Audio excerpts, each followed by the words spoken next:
us on this 50th anniversary celebration of South Lafourche High School. My name is Kate Sheridan, and I am the present principal. At this time, please rise as Alexis Kiger leads us in the invocation and continue standing as the South Lafourche High School JROTC presents the colors and the pledge is led by the Boy Scouts.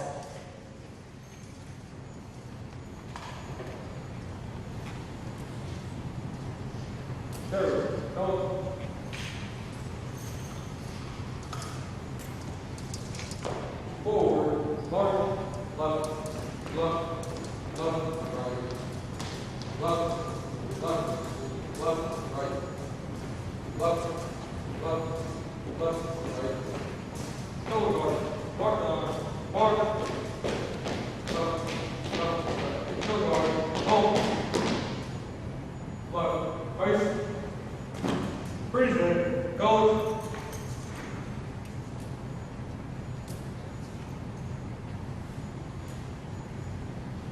I pledge allegiance To the flag of the United States of America, and to the republic for which it stands, one nation, under God, indivisible, with liberty and justice for all.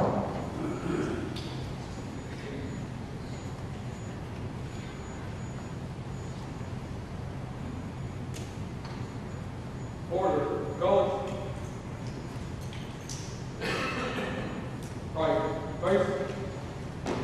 Forward, march, left, left, left, right, left, left, left, right, left, left, left, right, left, left, left, right. Color guard, halt, right, face, post.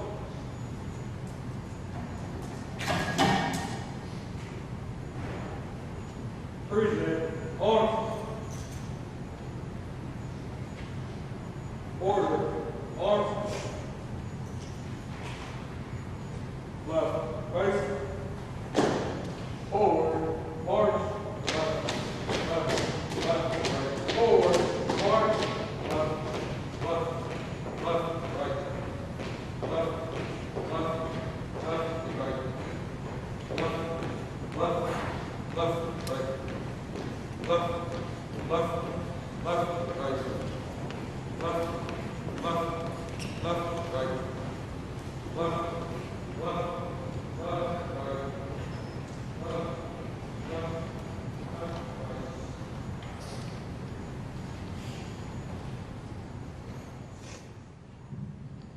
Good morning and welcome. Please bow your head in prayer. Dear Lord, we thank you for this day that we are able to celebrate the 50th anniversary of South Lafourche High School, for blessing this community with such a great school, for all of the administrators, faculty, and staff before us who have paved the way in the creation of this school to make it what it is today, for all of the companies that support and contribute to the well-being of the school, and for all of the parents and families that entrust us with their children. But most of all, for a community that is so supportive, even in the toughest of times.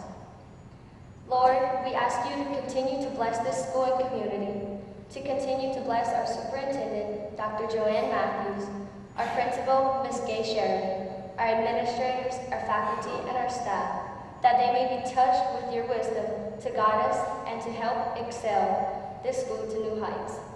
To continue to bless our students so that each year they may be more successful than they were the last. And lastly, to lay your hands for guidance over the class of 2017 as we accept the role of seniors, and that you may help us to act as mentors to the classes that follow us. I ask you to help each and every one of us to remember to look to you at all times, especially in our times of need.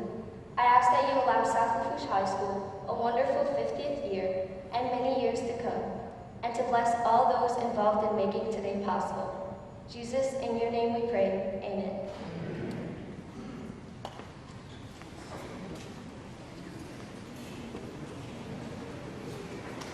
You may be seated.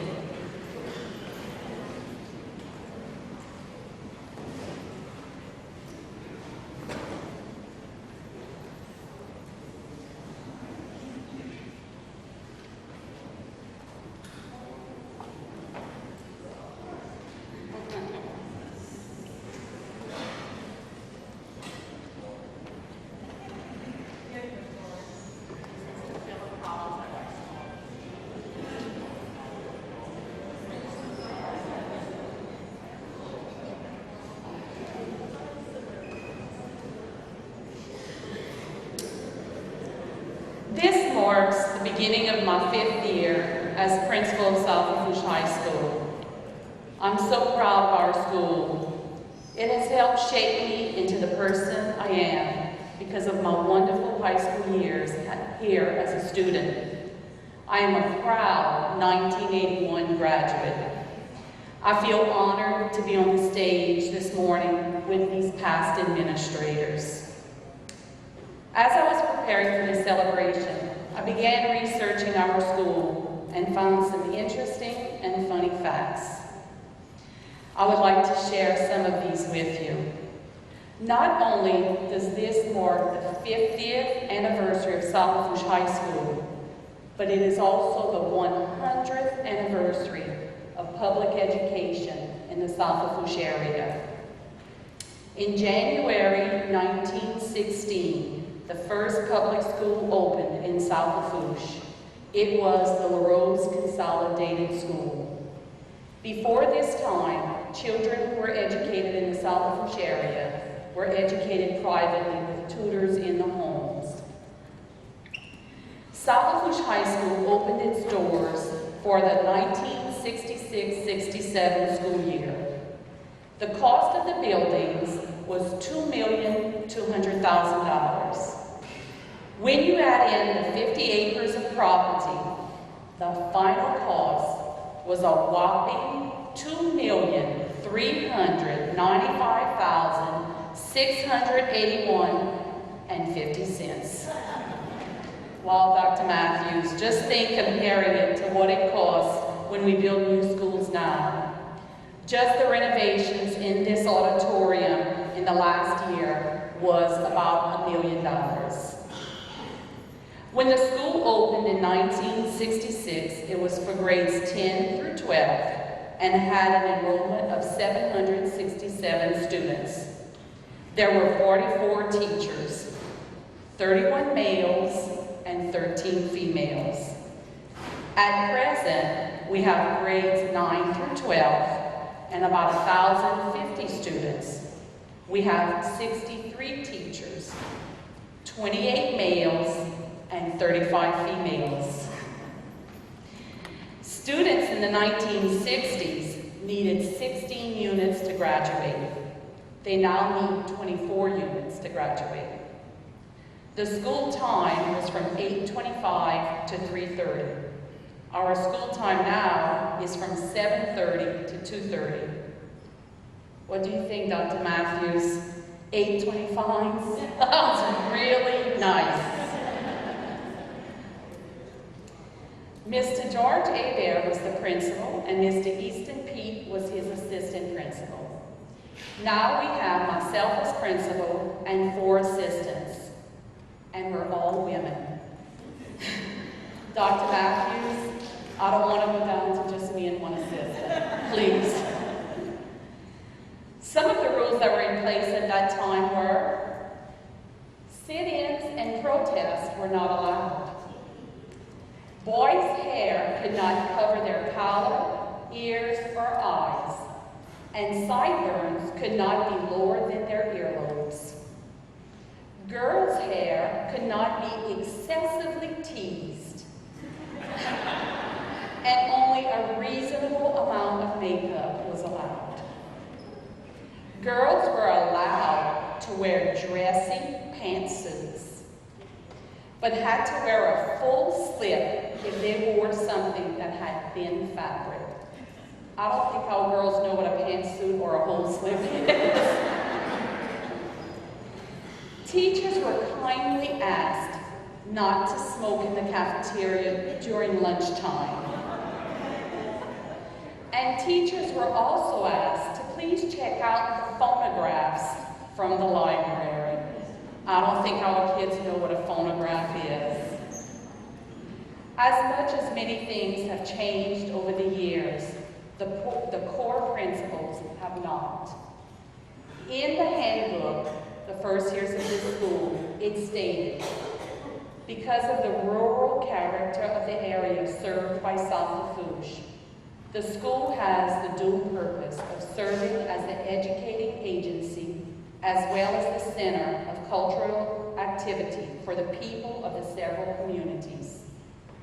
I believe that South Lafourche High School of 2016 has the same core value. I say South Lafourche High School is the heartbeat of the South Lafourche community, and one cannot exist without the other.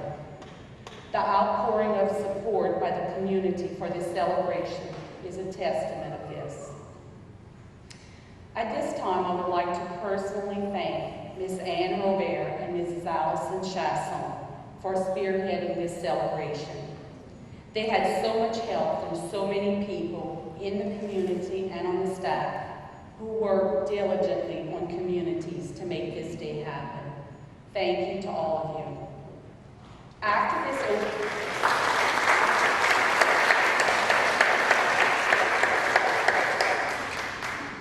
this opening ceremony, the past principals will still be in this auditorium speaking about their time at South Lafourche High School.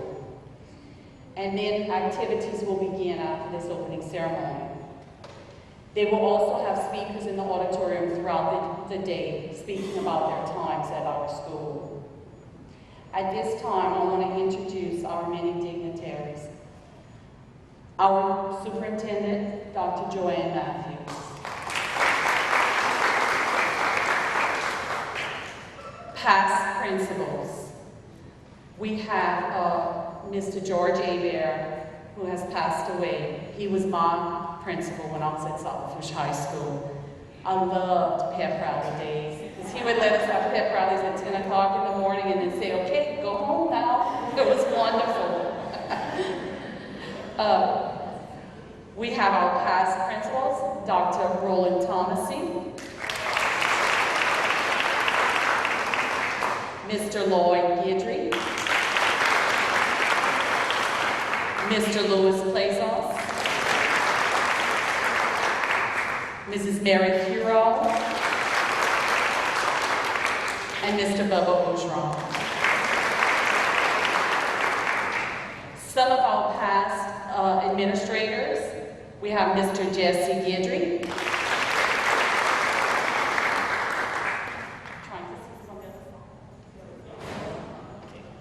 Mr. Philip Collins. I laughed with Mr. Collins when I was a student here. His office was across from the cafeteria, and he gave out tardy slips. And boy, I'll never forget when we'd have to come and say, the Golden Meadow Bridge was open. He'd say, you should have rode the bus. Mr. Phillip, we still use the same excuse today with kids. Had a flat tire, the bus didn't, sorry.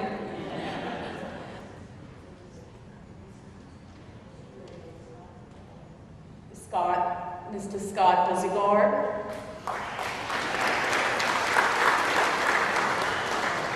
Mrs. Araby. Mr. Greg Terrebonne. Any other past administrators? No? Okay. We have our present administrators, Ms. Lydia Guidry, Miss Anne Robert, and Miss Allison Chasson. Miss Donna Pierce is on vacation with her family. We also have with us today some of our school board members. Please stand. School board members. We have Mr. Raven Orr, Mr. Calvin Dewey, and Miss Ann Sanneman. Do we have anyone from the school board office here? Any supervisors? At this time, would the original faculty of the school please stand? Original faculty members. Ms. Connie Colley, Ms. Thomasy, Mr. Constrangen.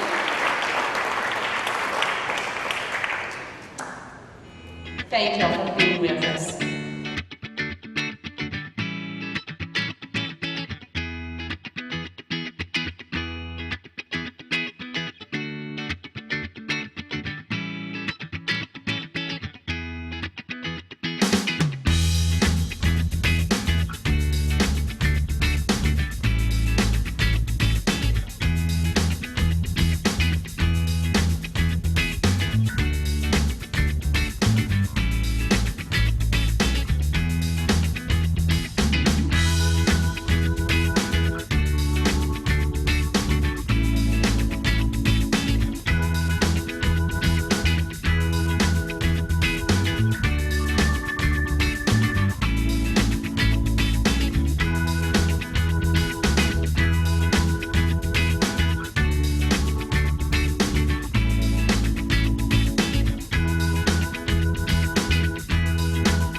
give us a little bit of information about their time here at South Lafourche High School. You can introduce yourself, tell us some memorable moments here at South Lafourche High School.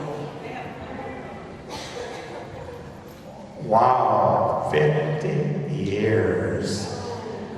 That's older than Hootie. It's been a pleasure serving South Lafourche since the beginning. In fact, my family has been here since its inception, and they're still here. My daughter is teaching here at South Lafourche, so we had continuous service for 50 years. If you go out in the hall and you see my picture, you'll notice that my eyes are always on you. So I'm here to look after South Lafourche. Some funny things happened while I was here. One of the funniest is one day, as I was principal, one day I walked into the boys' bathroom and this guy was smoking. And he looked at me and says, "Sir, please don't turn me in." I said, "Oris, I am the inn."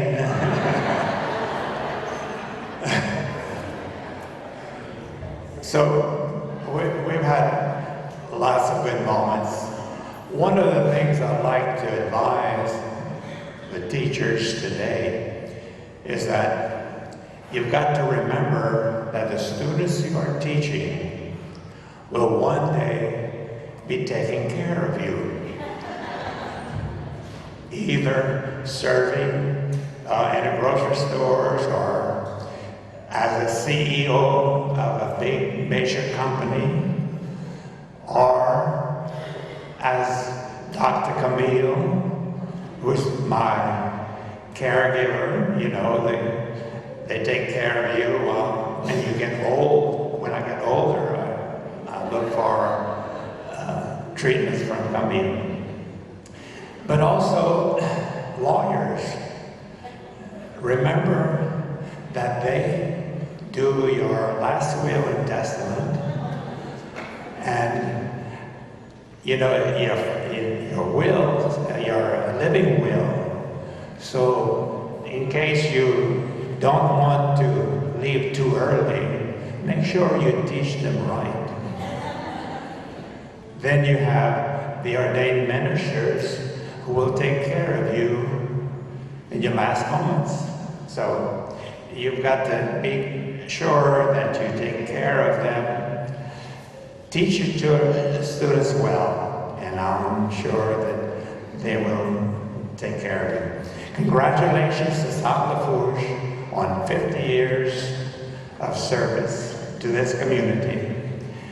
Because of the numerous students' achievements that have taken place, we certainly want to congratulate all our teachers, but it is through their efforts that we continue to grow and to prosper here at South Lafourche, and may the next 50 years be as prosperous as this year, as the past 50 years. Thank you so much. Appreciate it. Hey, oh,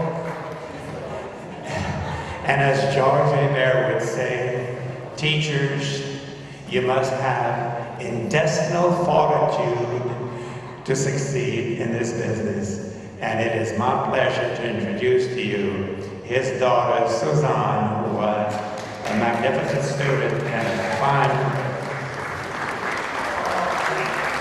and who's now taking care of us at the hospital. That's right. Good morning, everybody. First of all, I want to thank the faculty and staff at South Lafourche High School for having me here today. As you can see, I'm not the first principal of South Lafourche, but my dad, George Hebert, was. 50 years ago, I was a 7-year-old second grader at LCO, and every day I saw my dad. I went to lunch, I saw my dad. I went to recess, I saw my dad, because he was at LCO High School.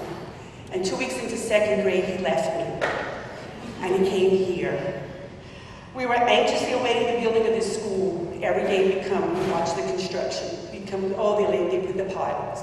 Oh, they did this. Oh, they put this floor. You should see that floor. It's all a bunch of little chips, and then they put some stuff on top.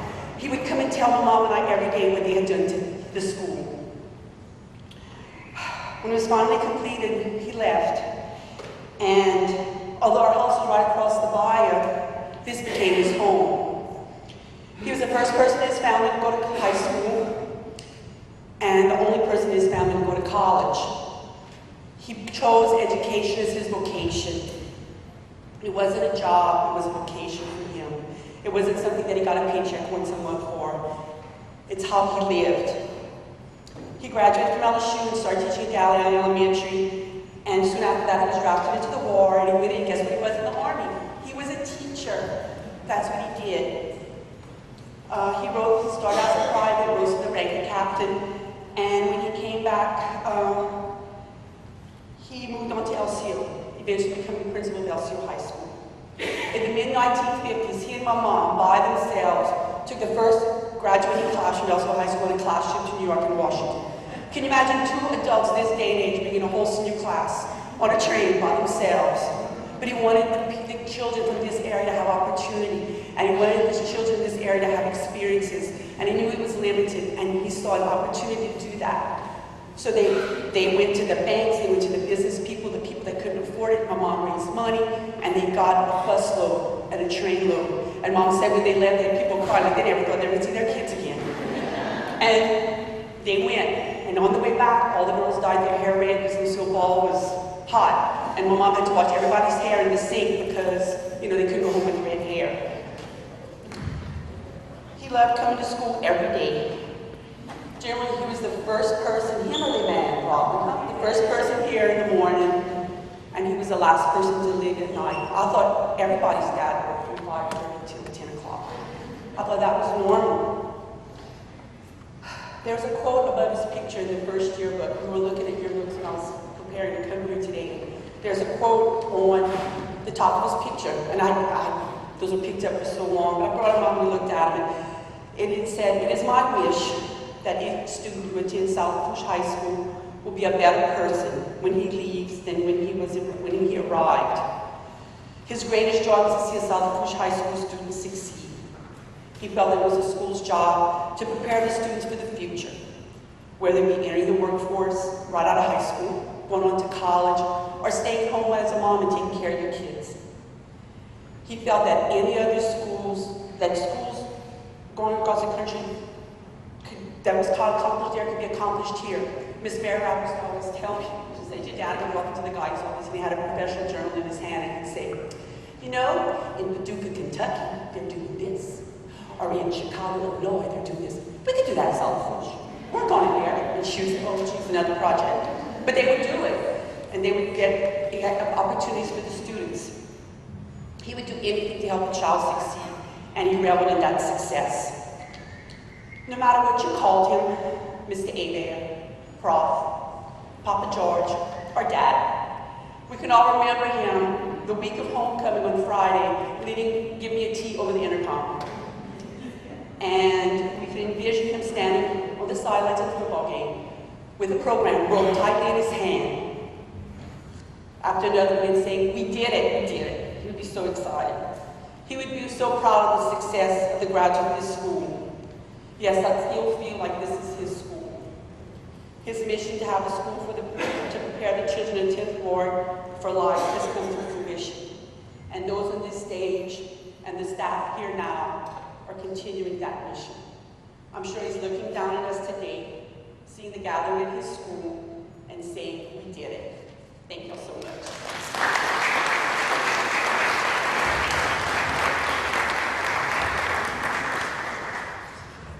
Good morning. Well, I was principal number 4, past principal number 4. Some of the others, did anybody disappear? I thought we had more. Anyway, I was principal, Mary was a student, Bubba was my student, I taught him. I taught most of those girls that are now administrators here, taught this lady. I had a wonderful 33 years I have to tell you, I can't remember a single day that I didn't enjoy. Not every moment, of course, but every single day was a pleasure to be here, 33 years. I have to thank these men here. This guy tutored me. He pulled me out of the classroom one day and said, I'd like you to be my administrative assistant. I didn't even know what that was. I said, yeah, sure, it sounds like fun. So I did that for several years. Then Lloyd became principal. He said, you know what, you ought to apply for assistant principal. Discipline. Holy smokes, I want that. And I applied, he helped me along, and I became assistant principal in charge of discipline. I enjoyed it. There was some tough times. Fortunately, I never had to wrestle anybody, although I can remember Lloyd's first day on the job. I'm going to let him tell you about this. By the way, the reason I jumped over is because he's going to end up with the closing comments. But what a wonderful place to work. What a wonderful career. What a wonderful profession. I'm so proud to have been a teacher for 21 years and then an administrator for the last, whatever that number is. Mary's the math person. I was never really good at math. 12. Besides being so indebted to these men, I have to, and I wish there were more here, is the faculty that I work with. They are the school. Not us, not the people on stage today. The teachers are the school. The teachers at this school made it what it is for the last 50 years. A wonderful.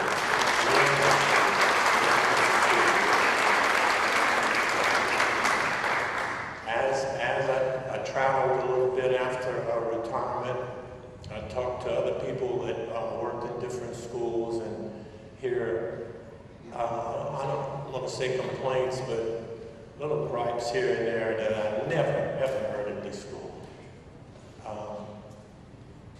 The Jesuit of the Bayou, as my cousin Nikki and I like to think of it, this is South Lafourche High School.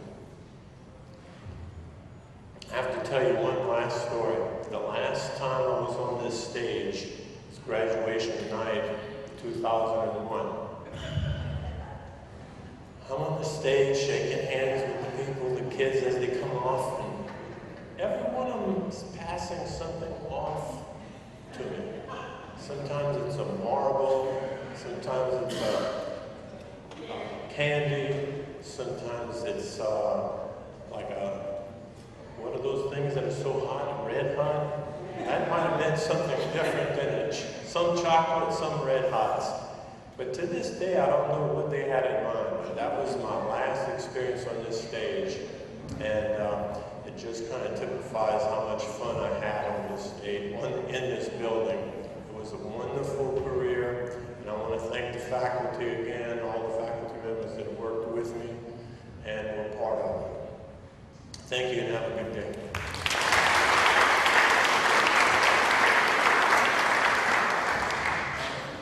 I think they used to have a movie that said, "Number 5 is alive." I'm number 5. Mary Gautreaux Cureau, class of 74. When I met up with the little kids at the table, I put 74 to 2009. Because I graduated and I left in 2009. I came back after the fall of 77. George A. Bear called my house and he said, "Okay, you got the job." That was it. So I came here. I think my contract always said librarian, but Jesse Guidry taught me so well that I became a math teacher. And I taught 4 math classes. After a while, it was probably a couple of years ago, one of my former students said, "You were only 3 years older than me?" Yeah, I looked a little bit more like a student than I did like a teacher. But we had a lot of good years here. I wrote down a few notes when I couldn't sleep last night.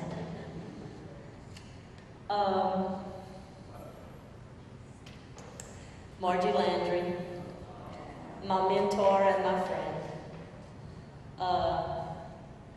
Hootie always said that I ruled the library with an iron fist and a velvet glove. I learned that from Margie. She became one of the first female administrative assistants here and left me in that library by myself. But she'd always come back, even after she retired. I was by myself, we only had one librarian then, and she'd come back and she'd catalog all the books for me and made sure that everything was running smoothly. And then the position of assistant principal became available, and I said, I think I could do that. So I applied, and with a lot of support from a great faculty,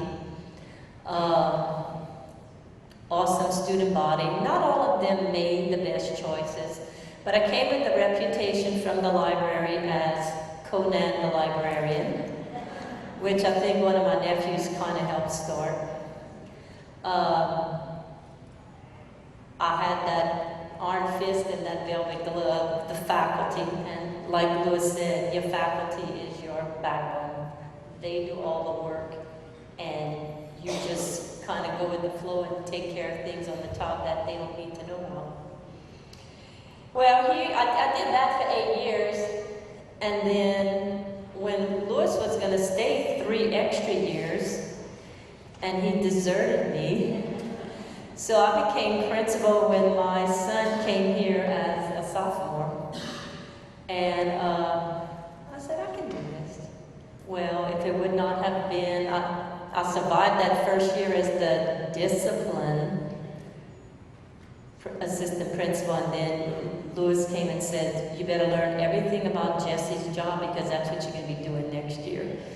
So I think Greg Danigal, who's not here, he became the disciplinarian, and then my right-hand woman here, Lydia Guidry, followed in her footsteps, made sure she got her dad's office, her dad's desk.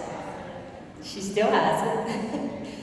You know, when we built the new school, when Lewis was principal, that's when all the new school was coming around, and I see Edmund in the audience.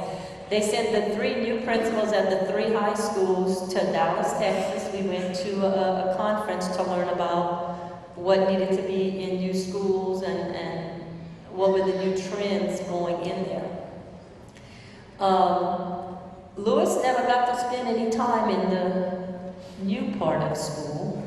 And it came to the point where, how are we going to redo all the hallways and everything like that? And if you notice, if you got the newspaper, there's kind of a self-guided tour. And things really haven't changed since 1967. You still have A, B, C, D for hall, for the classrooms 100, 200, 300, 400.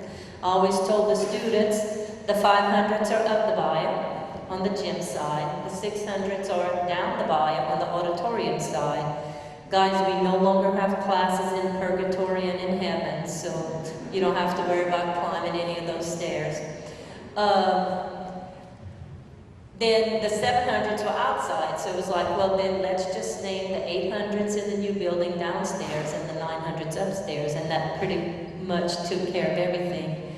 I now teach at Holy Rosary, and I told my 8th graders, don't ask any students for directions, just ask the adults. But always, if you're somewhere, if you're in C Hall, just look up and it'll say C87. That way you know you're in C Hall. Walk to either one of the malls. When you see the highway, you'll kind of have direction that way. Couple of things I remember. The class of 2006 were our first freshman class. They came here with the sophomores, were the class of 2005. They were the ones who started the murals in the school. Sharon Ducey, our art teacher, said, we need to do something about those clinic walls. She says, we look like we're in a hospital. So they started painting the murals. The first murals were all about South Lafourche, and they're awesome. Our alma mater is still written up there. And then they just started with the opposite side of the wall in the Commons. And then all of a sudden, I think they ran out of white walls in the 800s, which is lovingly referred to as the West Wing.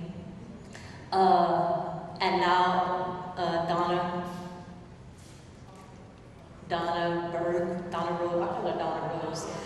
Pontiff, they started on the brick wall in the gym wall. So we still have a few more walls left that they can do their artwork. If not, we might have to add a couple of more buildings so they can continue. One of my favorite memories, I watched Jesse Guidry dance across the front counter in the front office on his very last day.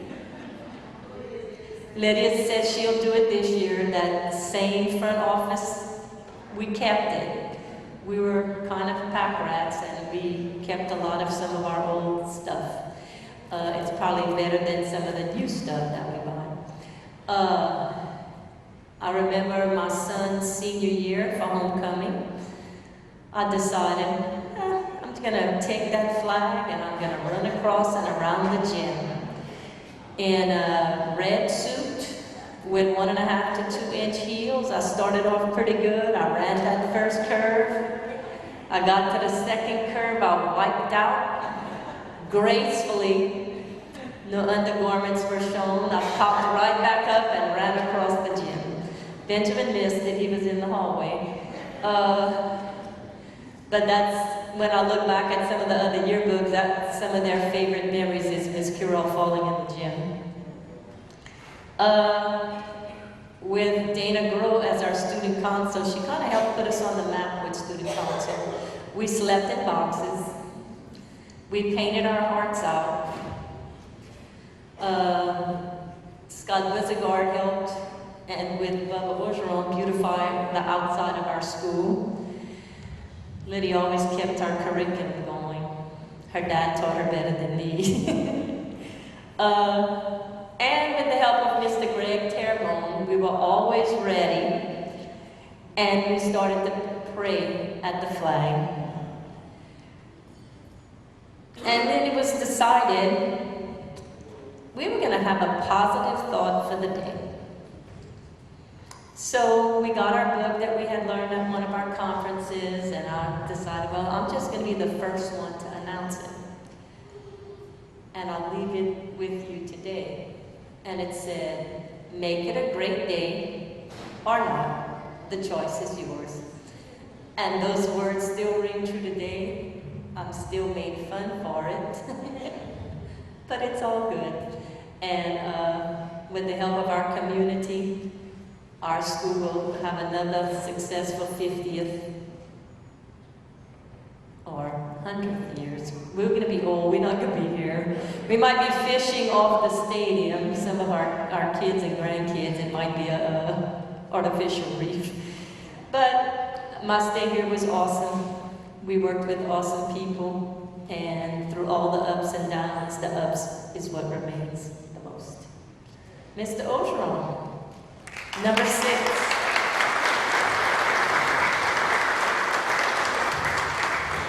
Thank you, Ms. Mayor. Well, good morning.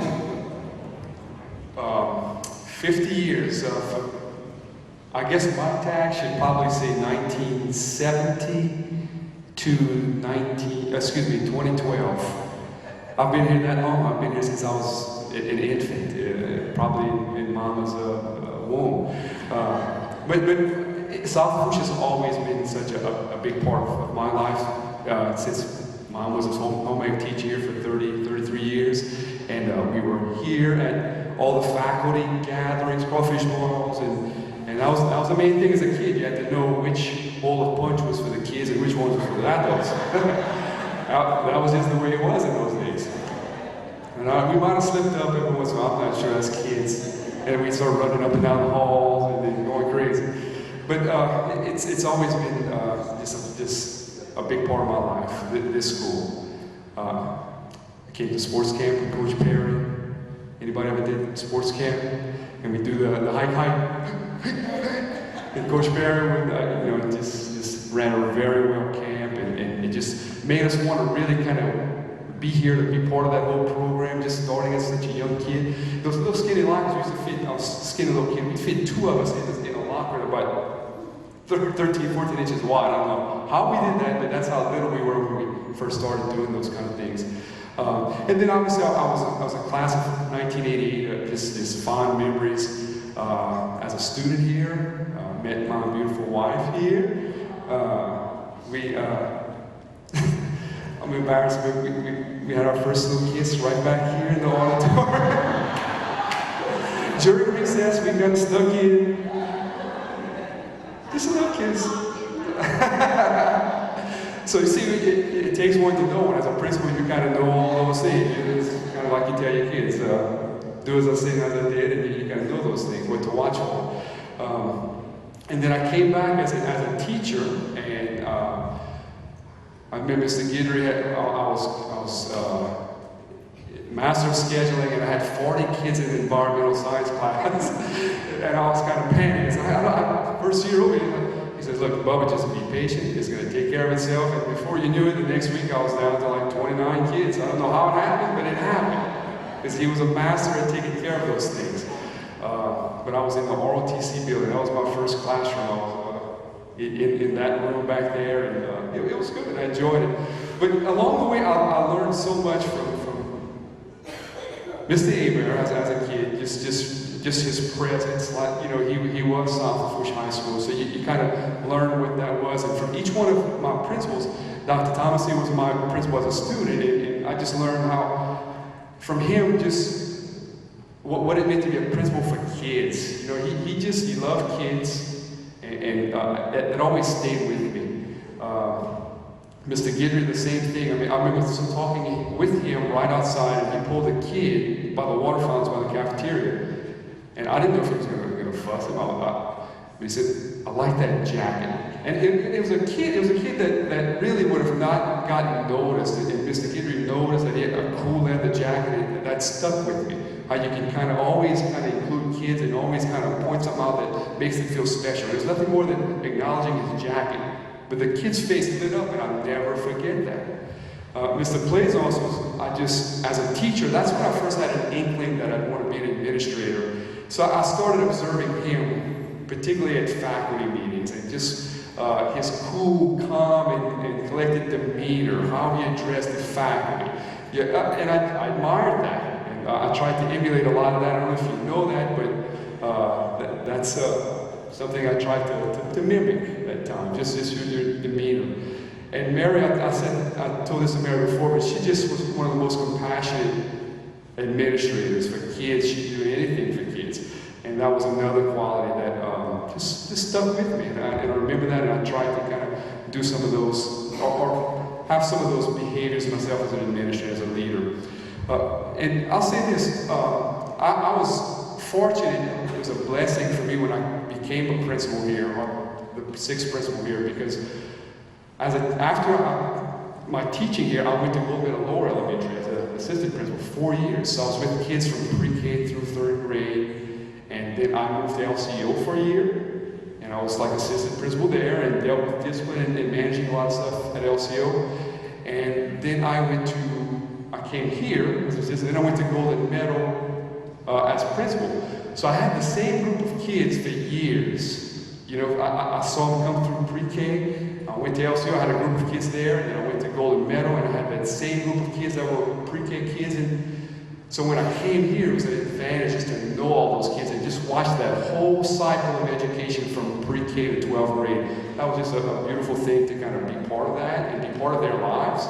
And that's what I love the most about South Lafourche. I think we're the kids, the students. I love the students, and that's the thing that we have here that's unique. I've been around a few places. The students here are just wonderful kids. And I said that in one of my first graduation speeches, that you can't ask for a better group of kids in this state than what's on this stage here tonight. And I was sincere. And it's still to this day, right? Yeah, it's the same thing. It's just a great group of kids that come in and out, and we love them. and you love them as administrators, and it makes a difference. And Mr. Plazel, they tried to continue the tradition of giving the marbles. I think it was my last year. Ms. Matthews and I went up on stage and had these metal bleachers, and the first one comes up and says, you're not going to drop a marble in my hands. I'm not going to have 250 marbles in my pocket. So they started dropping them on the stage. Bing, bing, bing, bing, bing. Joanne said, what is that? I said, it's a bunch of marbles that will pass in my hand. But that's kids. That's kids for you. They're going to go out trying to, they're so good all year. They need to kind of do something kind of rebellious, and that's what they come up with. Give marbles to the principal at graduation. So that's I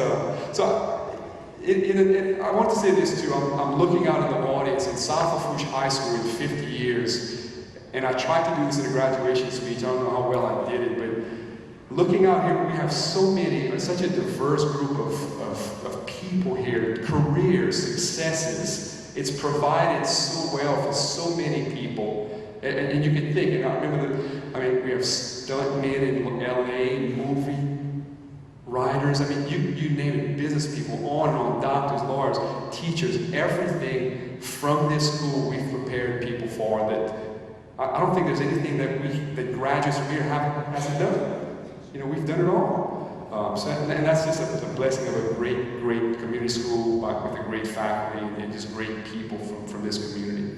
So I love the school, always will, bleed blue, and it's hard not to. It's hard to get away from it. So thank you for this opportunity, and you'll have a great day. Thank you.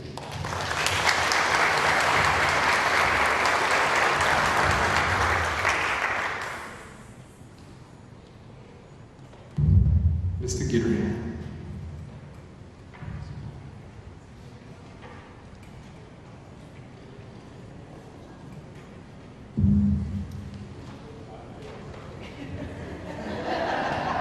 In case I wasn't tardy.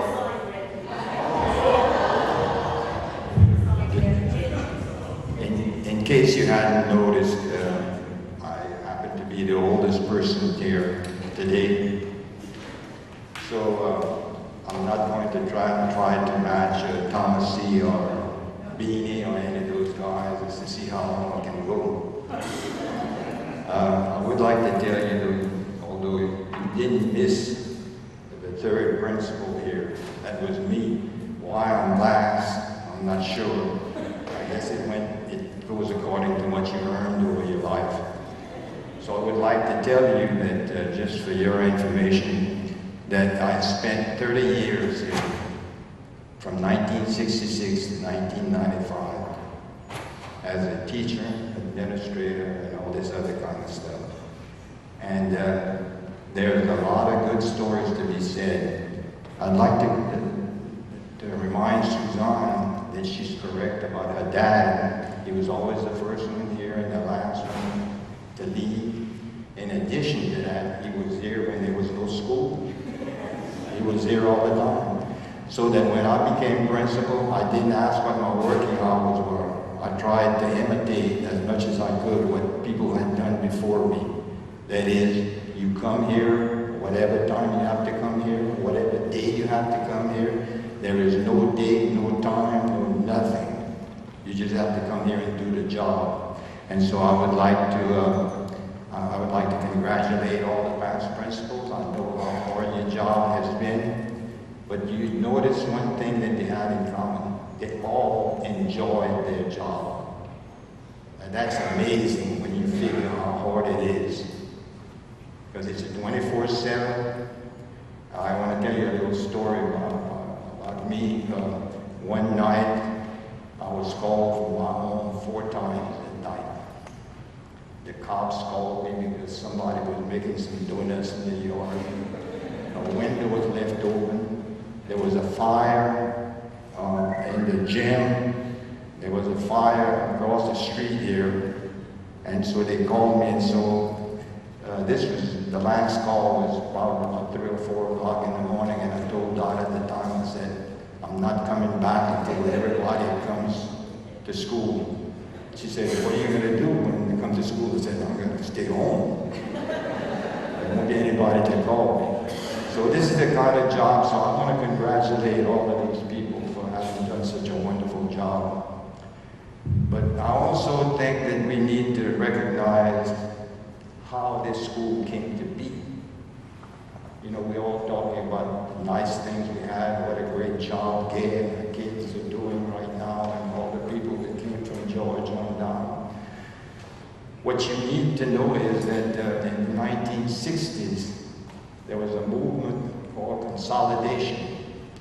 People liked it because what it took is small schools and joined them together, and you could have larger schools. And with larger schools came an expanded curriculum. You had more advanced courses, like your advanced math and science courses. We had 3 foreign languages and, you know, all this other good stuff.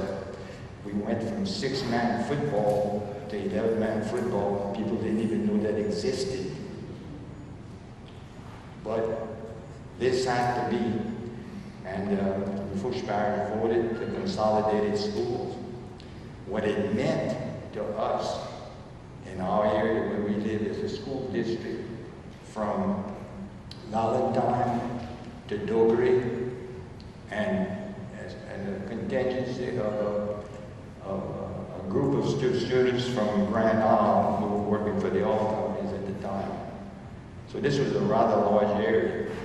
The important thing was that you had to educate the people as to what we were going to do, so that and they did that. You know, the powers that be, school board members, and everybody worked, and they tried to get everybody working together to try to have a successful school.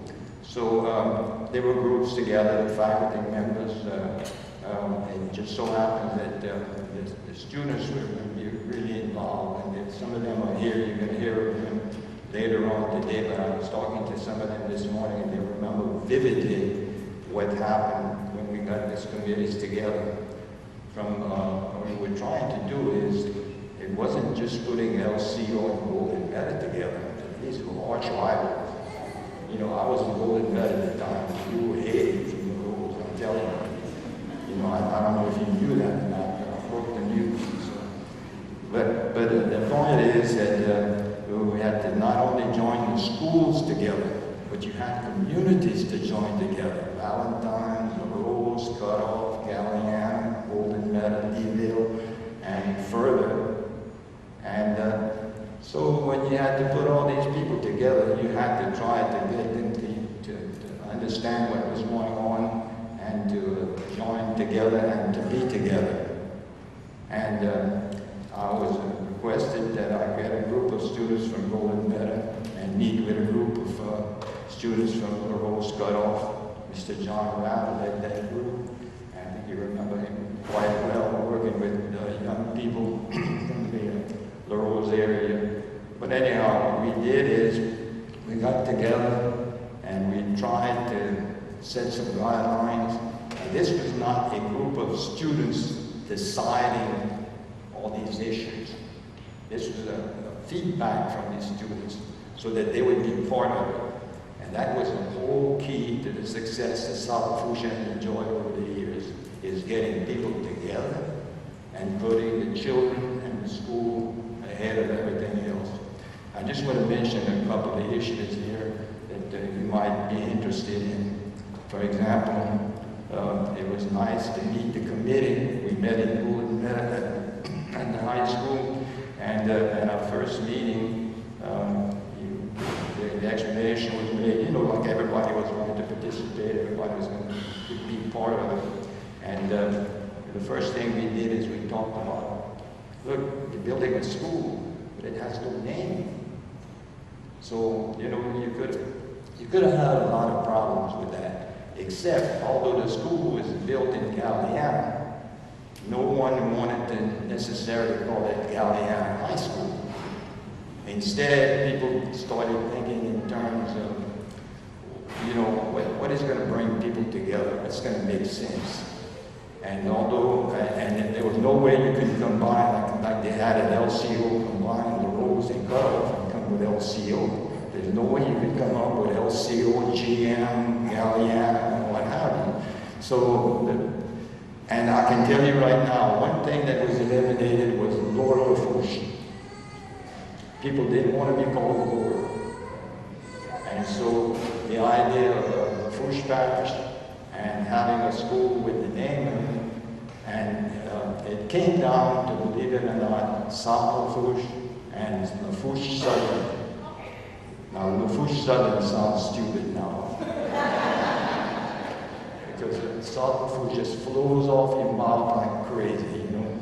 So anyhow, we had a good conversation, it went well, and it was decided that we would recommend South Lafourche, and so it was a good choice, you know. It's lasted 50 years, so you can let me know if it lasts another 50 years, I may not be around. But this was interesting that it went so well. The next thing that we had, people were interested, especially young people, interested in mascots. Now that's interesting because you knew it wasn't going to be a bulldog. You knew it wasn't going to be a lion. You knew it wasn't going to be a tiger. And in those days, it was mostly animals. So, you know, there was a lot of thought to that, you know. And finally, people started opening up a little bit. And there were quite a few. We didn't come to any understanding at that time, I can tell you, because everybody had one. I thought what was interesting to me about this thing was somebody recently, in fact this morning again, it happened to me again, that somebody said, can you believe that when the committee met, somebody wanted to call them bears? Well, I can believe it because I was one of them. I like the idea, you know. What was funny about this thing this morning was that the guy who talked to me is sitting in the front row. I won't name him, but he was on the committee. And he asked me if it was true that you wanted to go. No, he laughed at the golden bears. But this was Bayou Lewis. Lewis referred to you as bear, you know, so it made sense to me. Of course, it shows how much I know. And so we talked about it, and of course colors. We couldn't come up with colors until we came up with. Anyhow, the point that I'm trying to get on this is that at some point, the name Tarpons came up. No one seems to know who came up with it. No one seems to know who definitely said we should call them Tarpons. You should remember now that this was a great center for sports fishermen in this area. And it took a while, but people didn't think, they thought of tarpon as a fish. If you're thinking of tarpon as a fish, then it doesn't make sense. But if you think of the fighting tarpons, you know, as what they are, then it made sense. Now, I'm going to be honest and tell you, Suzanne is probably not going to keep it a secret, but I think I know who started that. And I think it's George. He never would admit it openly. But in private conversations, you know, you have to know George to know what I'm talking about here. Because, you know, I remember talking to him personally, you know, one-on-one. And talking to him is not only did I think that he's the one that wanted tarpons, but it was proud of him. That's George. And so, anyhow, it caught on. It caught on like wildfire. And the rest of it was easy. You know, once you had the tarpon, the silver king, and what have you, the color scheme, the only problem was that someone came up with the idea of the royal blue. And in those days, there was no such thing as royal blue. So if you went to try to buy the colors to the school, you had a difficulty to do that. Now, it's taken a good bit of time to tell you, but these are honest to goodness truths, because you're going to hear some speakers come after me here who were here, who were part of this development, and they're going to tell you some stories of their own. Of course, you have to remember that it's coming from 16-year-olds who are now 60-something. So I'm not sure about their stories. Anyhow, and I remember them. I remember the stories, you know, believe it or not. I just wanted to mention to you that one of the things we worked hard on was the student council. The student council is well developed, has a constitution. It's based on the federal government, 3 branches of the government. And some of you people who are students here, you remember you were part of it. You probably were a judge or a senator or whatever. And it was really nice. What was interesting is that the reason why we did the government the way we did was that we wanted a large representation. We have one of the largest student councils of anyone, anywhere, because we wanted to include everyone. So that when it went not only from the development of the student council, but actually put it into effect. That is when school started. We also worked considerably on a crest. It was important that you not only have a crest, but that it designated the area that you were from. And I want to show you. Very similar to this. The interesting thing is, and by the way, the school didn't pay for this. I think it's important that you know. I paid $9.95 for the crest. And, I bought from the company that furnished the band uniforms. I paid for it with a check, so that you will know. And the coat is my wife, it's a Jessie Benet.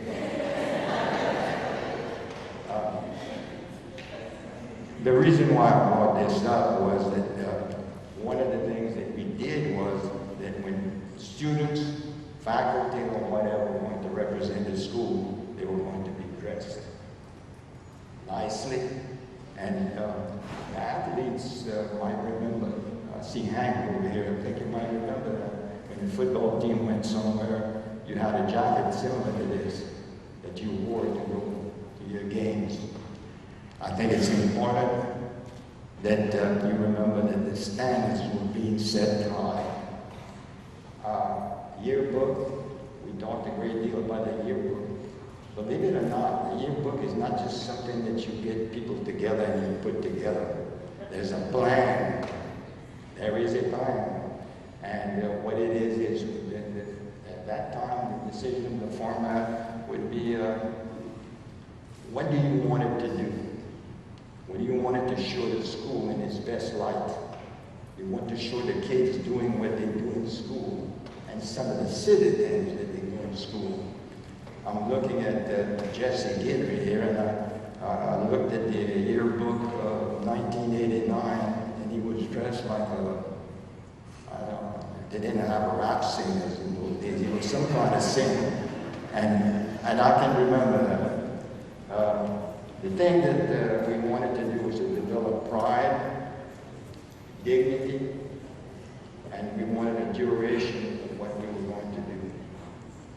So we wanted to also, it was interesting that students thought that we should not abandon old school traditions. LCO has some traditions that they had been carrying on for years, not necessarily something you want to necessarily brag about. But they had these things, Golden Medal did, so we put all this together. And I'm not saying this because I want to get credit here, because there were so many people, faculty members and school board members and what have you, who were part of all of this. Now, you heard all the other principals talk about some things that they remember about the school. Well, since I was here for 30 years in different capacities, I'm not going to bore you with some of these stories, but I remember their stories because I was here. And I really think that it's wonderful that we have people who have given their lives to do this work here and to develop South Lafourche High School and what it is today, and what it continues to be, and what it promises to be. So I think that I thought that possibly one of the things that you might want to finish this up here is to bring someone up who lived through this, and she was working with me from the very beginning. And before I call her up here, I want to tell you that I have a long association with South Lafourche High School. This year that we just finished, Sharon, that you just finished, was a successful year, I'm happy to say. I'm particularly pleased to say this in your presence because you were able to go through a whole school year, be successful, without having a member of my family here. This is the first time since 50 years ago that no one associated with my family has not been here. And that's Joan's fault. She had no business retiring. What I'd like to do at this time, I hope I didn't keep you too long. I know that you're ready to move on to something else. But one of the young ladies at the time was Kathleen Gisclair. Kathleen was on the committee. She worked real hard. Not only that, but we brought the kids to school. You have to remember that we had CM Washington, which was the school for African Americans, was closed. And so the black kids came to school with the other kids. All kids from 9th grade to 12th grade came to South Lafourche High School. And then we had to integrate the schools completely. We had to integrate the high schools, 9th through 12th grade, and we had to make them get along together. We had the most successful year ever. I can truly tell you that. We had the most successful year ever. Kids got along together, had no discipline problems. We had problems, all right. We didn't have a cafeteria to feed and no air conditioning and all this other kind of stuff. But it was successful. I'd like for Kathleen to come up and give you a few words how the students looked at this work.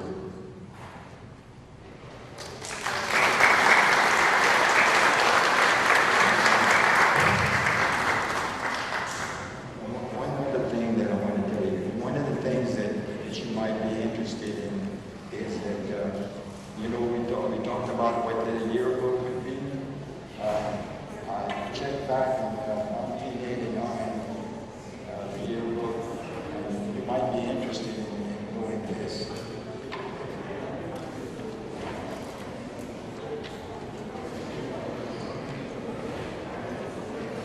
In the 1989 yearbook, which is the year that I became principal, I thought you would like to hear what was in among students. White kids, blue jean shorts, worried people, barrettes, friendship bracelets, boots, and country music. What is not in, what was out was earth shoes, short shorts, banana cones, friendship pins, jelly beans, and disco.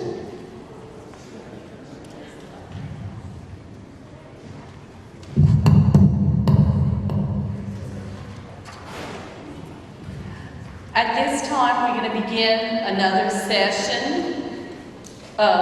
Yes, she's next.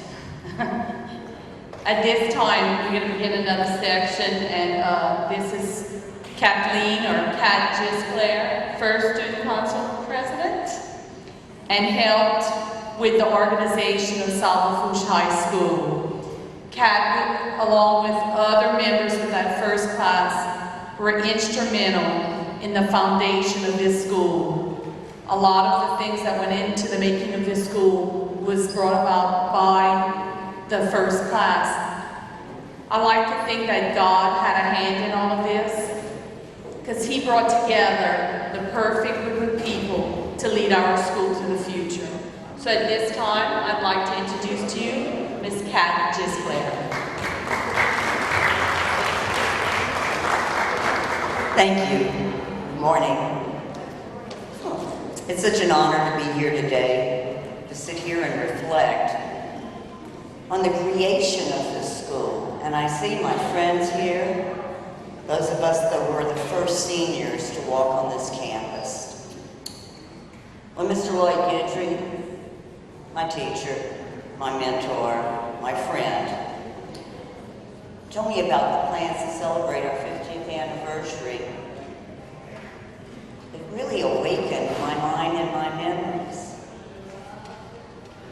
with the realization of what had to take place in order to consolidate two schools that is still successful and warm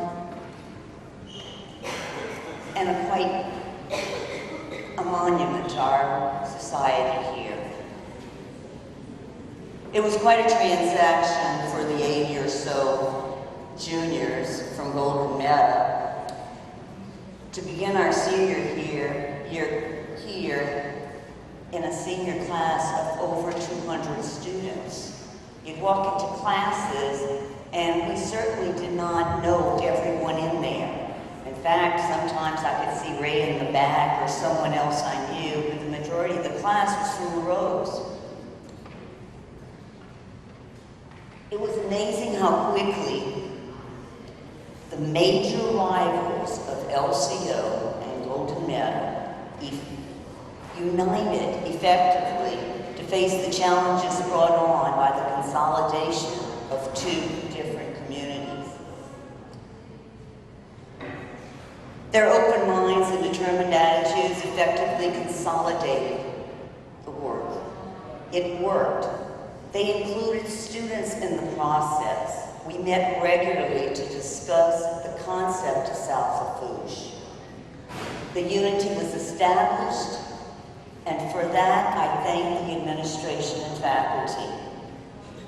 The leadership and dedication of Mr. Hebert, Mr. Easton Key, the Rabs. Wow, those Rabs.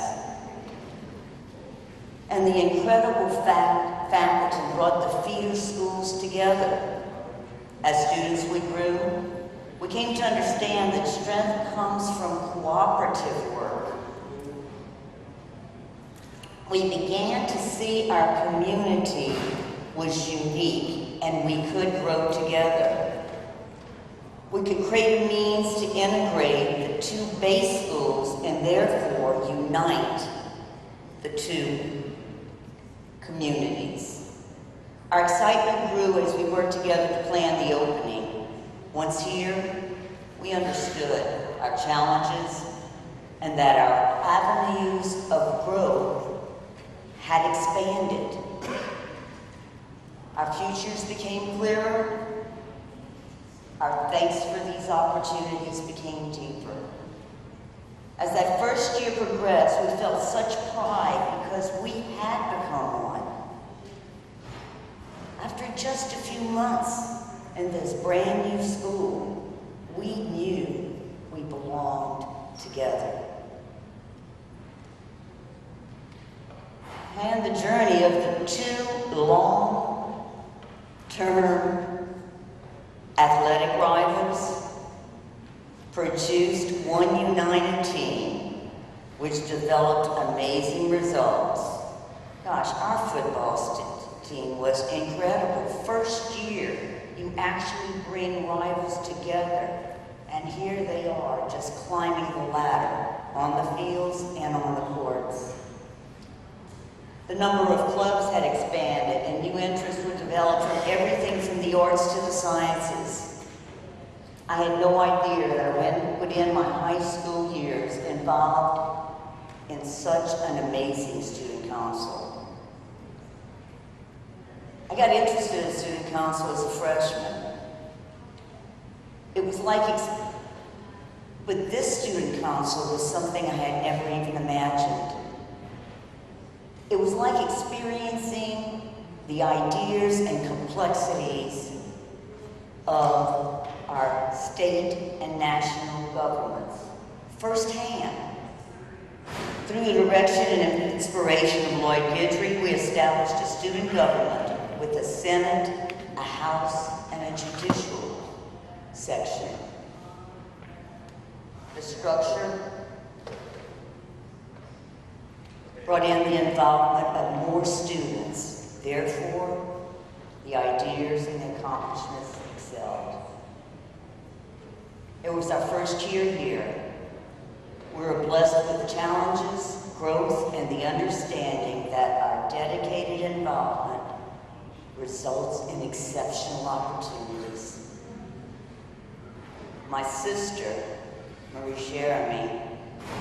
She graduated from South Lafourche 10 years after I did. And it was so highly regarded by then. 2 decades later, my nephews, Robert and Miles, entered South Lafourche. It was obvious that the school continued to grow unique and different. Choices in sports, in art, in education. Now, Miles and Robert's aunt runs the whole place. Talk about families that stick together, right? What a history South Lafourche has created. The opening of South Lafourche High had a major impact on this area. We became a larger community. We united our direction, our hopes for growth, and our dedication to continue to raise our standards and to open opportunities. I'm so proud of what this area has become. Definitely has changed. We now have one of the most effective levy systems in the whole country. We have developed a port commission that has opened so many opportunities for employment that is gainful and challenging. I could go on and on and on. And maybe I just want the seniors of 67 to take all the credit. Because, go seniors, we got it. But I must again thank the administration and the faculty. They involved us in the process. They made us feel a part of it. And it was a unification process. It strengthened our bonds, and it helped us to achieve higher goals. We truly became a community which included all of South Lafourche. I'm so proud. I am so thankful. And being one of those first seniors left me with a full heart. And classmates from Rose to Grand Isle, we were together. Thank you.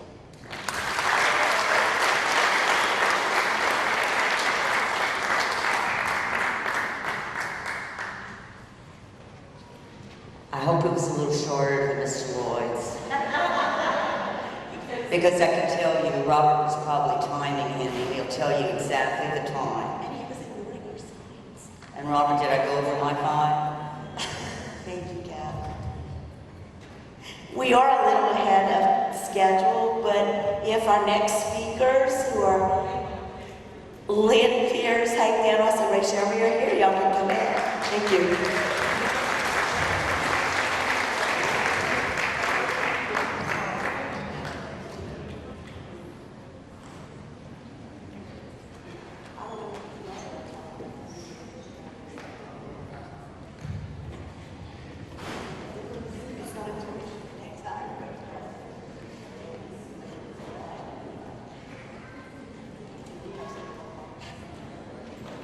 Well, good morning. We were part of the first graduating class of South Lafourche High School, and by the way, I'm Lynn Pierce. This is Hank Danos, and this is Ray Sheridan. And as many have said, LCO and Golden Meadow were pretty much rivals as we were growing up in our communities. Well, I'm going to talk about sports. When we were at LCO and we were juniors, we won the state championship. Golden Meadow went into the semifinals, and they had a real good team. So when we learned, in my looking at this, when they said we were going to consolidate, I said, oh man. I said, you know, we had a chance maybe to win another championship, and now we're going to go with Golden Meadow. We don't like those guys, man. So anyway, it happened. Well, fortunately, I was in the committee putting things together, and Golden Meadow had their committee, and of course we, did all the colors and names and all. And that was a lot of fun, and the leadership of the principal and the teachers that were involved made it a lot of fun for us, and made us make a lot of decisions, and that was very important to us. Well, anyway, getting back to the sports side of it, when we started practicing, we had no grass, so we had to travel on a bus that wouldn't start, and we had to push it to pop the clutch to get it started. So going to practice wasn't bad, but coming back, you're kind of tired. So they started saying whoever would do the best job during practice, if it was the offense, then the defense had to push it. So it made us work a little harder. But Darryl Rishu was our first All-American here at South Lafourche High School. Well, he and I played both offense and defensive end. Well, it was kind of a battle every day between he and I. And we got to be good friends, but still in all, somebody had to start out of these two teams that they put together. Well, anyway, one day, one funny story. Ralph Perry, it was his first year here at South Lafourche High School. He was coaching, and Darryl and I were going through a drill, and we were tumbling around on the ground, and Coach Danos blew the whistle for the next period to start.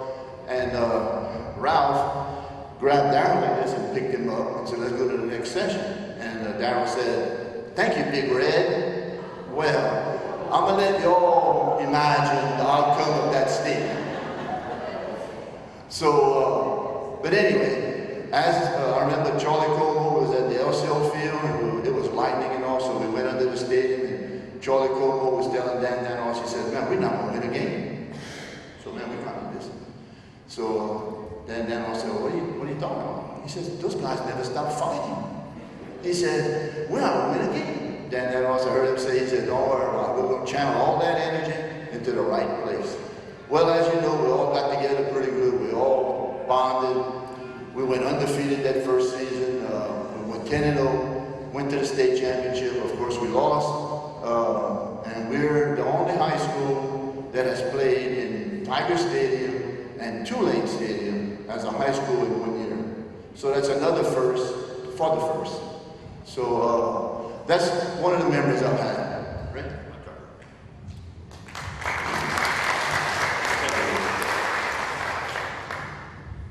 Ironically, I was one of the kids that rode the school bus from Grand Isle every day. And ironically, I'm on vacation with my family down there now.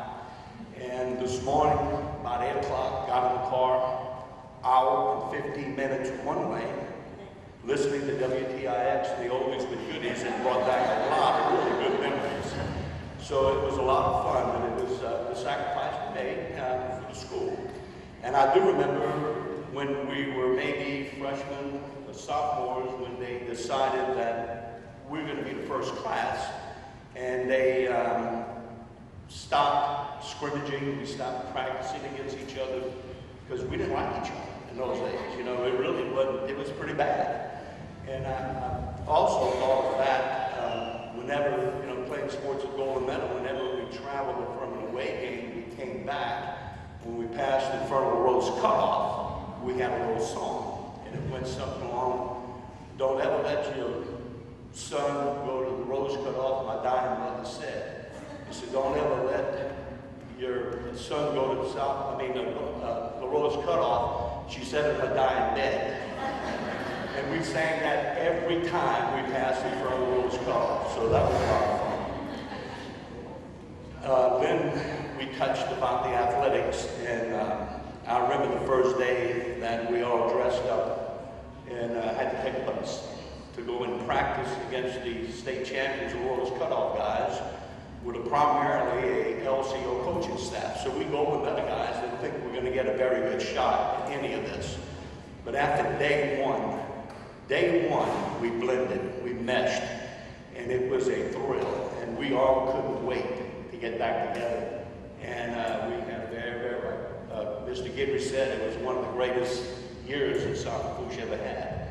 And I was glad to be part of it. Thank you. Thank you, Ray. Well, I'll just reminisce a little bit. about how exciting it was to be here the first year, the first couple of weeks. This is a brand new facility. There was so much to explore, and just the atmosphere, the chemistry, everything was pretty darn exciting for me as a senior. And you know, we got to find all the unique hiding places. There was a lot of new places to maybe skip a class or play hooky or do things that we weren't supposed to do. We got to explore around those, so it was quite exciting to be a part of this. I have to give an academic, I feel like I have to give an academic commercial. I'll digress for a minute and talk about academics of all things. Excuse me. When I graduated from here and went off to college, I was a little apprehensive about how prepared I was and if I could make it in the big time, so to speak, coming from a country school. Well, I can tell you that I took a math and an English class and I had mixed results. I wasn't a great student in English. That wasn't the teacher's fault, that was probably the student's fault. But when I went to college and I had a couple of math classes and science classes, it didn't take long for me to realize that I was very well prepared. Actually, some of my classmates were coming to me to ask me to help them. And I'm looking at Jesse Guidry. He's one of 3 math teachers that I credit with being an outstanding teacher and had prepared me so well in math. Mr. Eddie Blanchard and Mary Rambo are no longer here, but those 3 people, along with a lot of other teachers. I remember Dr. Thomas C. teaching me French that was a big finger that got shook in my face pretty regularly. But from an academic standpoint, it didn't take me long to realize that I was well prepared for the higher education environment. I also remember this was so exciting. The community came together as the principals and Lynn and Ray said this was such a big deal that we actually had the governor of the state of Louisiana, John McKibben, was the guest speaker at the first graduating class at South Lafourche. What an honor to have the governor here. And we were part of it. We were on the stage and got to shake hands with the governor and just be a part of something from our perspective, historic. One other thing I would say, that this facility was kind of the focal point of the community, and fortunately the principals and the superintendents allowed this facility to be the focal point beyond school, but there was so much cultural and community activities that went on here because there was no La Saleta, Cutoff Youth Center, La Rose. It had to happen here, or it wasn't going to happen anyplace. So this was not only the school, it was the community gathering point, and our community was so proud to have this facility and to come here and to gather here. So it didn't take long at all for the community, the students and the community adults and leaders to really gather and become excited about this facility. And it's been a focal point for our community ever since 1966 when we started.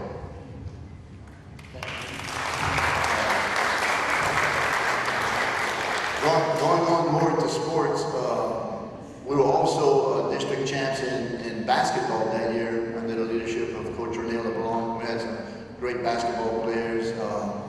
When we come out of football and go to the basketball team, get into practice, Coach LeBlanc would take all the football players, put them on one side of the gym, and he'd take all the ones that had been practicing basketball, put them on this side, and say, "Well, Coach, why are you doing that?" He said, "I don't want anybody hurting my players over here." So we get all that football out of us, except for Chick Martin. And he said, "Chick, you can come play with these guys." He says, so Chick was kind of an all-around athlete and could do a lot of things that made South Lafourche very, very proud. Then we go on to baseball. Baseball had Eddie Blanchard, and he played professional baseball, and we didn't do very well. But we had a good time. We didn't have baseball teams like we have in the little leagues and all nowadays, like we did back then.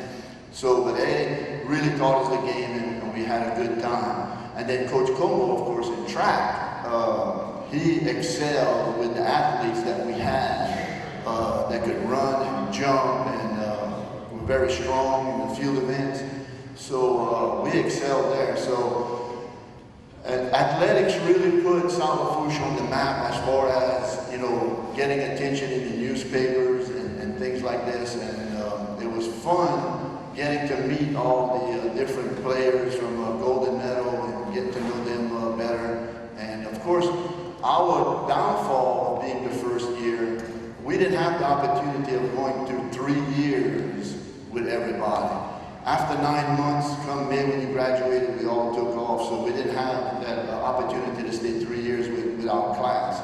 So that was one of the things that are kind of disappointing. I get to know everybody as well as I would like them. Also, getting back to football, we had to travel to go and practice. We'd go to LCO and practice. We'd go behind the little elementary school here and practice. Then we'd go to Golden Meadow Elementary and practice on that field. So we were bouncing around, not trying to tear up too many people's backyards and things like this, because we had no practice facilities at all over here. And then going back to what somebody said, we had no cafeteria for 6 months. For 6 weeks. And we had compressed meat sandwiches. And it wasn't very fun, but it was part of the process. And the air conditioning would kind of go off and on here and there, and of course you can't raise the windows over here, they're kind of locked in. So we had some fond memories as you look back, and the people in the community here really responded as far as support. We had like 12 to 15, 18 Greyhound buses going to the football games of just parents. That's not including the band, cheerleaders, and all this stuff. So it was a great ride back then, and just for those 9 months. It was fast, but it was fun. So I have to say the community really helped build South Lafourche, because when you see all that energy pushed behind you, it really makes you work harder and really appreciate the community that we live in, because this is our only high school. This is our high school. And everybody has somebody coming here. It might be a nephew, a niece, a brother, or whatever. You know, to support the high school is very important in our community, you know, to myself and my wife. And we try to do as much as we can. So.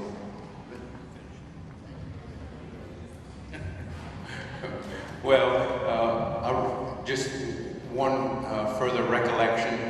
There was no air conditioning for a while, but we weren't used to having air conditioning at LCO and Golden Meadow, so we didn't know exactly what we were missing, so that was okay. There was no place to walk except the sidewalks, because the landscaping hadn't been done yet, and as Lynn said, the cafeteria, but none of that deterred our enthusiasm and the community's enthusiasm. One source of aggravation for us early on, for some of us students, there was an old building. It was A.O. Rappelet's building that was in the front yard. It's been moved back there since. And that was quite a source of aggravation. And so the story goes, some students took it upon themselves to try to destroy that building one night when there was a bonfire going on here for homecoming. And something happened and that building caught on fire, but the fire department quickly put it out, and those students responsible, I think, were granted a get out of jail free pass by Mr. Hebert and the administration. But some of those students, even back then, had a little mischief about them. But thank all of you who have been a part of and supported South Lafourche for the many years here.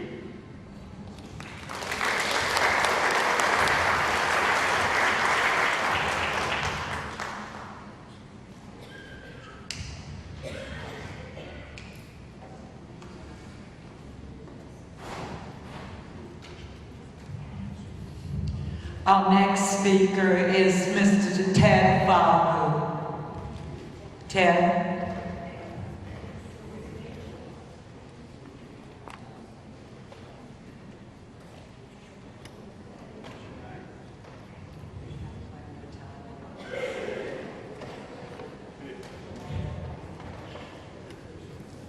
Good morning. I'm gonna stick to my script because I don't want to be all over the place.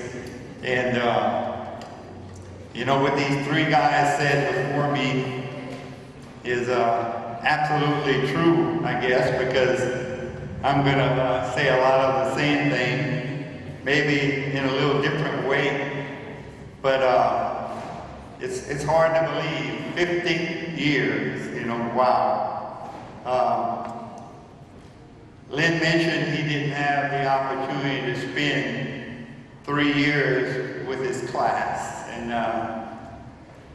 fortunately I did. We were the first sophomores here at South Lafourche High School. We're the youngest group to make the transition to a new big high school and have to go to school with those people we didn't know from Golden Meadow and Galliana and thought surely we didn't like. But, you know, one of the few things that made it a little less frightening was that our principal, George Hebert, was in charge at South Lafourche as well. And I kind of grew up with Papa George, as we called him. He was my first grade principal. He was my principal at several grades before going to South Lafourche. And he, along with many teachers from LCO, made the transition much easier. Because I was on the football team, I got a taste of the transition a little before most of the other students. We started fall practice a couple of weeks before school actually started. And we all know, you heard from the three guys before me, we all know that that first year was special. And the athletes from both LCO and Golden Meadow were exceptionally talented. To be a little skinny sophomore and stand beside players like Art Cantrell and Ronnie Eshday, Chicken Martin, was an experience I'll never forget. It's funny because guys that are 6 inches shorter than me today look like giants. They actually had to shave, man. That was something I didn't do at the time. And I remember Steve Sheremy, pound for pound, probably one of the toughest running backs of his time. He was only 5'8", you know, and I shuddered when he'd come around because the older guys always were pulling pranks on the sophomores. So we didn't want to see them around us. To see them win instill pride and cohesion in the school and the community. Had we not had that great team from all parts of South Lafourche, the first year coming together as a community may have been much more difficult and bumpy.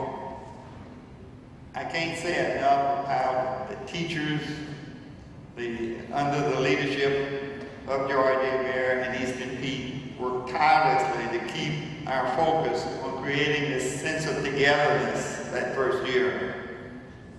We made it through the first year, entered the next year with a sense of pride and perhaps even superiority. Okay, call it cockiness if you want. But, you know, we were juniors now and no longer at the bottom of the totem pole. With another great football team, I think we thought our sports superiority would just go on forever.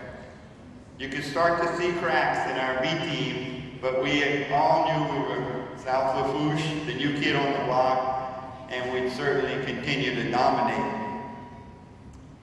As I mentioned earlier, I think we had a good staff of teachers and an administration that was as good as any. I have to say the names of several teachers that had an impact on me and guided me through those formative years.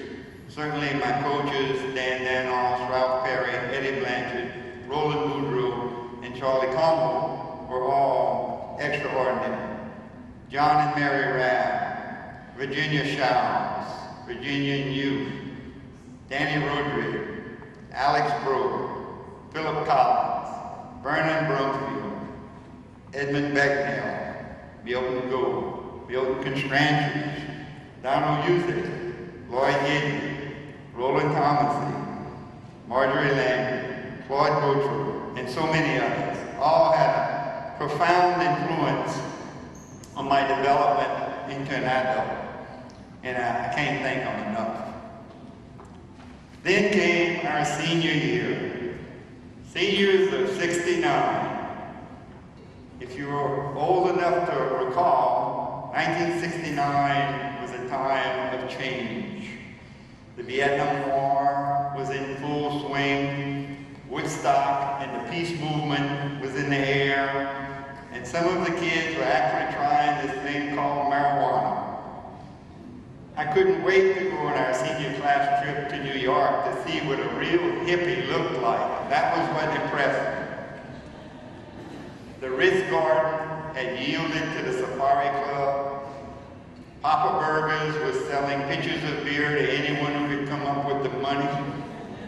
You could go to the Hubba Hubba and buy some funky hat if you wanted to make a grand entrance into an event.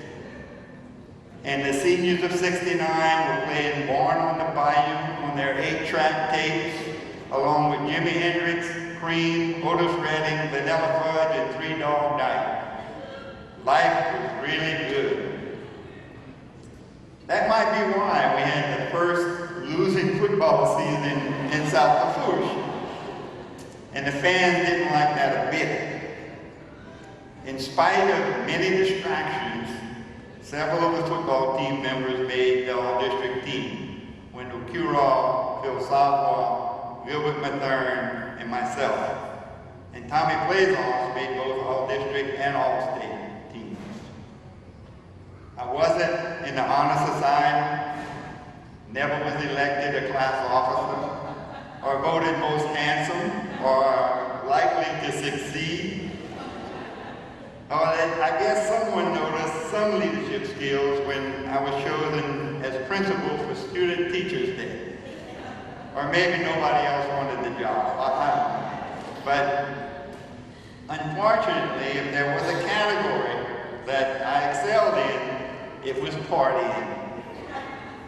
We had a group of close friends called the Brotherhood, and everybody had a nickname.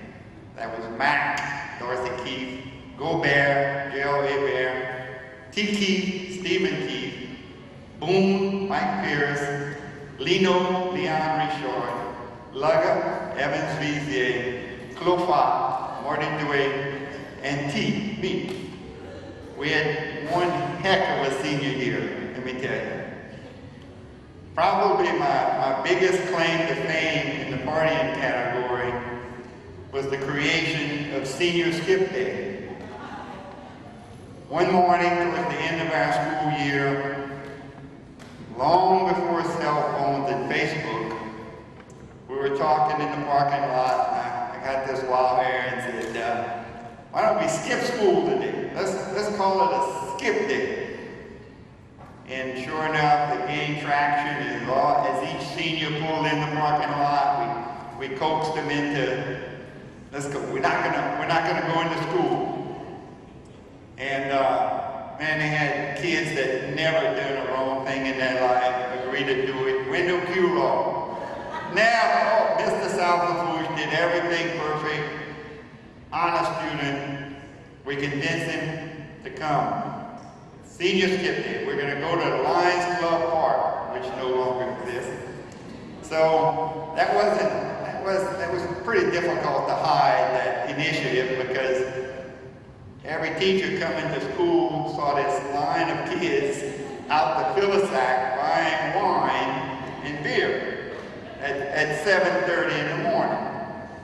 And we went to the Lions Club Park and we were just having a ball, doing what we do best. And don't the ROTC hierarchy show up at South Lafourche to give the ROTC scholarships, and Wendell was going to be one of the recipients. And he's at the Lions Club Park with us.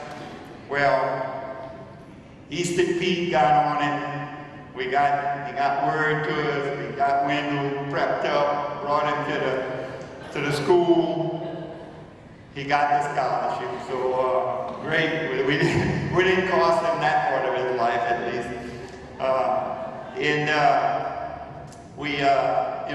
We came back to school that afternoon because most of us were off because we were planning for the variety show and we were given off that day to work on the variety show. So I came here, was quite tired, and decided to take a nap in the back room, just right back in here. And so I'm sleeping with the lights off, and all of a sudden the lights come on, and I see Easton Pete looking at me. And he says, Ted, you been drinking? And I said, all I said was, "Toke is okay." Okay? And so he took me, brought me to the principal's office, called my mama, come pick me up because I had alcohol on my breath at South LaFouche. First student, probably not the last, to have to leave South LaFouche. My mom was crying. Oh man, what a mess. And another story was one night we had the Ritz Garden, and we got this idiotic idea that why don't we go to Edwis College's fruit stand, which was on the side of the bayou, and steal watermelons, okay? He had these watermelons inside of a big fenced area. So 6 of us got in a Volkswagen, 3 guys and 3 girls, and we took off to Edwis College's fruit stand. Climbed the fence, got in, took 9 watermelons. So now we had 6 of us and 9 watermelons in a little bitty Volkswagen. We got in front of the Ritz Garden and we said, what are we going to do with them? So we broke the watermelons on the road in front of the Ritz Garden. And that didn't, we couldn't keep that very quiet either. So Edwis found out everybody that was involved in the deal. And he wanted retribution. He wanted $5 a watermelon. Wow, man, we didn't have that money. But sure enough, probably was a great thing for Kale, because I think that might have made him decide to go into the office supply business rather than selling fruits on the side of the road. And he and his family have done quite well with that business. But to this day now, this is 50 years later, I still give Edwis Colleague crawfish every year for retribution to that offense. So additionally now, as seniors, we were forced to think about our future. Go figure that. What did we want to be when we grew up? In spite of my obsession with partying, somehow this great high school delivered an education that helped prepare me for what was to come. First, I thought I wanted to be a teacher. Then I realized that was being influenced by teachers getting deferments from having to go to Vietnam. And although 2 of my brothers were teachers, I wanted to do something else. I thought about being a pharmacist, but could not see myself in a pharmacy all day long. I needed to be outdoors. My elder brother was a microbiologist, and I felt that biology field would offer me that opportunity to be outdoors. My counselors totally agreed, probably because they thought I was going to flunk out the first semester anyway, so it didn't matter what kind of direction they gave me. So upon graduation, it was off to USL, as my 3 brothers before me had done. And I chose to major in fisheries biology. My South LaFouche education formed the foundation of my educational experience and guided me not only to a BS degree from USL, but a master's degree from LSU. In those days, high school is not only where you went to school, but it's where you began dating and making relationships. And like so many in my class, I married a South LaFouche classmate, Ruth Robichaud, who has tried to come here today, even. And we raised twins. She went on to get a nursing degree from Nichols. We raised twins, Mike and Mark, who were graduates of 1996. We were seniors of 69, they were seniors of 96. You know, there was no hesitation about sending our children to South Lafourche because of the great experience we both had. And guess what? Both of them went on to USL as well. Mark had won the Barney O'Quinn Outstanding Athlete Award here and got a track scholarship to USL. His brother Mike, on the other hand, got a little too much of the partying gene, I believe, from his dad and never found the library. If it hadn't been for this community's foresight to take a risk and combine Golden Meadow and LCO high schools, as well as the dedicated high school educators and administrators forming the foundation of my and so many's education and learning experiences, I probably would never have had the opportunity to do what I've done in my life, along with countless other graduates in these past 50 years. And what a wealth of opportunity there's been.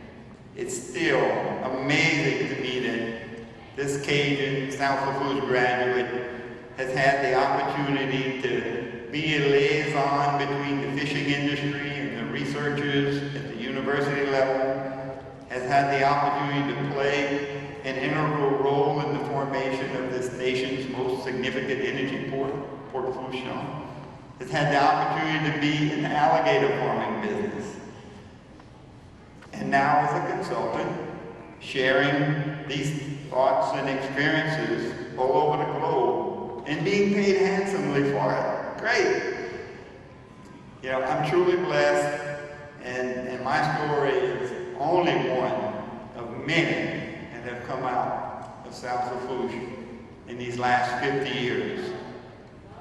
This high school is truly the cornerstone of the basic education foundation of our youth. It will continue to produce the fruits of a good education well into the future. This school has truly lived up to its motto, Tant que je peux. See, I did learn that in French, as much as I can. We should be so proud of this school's 50-year history, and I truly believe the next 50 can be even better. Thank you.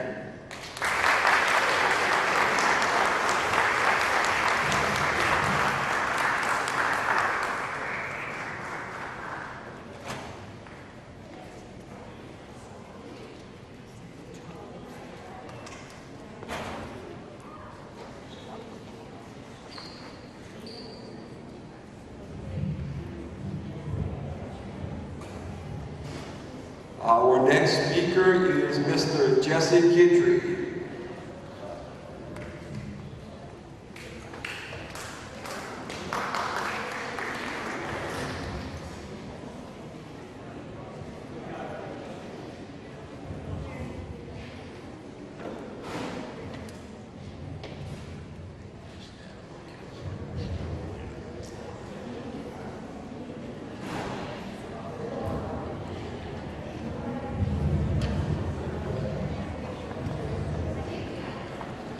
You might wonder why I'm on the program today.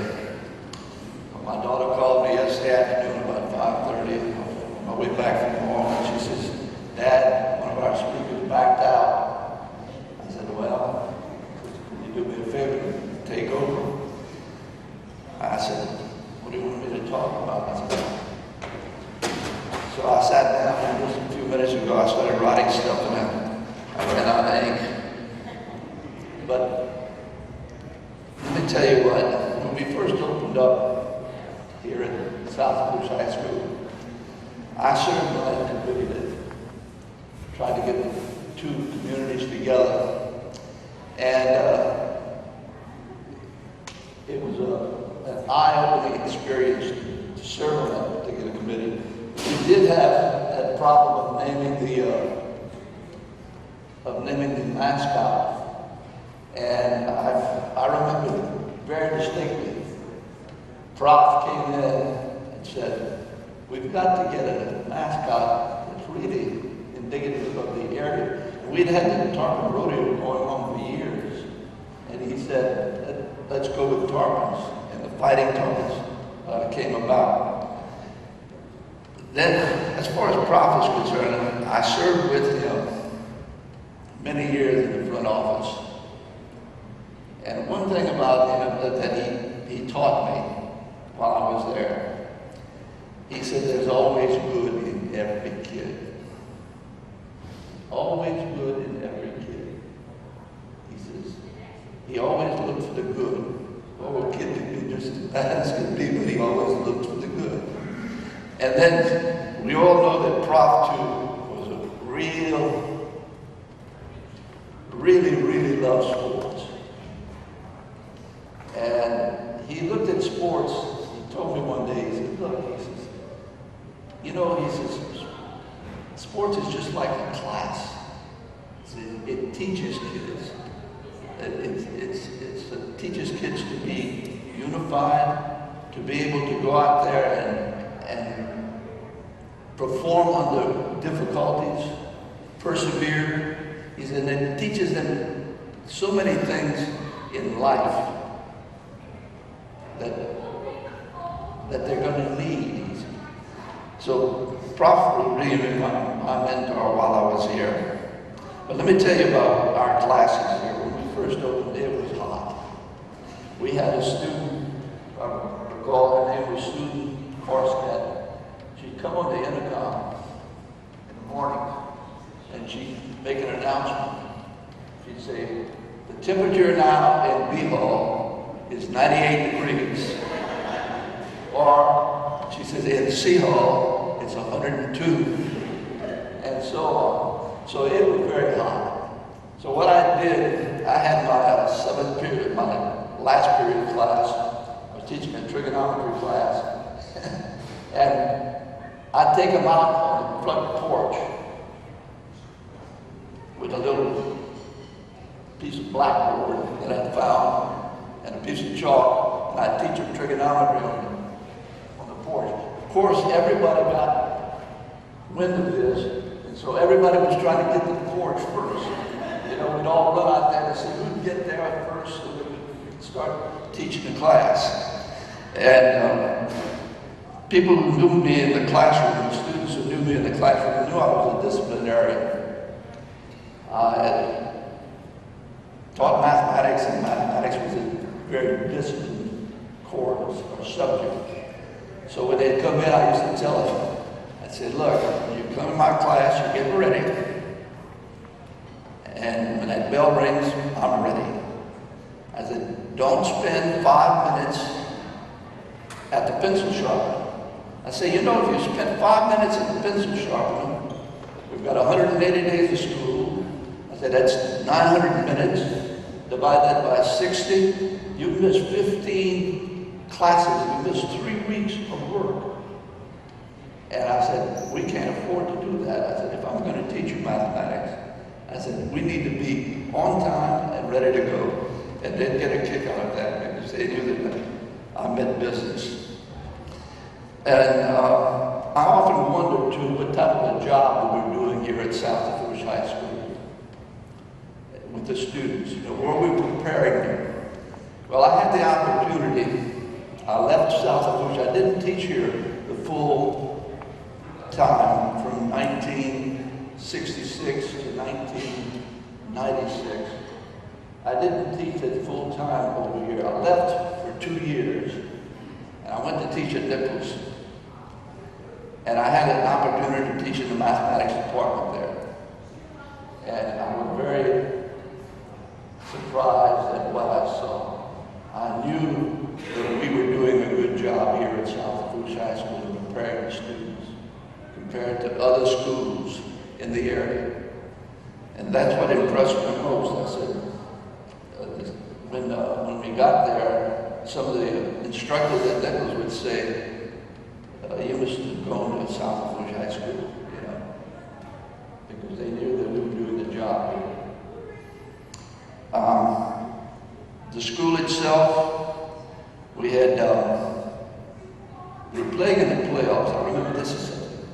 We were playing in the playoffs, and we had gone to Tulane Stadium. It was very cold. We finally beat Jesuit.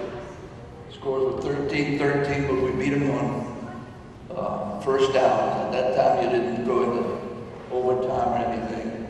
We beat them on first down, 17-13 first downs. Well, it just so happens that the next Monday following that game, I was serving on a Southern Association of Colleges and Secondary Schools evaluation team, and we were evaluating Jesuit High School. So I was up on the stage at the Jesuit High School, and they introduced me.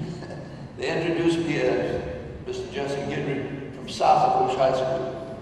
Well, I got the biggest boos from the faculty. I'm probably the only person in the state of Louisiana that ever got booed at a Catholic school. I recall people in the math department here at South Lafourche High School. There were 4 of us. There was Eddie Blanchard, there was Wilbur Brock, Eddie Bruce, and myself.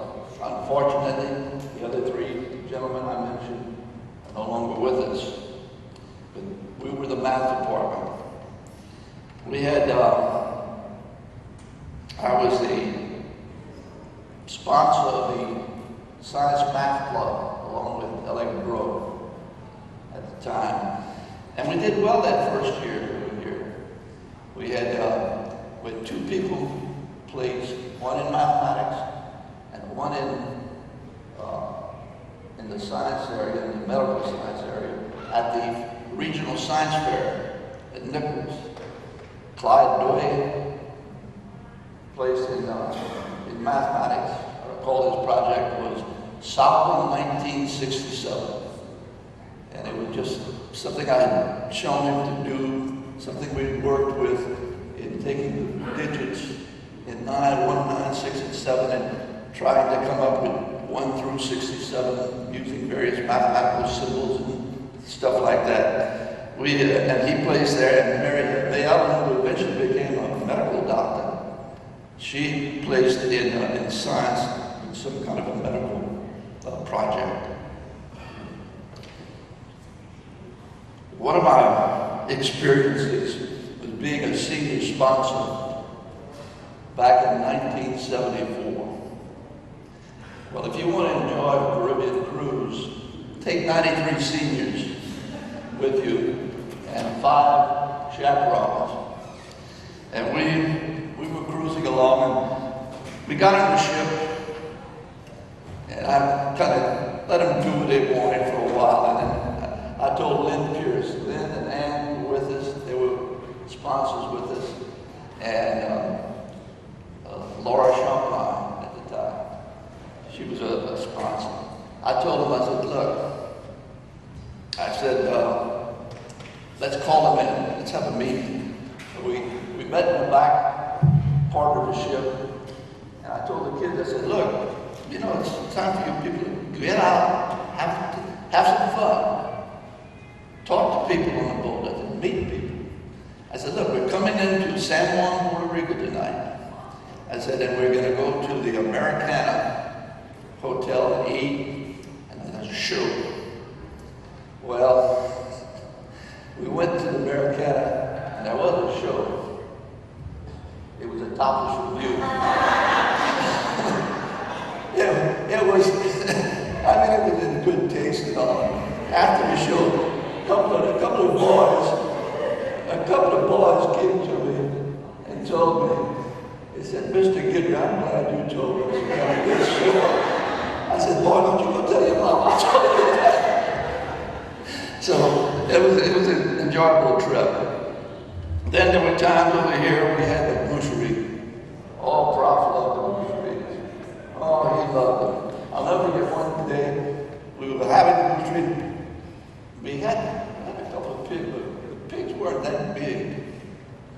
And so Prof said, look, he says, Jesse, you and Lynn and Doc Webb, he said, yo, go get another pig.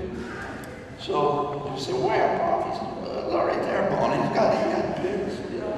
So we went out there, and we were trying to chase the pigs in the mud out there in the pit. And doesn't Lurry come out with a gun? It hurt this.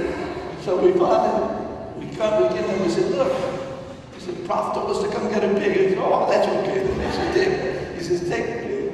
So we took the pig back to the butchery, but the butcheries were really fun. It kept the faculty and our families together, it got us together, and we really enjoyed those.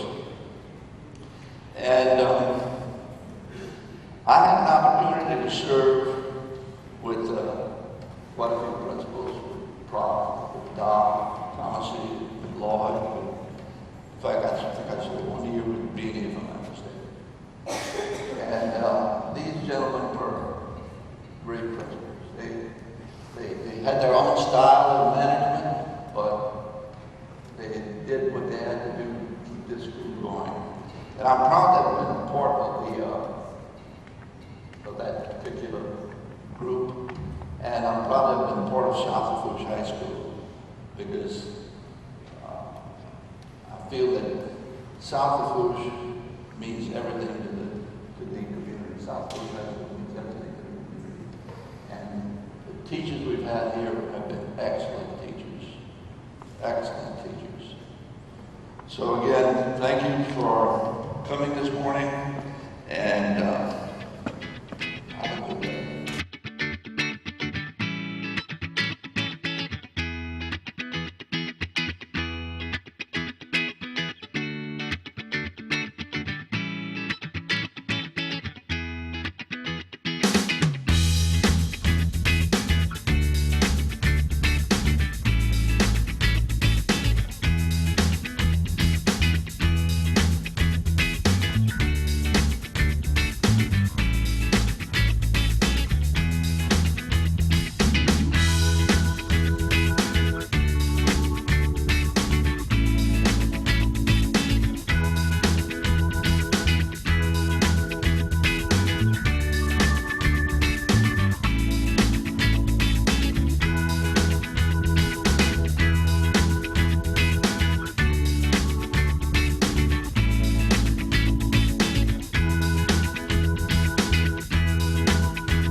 Our locker room. We recently updated this 2 years ago. We used to have a little divider wall right here that we knocked down. We wanted to open up the space, give kids more room for the lockers, and the coaching staff actually built all these lockers ourselves. We had a little bit of help from the carpentry shop. We actually built them, stained them, and all that, and they really nice, real nice lockers. Right now, the kids don't have a lot of their equipment handed out yet, so there's not much in there, but try to keep everything as clean as possible. Let's see. Right now, well, we have some open spaces right now. We don't have we're trying to accommodate for the varsity, JV, and freshman players, so we can get everyone in here at one time. But right now, we're transitioning from bringing those freshmen up from the summer program and all that. We do have 2 lockers in place for the 2 guys who have had retired numbers. Ronnie Este, we have his locker set aside. None of the kids are allowed to sit in his locker or the other retired locker we'll go through in just a minute. Kids aren't allowed to wear his number or anything like that. We try to honor him for all the hard work he's done here and elsewhere at this football career. And over here we have Bobby Abear's locker. And his number's also retired. No kids here can ever wear number 15 and number 63 again. But same thing, kids, they respect his locker. They don't, no one's allowed to even sit in it, no one puts their stuff in it. You know, try to honor him for all the stuff he's done here for our school.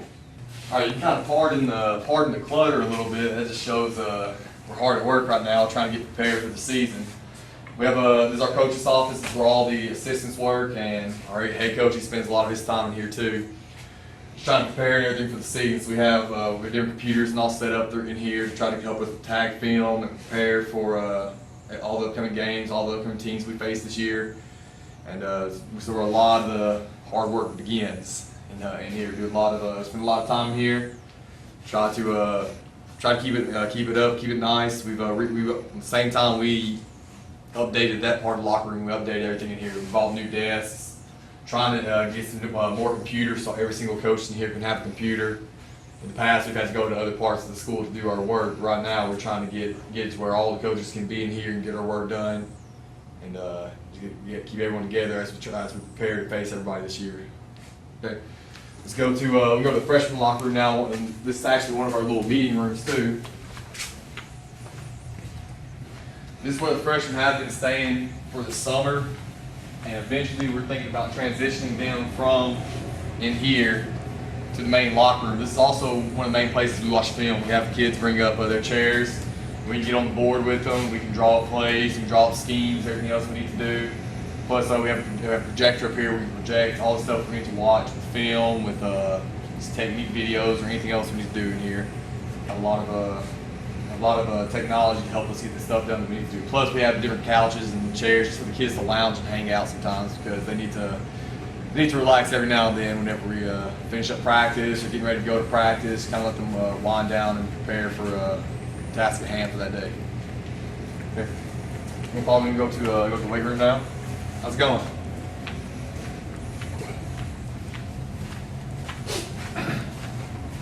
Real quick before we get to the weight room, these two walls right here, these are our walls of fame. Our wall of fame, we have all the players here that have either been all district, all state, all region. We haven't had someone's been all American. Players who played on the college level, we've had a few play on the NFL level. We try to have pictures of all of them on these two walls, and it's been here since the first guys here at school. 66 up to the guys who just graduated class of 2016. We try to, if we don't have a picture of them, we try to at least have a plaque or something that has their name and what honors they received from either playing here or playing on the college level. But you see our wall is starting to fill up, and before long we're going to find some new space to be able to put the future players who are going to get put up on this wall here pretty soon. But a lot of the South Lafourche greats, if you just go through and look at some of the names like the Bobby Heberts, the Ed Ogerons, all through here. You can go through here and you see a lot of great Tarpon football players. Not just great Tarpon football players, but a lot of guys who are still a very big part of this community too. I think they're really supportive, and they really they do a lot of good things for our football team here. All right, we're going to go ahead into the weight room.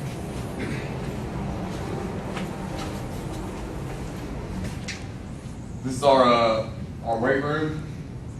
It can accommodate about 40 athletes at one time. Usually with the number of athletes we have, we try to split them up. But this is one of the nicer weight facilities that you'll see on the high school level. At least at the different schools I've been at, we have some of the nicest equipment, have some of the most open space for us to get a lot of the work done that we need to get done in here. Me being the strength coach, I like having this open space for us to be able to perform a lot of the key lifts that we need to do. We focus a lot on the Olympic lifts. Try to work a lot of squats, a lot of snatches and clean and jerks. Try to make sure we keep these kids healthy and prepare them with the skill set they need to be able to play football here for us in the fall. We have 9 power racks in here. Each of them have all the different weight sets in there. Kids do a very good job of keeping this place organized and clean. We try to make sure that we keep this place clean because you don't want to get infections or anything like that. Plus, with all this open space we can keep the kids as safe as possible. We can keep we can limit the amount of injuries that may occur due to maybe overuse or lack of space or lack of proper equipment. Our equipment's very nice, and we take care of our stuff to help keep our kids healthy as well.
was extremely prepared.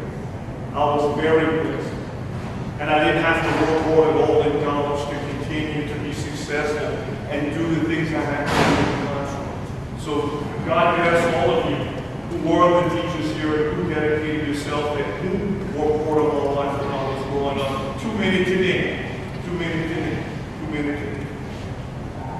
And how fortunate was I to not only grow up in that atmosphere, but again, like my brother, to be able to win a state championship in football in 1977. Where again, that pride in the community coming close together, not only, having to go, I'm glad we go to Tiger Stadium and play something like football. We got to play our state championship right here in our backyard, where you saw a regular stadium, well, a regular home ground was both sides full, and probably 75% of the community here. But on that state championship night in 1977, we probably had 99% of the community here in our stadium. And what a special day. And again, God bless to be in the right place at the right time. Somebody said, Coach Stahl said, how lucky they were, how lucky they were. They always talk about luck, but he said the harder they hit, the luckier they got. To be part of being raised in a championship family with my brother, to be blessed to be part of a championship here at SLHS, that kind of ignited me to a different level and a different belief in what could be achieved here. And I was fortunate enough through that playing experience to get a scholarship to Nicholls State. And again, focused mainly on football because football had become part of our life. And again, from one special moment or one special night or one special field, how God blessed I was to have all that community wishing and praying that I catch that ball. And luckily, I did catch that ball. I don't have too many restless nights that if I would have dropped that ball, how would I live in this community and all that I have to face? But God blessed me with the ability in a split second to stretch out, not only gather the ball, but turn around and make sure the referee can see that I caught the ball. And no one else could see I caught that ball in that instant. And it was like somebody flipped the light switch. The Bonneville side was all screaming and hollering, and our side was quiet. And the second I got up with the football and showed the referee and he put his arms up, that side went down and this side went up. And from that moment on, my life changed in a lot of positive ways. But my heart was still the same heart that I had before. Those blessings were still the blessings that I was gifted before. And hopefully I never disappointed God in that gift that He gave me that night in sharing back with the community. Because after I went on to college, my football playing career ended. And I was left with now what I'm going to do for the rest of my life. So as a young man coming back in the early 80s to this community, I wound up studying to become an educator, a physical educator, and come back here. And I figured I'd give about 4 good years of my life to trying to teach some of the young ball players and some of the young students some of the things that we wanted to do or I wanted to do as a player and was unable to do because the coaches told you some of the things you had to do. And we reflect on that, my wife and I often. 20 years down the road, why after 4 years I never stopped teaching and coaching and continued to do what I did. And I think it was because I loved the opportunity that I had to watch young men and women grow into special and unique individuals in our community. And I say that with a good open heart because when I first came out, it was a passion. It wasn't a job. It wasn't a duty. Like he said about Mr. Air, Mr. Justice said, he came in the morning, and it was a passion that I had within my heart to help and give back a lot of the things that I had received all those years. And I was lucky enough to start teaching, student teaching at South Lafourche. But at that time, we had a lot of controversy. We did the football coaching program. I went out to the junior highs where I could expand and grow and learn and do some other things myself. But I was fortunate enough in 1990, 91 to get back here. And I was hoping at that time and real driven to become the youngest principal that South Lafourche ever had. And I was almost consumed and straight line at achieving that goal. And what a blessing that would have been to become a head football coach and a principal of South Lafourche High School when you were a young aspiring teacher. And you know what? God has different paths and different tracks for everyone. And I came so close to attaining what I truly felt was the right thing in my heart. And all of a sudden, a door closed. And from one door closing and my stubbornness, it took me on a different track and a different path. And I gave up the dream of becoming head football coach at South Lafourche. Didn't know if I gave up the dream of becoming principal of South Lafourche. But it changed. For the first time in almost all my life, I was humbled. Truly humbled. And I stayed in a tailspin for about 1 year. But after that 1 year, I was blessed that Mr. Lloyd Guidry came up to me and approached me and said, I'd like you to be the head coach. And I kind of lit up, head coach. Head basketball coach. I said, I accept that job, Mr. Lloyd. I'll become a head basketball coach. And all the focus and all the intensity that I had on focusing on becoming principal and head football coach, now I turned into a focus and an attention in a basketball program that started off greatly in the old times, because when I said the first memory I had of South Lafourche wasn't coming to see him play football. It was coming to see the basketball team in the playoffs, where I couldn't even get in the basketball stadium because we got there late. My father and I went to stay in the hallways listening to people cheer about the basketball game that was going on. So I said, what a unique challenge to come back and reunite a basketball team that really had some ups and some downs, had some great years right at the beginning, kind of went down, and had a couple of uplifts after we won the state championship in football. And I was so God blessed to be in a great school like South Lafourche. We had moved from AAA in my brother's time to 4A championship in my high school time, to now we're at the highest classification, 5A basketball in Louisiana. And 5A basketball in Louisiana, if you know that, that's pretty competitive. Those teams like Jesuit are up there every time. Those days, Shaw, in those days, St. Augustine had great basketball teams. And I counted the other teams scattered around this state. And I was able to be fortunate enough to coach basketball here from 1990 all the way to about the year 2000. And we were fortunate, again, to be at a school where basketball was able to rise to the top. And it didn't rise to the top because we had a good basketball coach. It didn't rise to the top because we had just great basketball players. It rose to the top because of where it was at in the South Lafourche area. And people came back and started to support each student that participated, supported our team.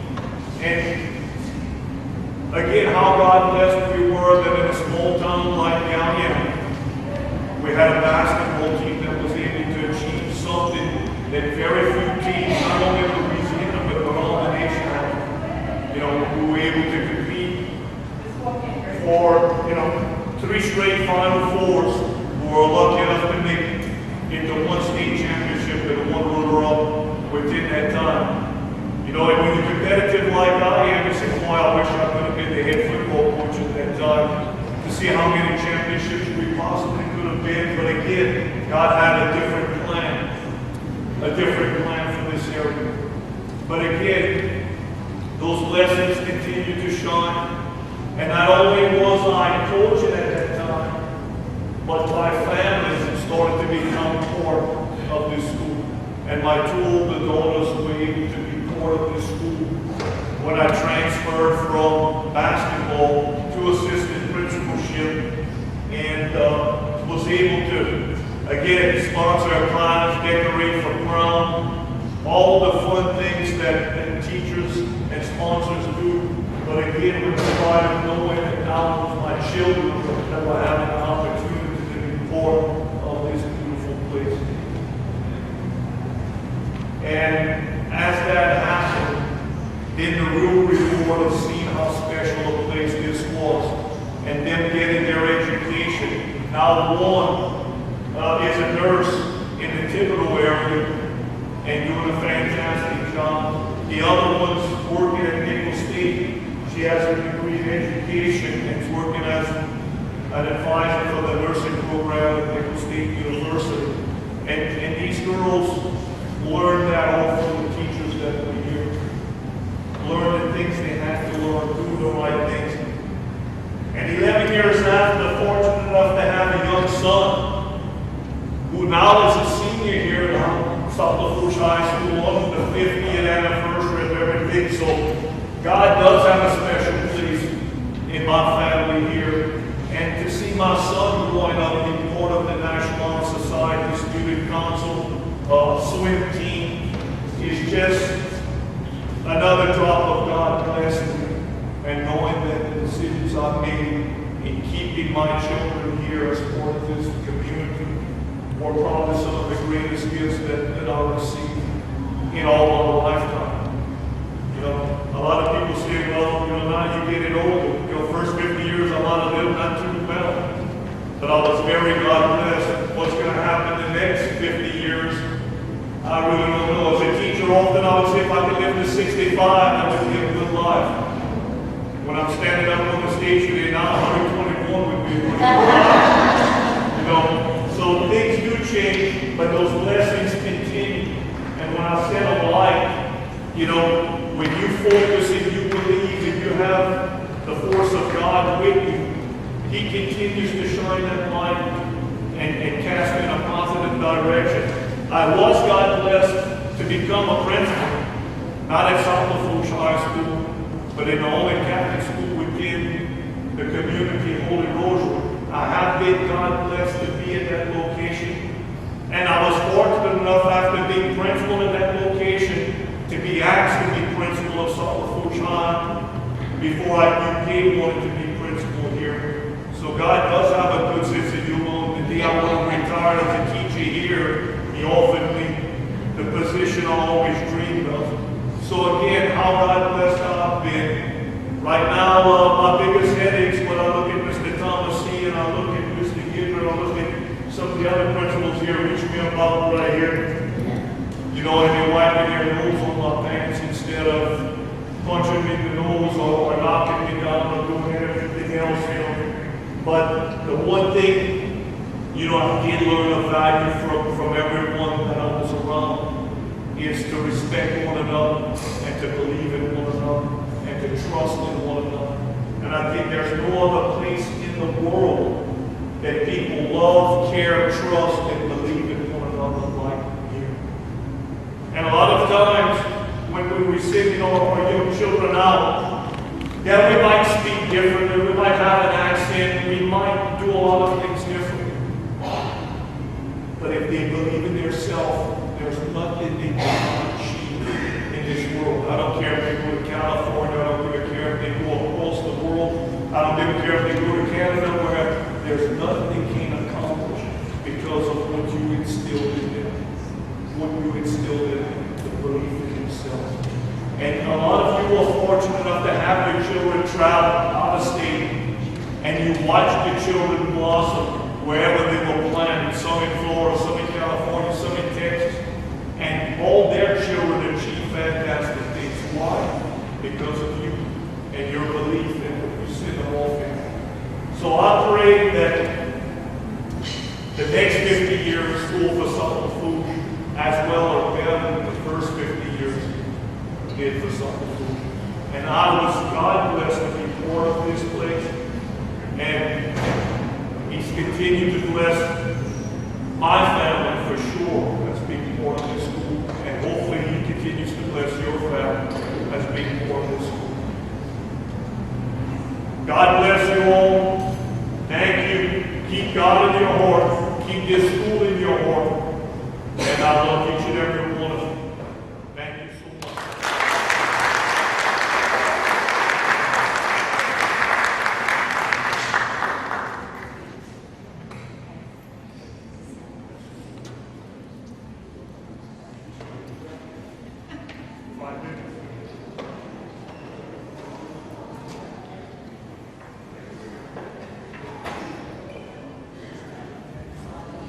Our next speaker is Glenn P.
Not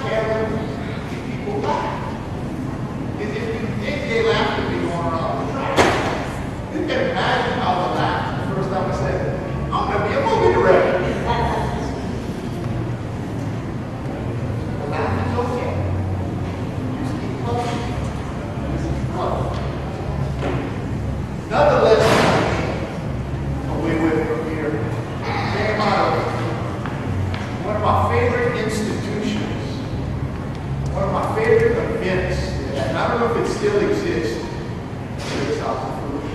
It happened once a year. We called it Blizzard Day.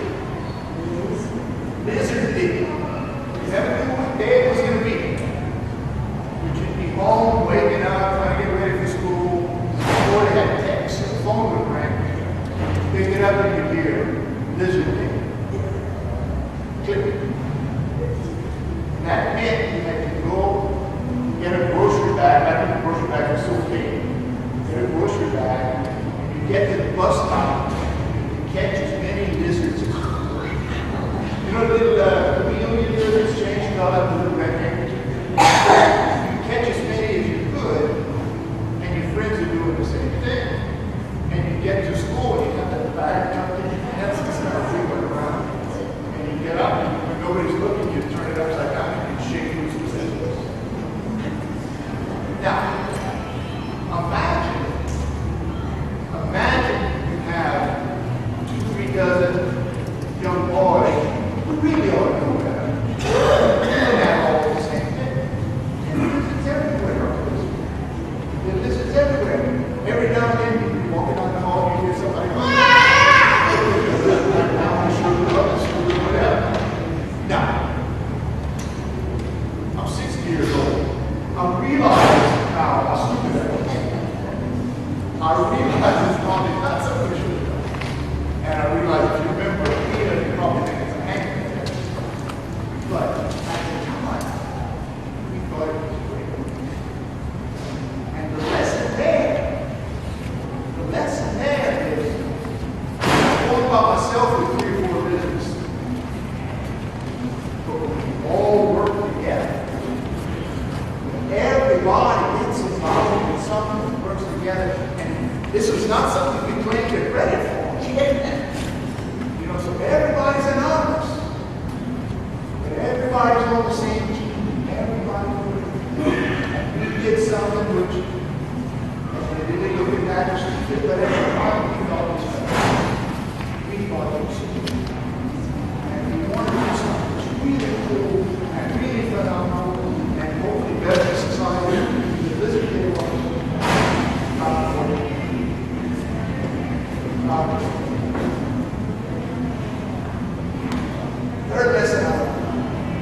third lesson out. Another embarrassing story. Back then, aside from getting as many lizards as possible in the school building, the thing on which it was 1973. Now, I don't know if they still have regulations back then. There were limits on there could be. It could not touch your mouth. The air could not touch your mouth. Now, my hair's still curly. My hair never touched me. My hair would grow out. I would scrape it. My hair would grow out. And it was still on my mouth. Which some say I should have been a lawyer because I said, look, I'm not breaking the rules. But I had some hair. Because this one African American gentleman once told me, you get the best floor I've ever seen. It was ugly. And poor Nick and George A. was president. And I explained, look, it's not all my politics. And I know it's not all my politics, but look, you can't have everybody else want to get everybody's business touching. Not like they're right. I said, it's not all my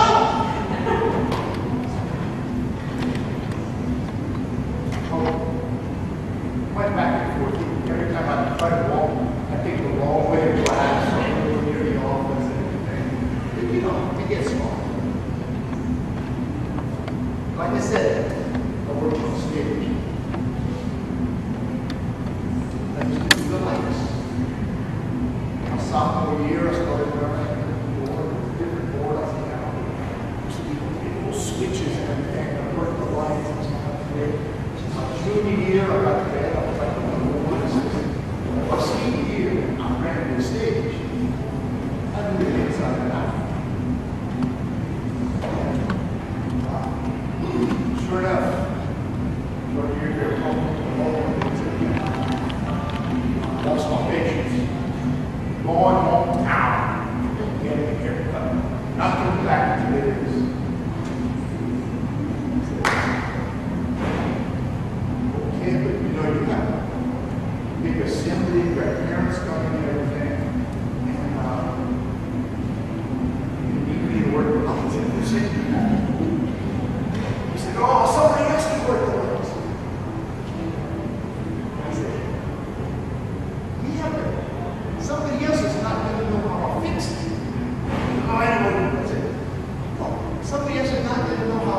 system so that the podium where you stand, sitting in that pretty amber like we have here, is going to be green on you.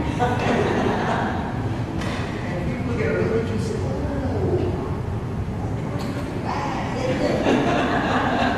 if you give me that look, like, I don't believe it, but there's a little bit of chance it's going to be true. And he kind of slaps me on the shoulder and says, oh, get your hair cut. You know? I got away with it a little longer. Actually, my dad made me cut my hair. But what I learned from that stupid little incident was find something you love. Find something you love to do, and you can get good at it. You can't help but get good at it. Because it's not like you're doing homework. It's not like you're doing it for a paycheck. You found something that inspires you, that excites you, that's fun. And you can get good at it. And from being good at one thing, whatever that thing is, whether it's catching the football where everything's dropped it, or whether it's catching the biggest fish, or whether it's being, the nurse at the hospital that makes everybody feel better than they want, whatever it is. From being that good at one thing is a power. How do you get success? You get success having that skill, having that capability, having that thing that people might laugh at you for, that might seem to everybody else as silly as business is, and might in the scheme of things be inconsequential as how long you have to do it. From being good at one thing, loving one thing, being good at one thing, that becomes how you get through life, you get all those things, that whole basket of things that we all have. Because when I'm at a pile of awards on the shelf of movies, and I got, all these things, and in our studio we have in the bathroom, and in this movie store, and the regular movie like that. But that's not success. The success is the fun you have on the way. The success is the lives you change along the way. The teachers here, the principals here, should know that. The success is not, how well you get. The success is, kid, I looked at it, saw myself, and he wanted to make movies, so we hired him on, even though they didn't know the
amongst all these distinguished speakers, congratulations, South Lafourche, on 50 years.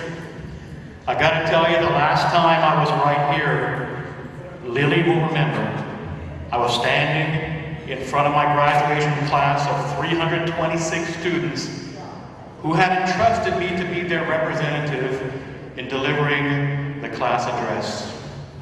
I stood up here, and the first thing that happened was my hat fell off, it hit the microphone fell, and everything was a big thud.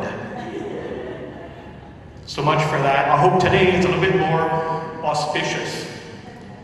It's a shame that the administration is not here, because my first comments are for them. There's a saying, now that I'm here at the podium and in control, there's a legendary saying about payback. They say that payback is about, oh, I'm sorry, these are not my notes. Glenn, are these your notes? Did you live with them? Look, it's full of lizards.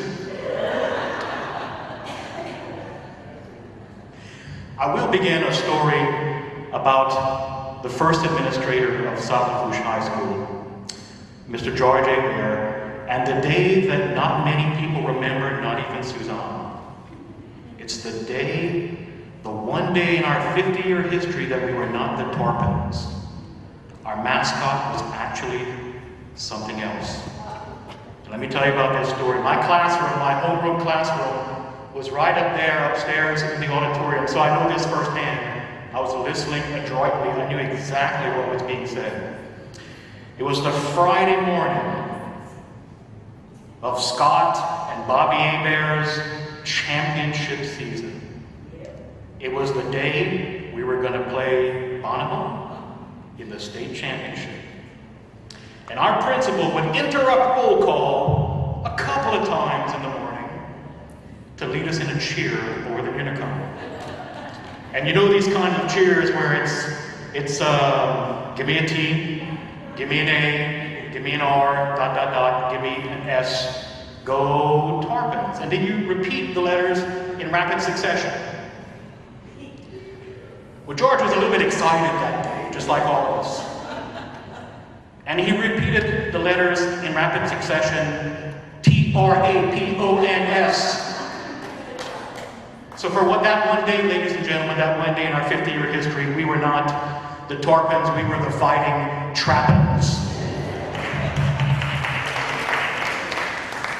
I remember that day well. The theme of our celebration today is the ties that bind. And I thought I would tell you about some ties in my life from this school that pretty much I've carried with me all my life. And I'd like to begin by talking about what this place means to me and to people like us. As a scientist and as a university administrator, I've had the opportunity to travel all around the world.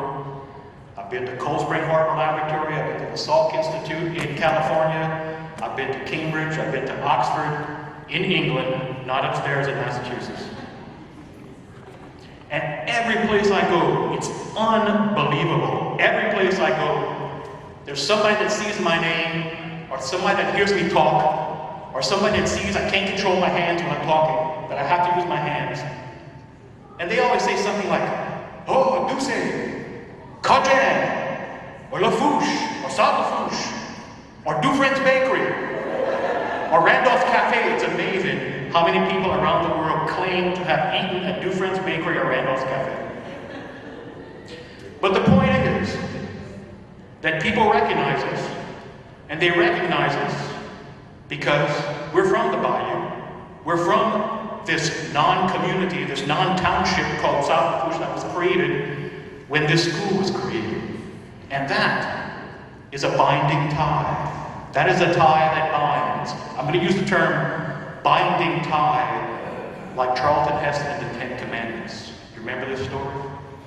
When he went to the Hebrew village as the Prince of Egypt, and he met his mother for the first time, and she was wearing the Hebrew cloth, and he pulled out his swaddling cloth, and it was the same Hebrew pattern, and he said, what? This is the binding tie. So, the fact that people recognize us all around the world as being South Lafourche people is a binding tie. Let me tell you about another binding tie.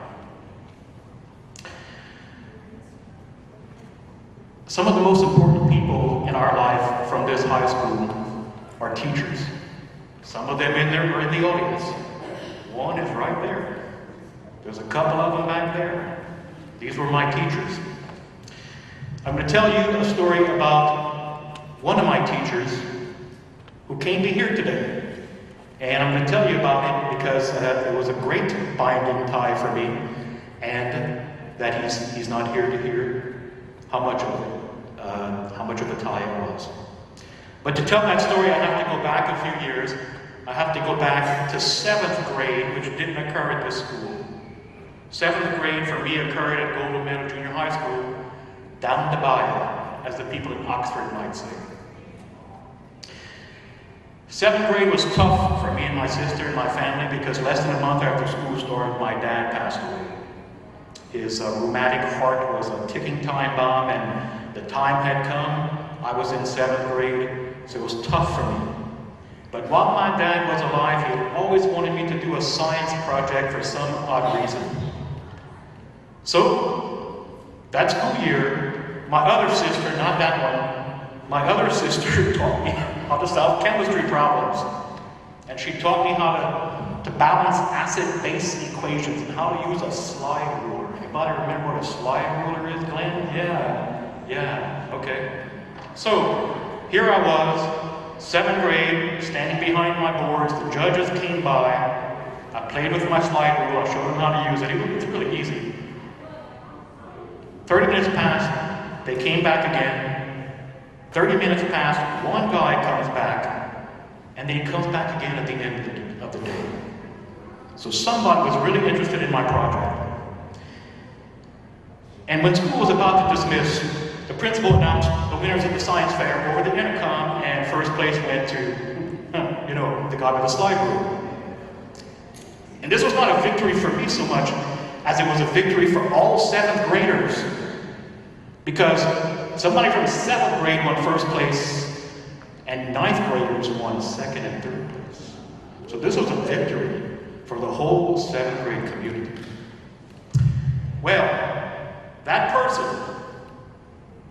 found out that my mom, who was now a widow, didn't like to drive too much. And somehow I had to get to the regional fair at Nichols. So this person calls up and volunteers to take me. He takes his huge, lumbering station wagon, drives up to my house at Golden Meadow, opens his hat, slides the project in, takes me to Nichols to the science fair. And he took me to science fairs for the next 6 years. From Golden Meadow to Thibodaux to Baton Rouge, and eventually to St. Paul, Minnesota for the International Science Fair. And that guy goes by the name of Archie Castell. Let me tell you something else about Archie Castell. When I was a 11th grader at this school, at South Lafourche High School, of course Archie was on faculty here, he saw me in chemistry class and he pulled me out for a semester, much to Janet Bowman's dismay. Much to Janet Bowman's subsequent historical dismay. And he said, I remember that science project, you don't need to be in this class, you don't need to be studying this, you need to study this. And he handed me this rickety old book, brown cover, stained, the pages were all marked up, this binding was cracked, the pages were yellow. And as it turns out, it was his college textbook in biochemistry. So he took me out of class, he put me in a laboratory, and he said, you need to study this, your next project needs to come out of this textbook. And it did. Textbook of biochemistry. And about 10 years later, after graduating from Nichols State University, and upon graduation from LSU Medical Center, I was holding a diploma that said PhD in biochemistry. Got home. I got home that night after a morning, graduation night, after a morning where my bathroom flooded, and after an afternoon where my car key broke in the ignition. In between those two things, I graduated. Drive up in the driveway and the phone's ringing inside the house. I didn't make it, so I said, I hope they call back. Well, some time passed. I decided to take a shower. Phone's ringing. Tried to catch it. Didn't make it. Eventually, about 9:30 at night, the phone rang again. I'm thinking, you know what? I don't want light bulbs. I already gave to the retirement fund. Who's calling me at 9:30 at night? It was Archie Castell. Hadn't heard from Archie in about 10 years. We had about a 30-minute talk. It was the best talk I ever had with somebody, with one of my teachers.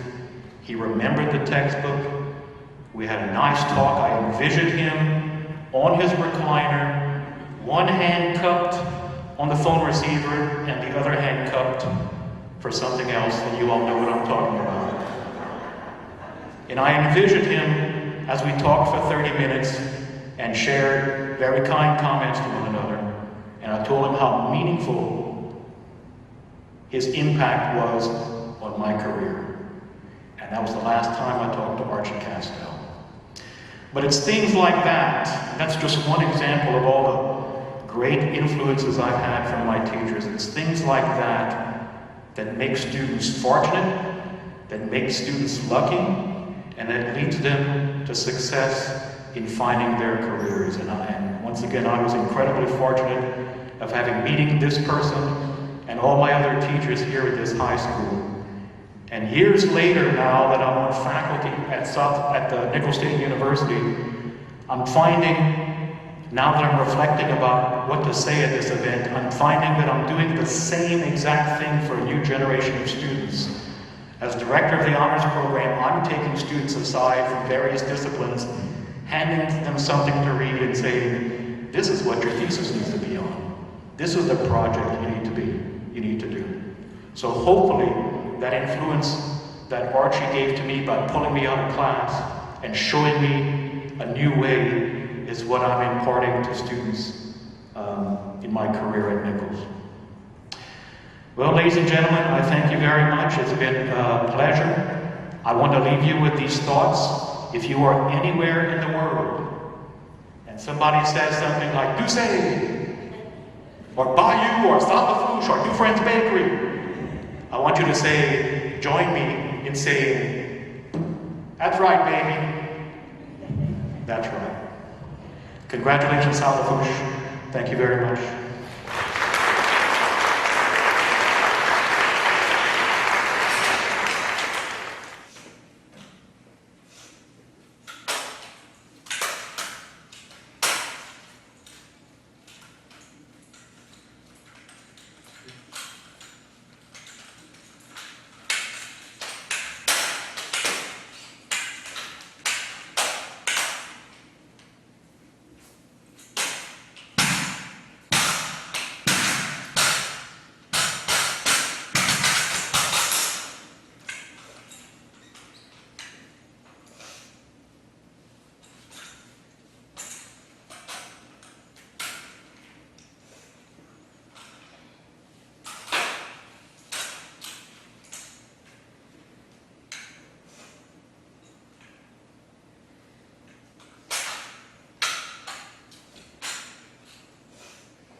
Port, arms. Prison, arms.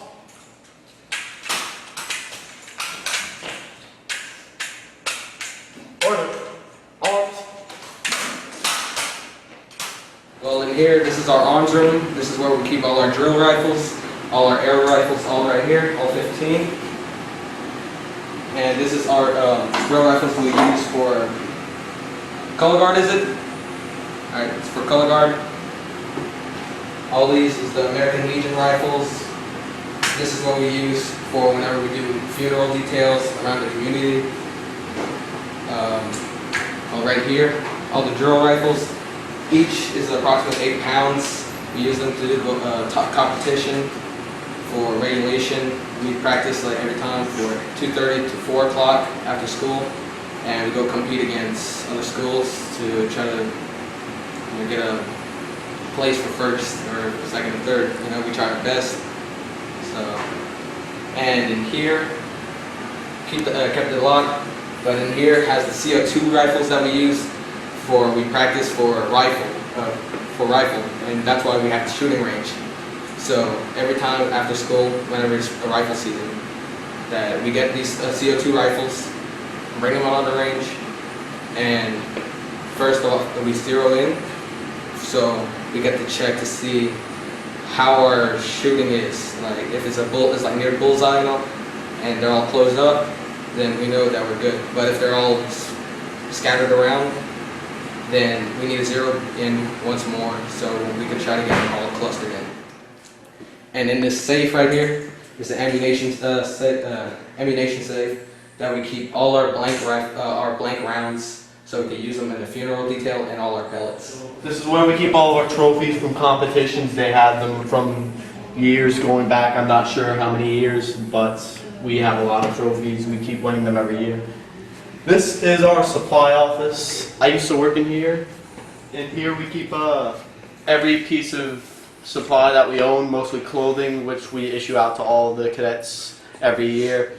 We keep the uniforms from previous cadets right here, which is where they turn them in so that we can get them dry cleaned and we give them back to them next year because they can't have them over the summer. And these are the uniforms that haven't been issued to people. We give those out, we size them, and then we issue at the beginning of every year. These are some of our cadets working here. The job is never done.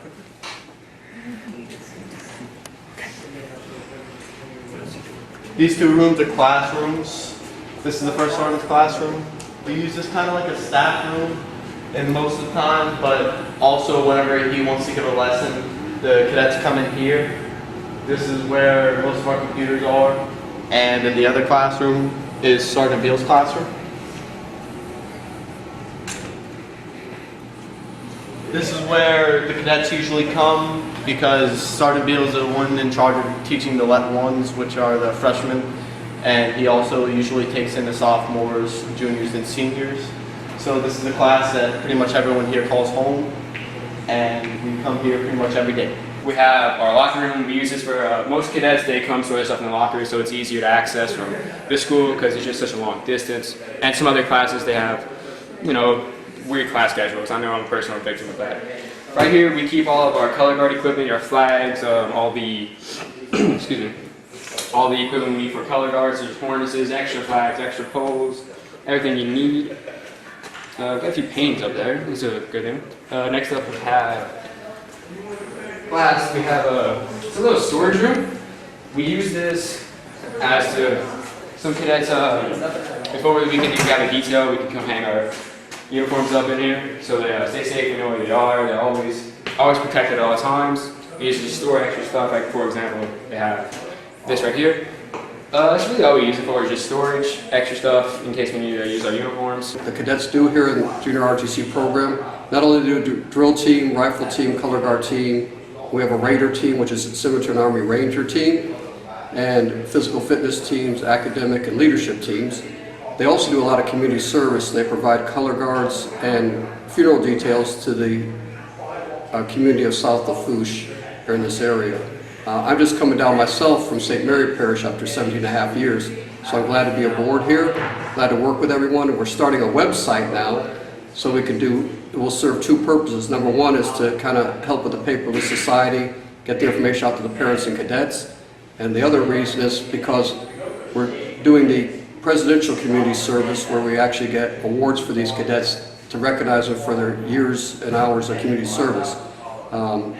Every cadet last year earned at least between 20 and 40 hours of community service, and some as many as 100 hours, and they qualify for gold, silver, and bronze awards and certificates from the President of the United States to be recognized. Last year they earned over 27 national awards and ribbons and decorations as far as from Cadet Command. The unit now is considered an honor unit with distinction, so it's been recognized nationwide. Thank you for tolerating me, and I appreciate the invite. We're getting ready to celebrate my 40th high school reunion here at South Rouge. I was in the class of 1976, and your bicentennial. And when John called me and asked if I would speak, he told me about the theme of the celebration here, Mine is Mine. I live in the Freshwater, so that means a whole different thing to me. I'm running the list of reading everything that our class, 76, is getting prepared for their reunion. And I was kind of lost. I was thinking, I don't remember any of the events they talked about. And I just couldn't figure out if I was just drunk the whole time or what was the situation. So when John asked me to speak, I sat down and tried to think about my years at South Rouge, 40 years ago. And what happened here at South Rouge for me? First of all, I'm one of these people that hated school until I got to South Rouge. I always had bad eyesight. I was a child that grew up in the early 70s. So people were starting to experiment with drugs, which I never did. So from first grade to ninth grade, I got beat up a lot. I got bullied a lot. I had big glasses. And the only thing I learned in my lower years is that if you're really funny, people don't beat you up too much. So I became the second funniest person I ever met. I never found the first yet, but that would be bragging. That would not be beat up some more. When I got to South Rouge, so many influences laid the groundwork for a life that I have been amazed that I've been able to live. People have influenced me more than anything. When I got to South Rouge, I was pretty lost as far as being a student. I had no ambitions. I was a visually impaired person, born in a small town, suffering from adolescent glaucoma. Nobody really knew what glaucoma was in those days. And really what I was told my whole life that I couldn't accomplish half the things I wanted to accomplish because I was limited in my abilities. South Rouge changed all. And I attribute that to a couple people. First of all, Stu and Williams, our English teachers. In those days, and we got a lot of criticism, but for me, it was the most wonderful thing that ever happened. We had extracurricular classes we could take. It wasn't just English, as you know. We were able to take Shakespeare classes, learn about literature and the great authors. And at that point, those classes opened my mind up and my eyes and made me realize the written word and all the things that life can bring to you. Thanks to those English classes. I don't know if they do them anymore. I know there was a lot of criticism about going back to the regular, just typical English. And that's a shame because in that time frame, I found a book called My Life, written by Helen Keller. And before I read that book, and it was during those English classes, I felt like everybody else that I could accomplish nothing because I was a blind kid in the visual world. There was one quote in that book, and she said, the only thing worse than being blind is not having vision. That completely changed my life, and it was because of these English classes. Then I met a guy named Robert Duper. I heard that there was a drama club here in South Rouge. Well, my first instinct, because my brother was so big in the ROTC, was to join ROTC. And I was more like a Hawkeye Pierce in MASH. So I got in a lot of trouble. It was not a good mix for me. And then I discovered drama club here. Now, I come from an entertainment family. So basically, I've always known my show business. I was a young ventriloquist, like Mr. Way said. I was on stage at age 5 with my dummy, which was bigger than me. I was a horrible ventriloquist. I couldn't really do it. I would say, "Hey, Danny, how are you today?" And they'd go, "Oh, you're fine, great." But Robert Dufresne introduced me to the concept of theater. And that became my life. Here on this stage, I found a community of people that weren't judgmental, people that accepted me for whatever handicaps I had. I learned about words, written word, and I read such great playwrights like Arthur Miller, Tennessee Williams, who I've become a Tennessee Williams scholar for the years. And between the English class and between the drama club, South Lafourche let me plant seeds that became the focus of the rest of my life. It prepared me for more than anything I could have ever imagined. It was my first trip to New York in my senior year. Because of my class trip on the SLHS cruise ship, I made enough connections where I spent summers working my way through college on cruise ships. I was mesmerized by my first trip to New York and saw my first professional theater. And Robert once told me, and this is a quote that has been passed for years, that luck is a residue of design. And that's something that's always lived with me. I'm still in contact with Robert Dufresne. I see him do applications. The people that have influenced me. And I realized at that point that you really make your own luck by putting yourself in a position that luck can happen. Since then, I've gone on to be a director for 30 years. The first play I ever directed was Miracle Work about Helen Keller. I got really lucky because I was in a bar one night talking to a young lady, as straight people in theater often do, and she turned out to be a Time Pick unicorn. We did a story about a blind guy directing a show about a blind woman. It made the AP, and suddenly I was getting offers to direct. And I said, well, now I gotta learn how to do this stuff, right? Excuse me. I've had an amazing career here at South Lafourche. But like everybody else, like most people my age, I couldn't get out of this place fast enough. I needed to leave the bayou, fall in love with it again. And it wasn't until I left the bayou that I realized how rich the culture that I ran away from was, which is why I opened the Bayou Playhouse in Lockport 8 years ago. I had opportunities to open in New Orleans, many places, but the place that started me and opened my mind to the profession and the life I was going to lead was here. And I decided to bring that back to this community. And y'all been very supportive, and I appreciate that. Since then, since my years in South Lafourche, I've been in this business for 30 years. I've directed 145 plays. I just filmed my first movie. Young Jay Spungy over here was in it. It has been seen in 15 festivals now, including Sundance. And South Lafourche, I think it was about the water. And I say that seriously. I used to sit at recess and watch the bayou. I grew up in that bayou. I grew up what we call down the bayou. I now live in New Orleans, right next to the river.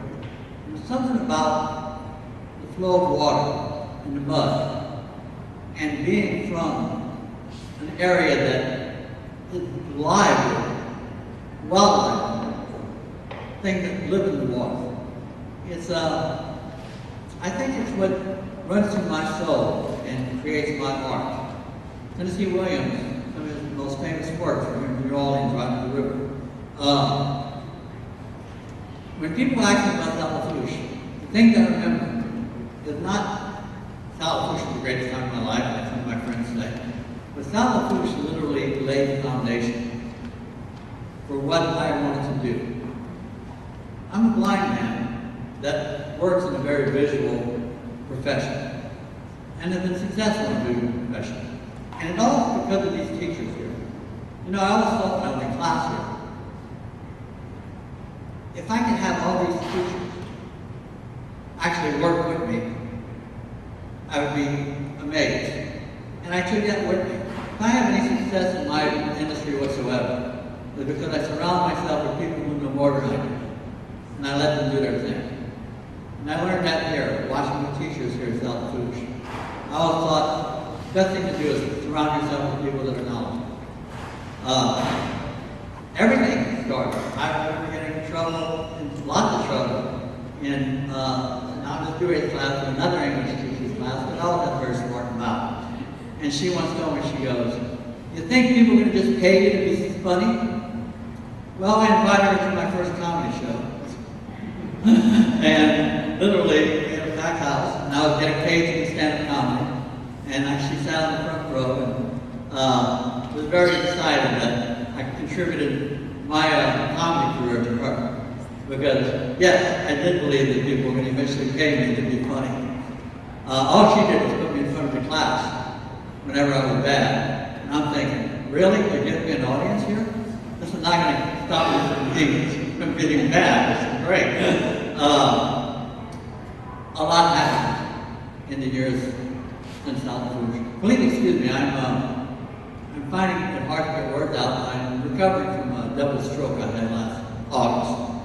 And I think a lot of perseverance that helped me recover has been the heart and the open-mindedness that I learned here. I wasn't much in math because my math teacher said, "How are you going to survive?"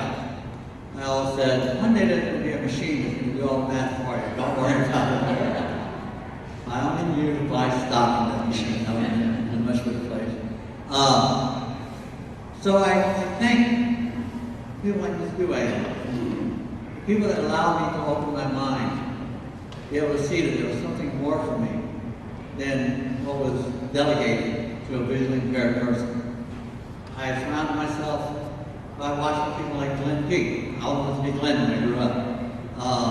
Randy Sherman, Ann Gallagher, other people who have gone on.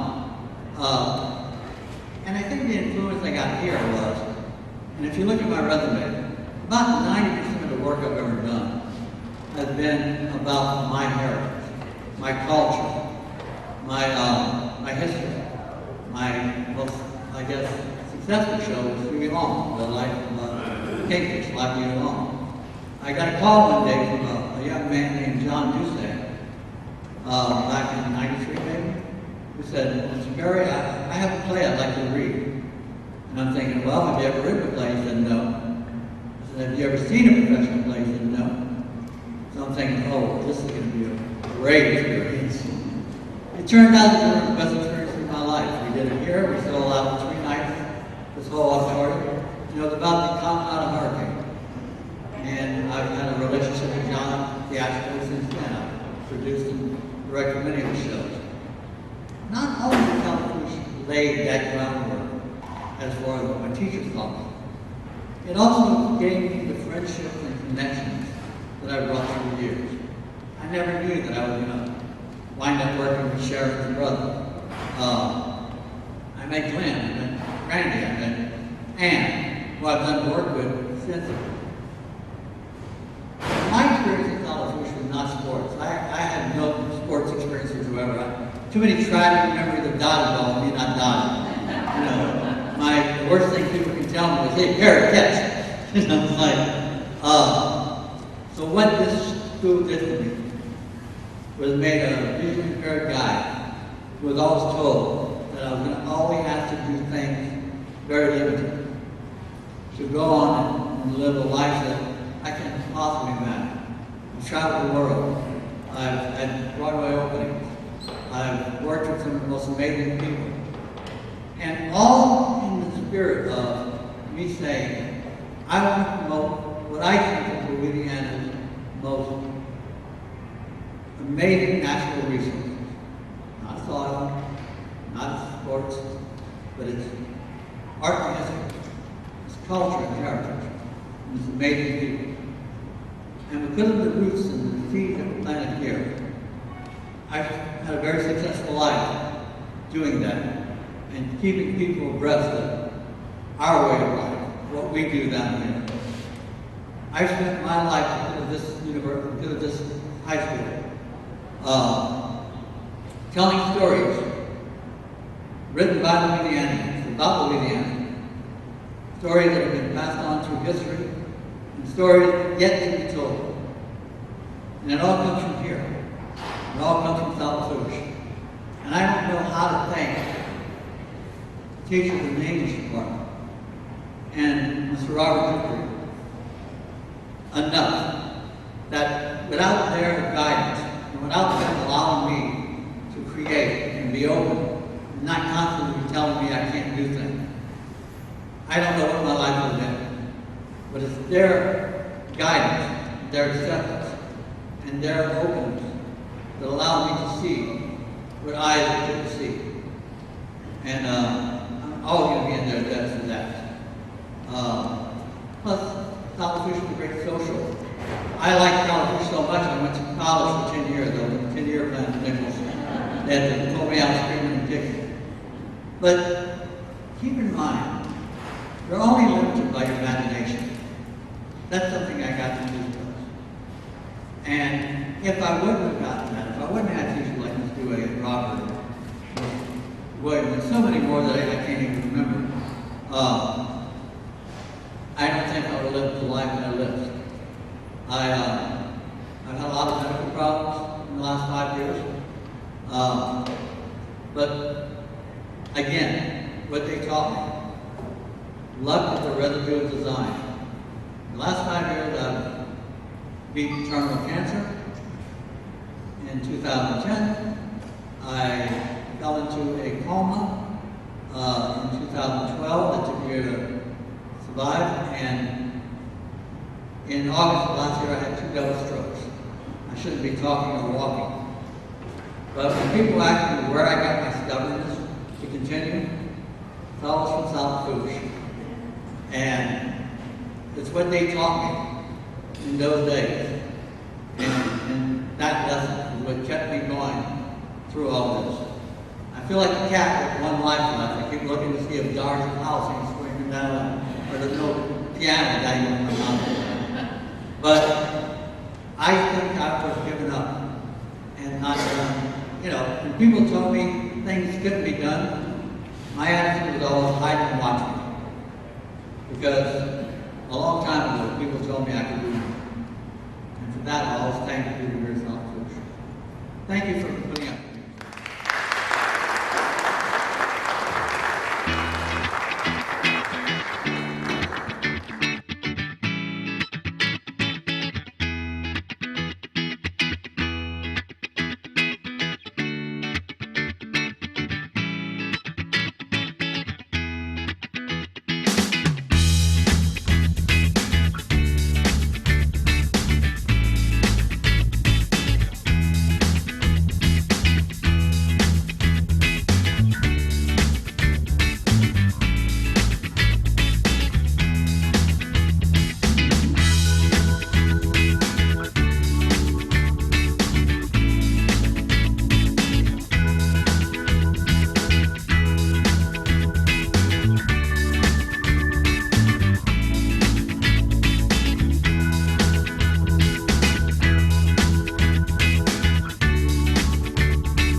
given me the opportunity.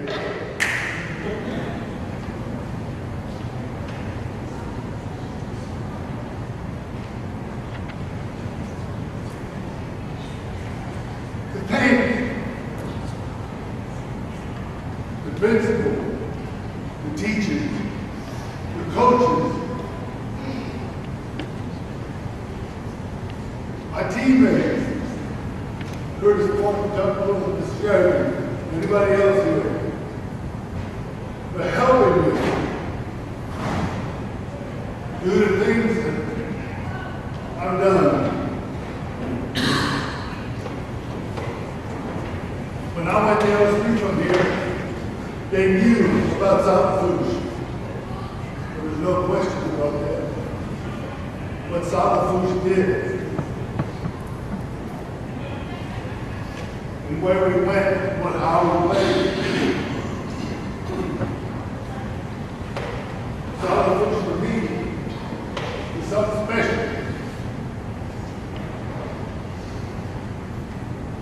And right now, I'd like to open it up. Does anybody have any questions? Where'd you go when you left Salafouche? What's that? What did you do when you left Salafouche? I mean, I know there's your famous thing about the clock at the school, so tell us about that. Well, first of all, I left Salafouche and had a scholarship to LSU because of Salafouche. And went to LSU, and I had to represent, so I did the best job that I could do. I ended up making All-American. I ended up being drafted by Denver. I was also drafted by the Canadian Football League, and they gave me a guaranteed contract for the first year, so that's why I went to Canada. And everywhere I went, they knew by the way I talked that I was from Lower Louisiana. It was fun there. Anybody else? What was it like when you lost that to a meeting on the first day at Lower game? Came back the next year, the year was 24.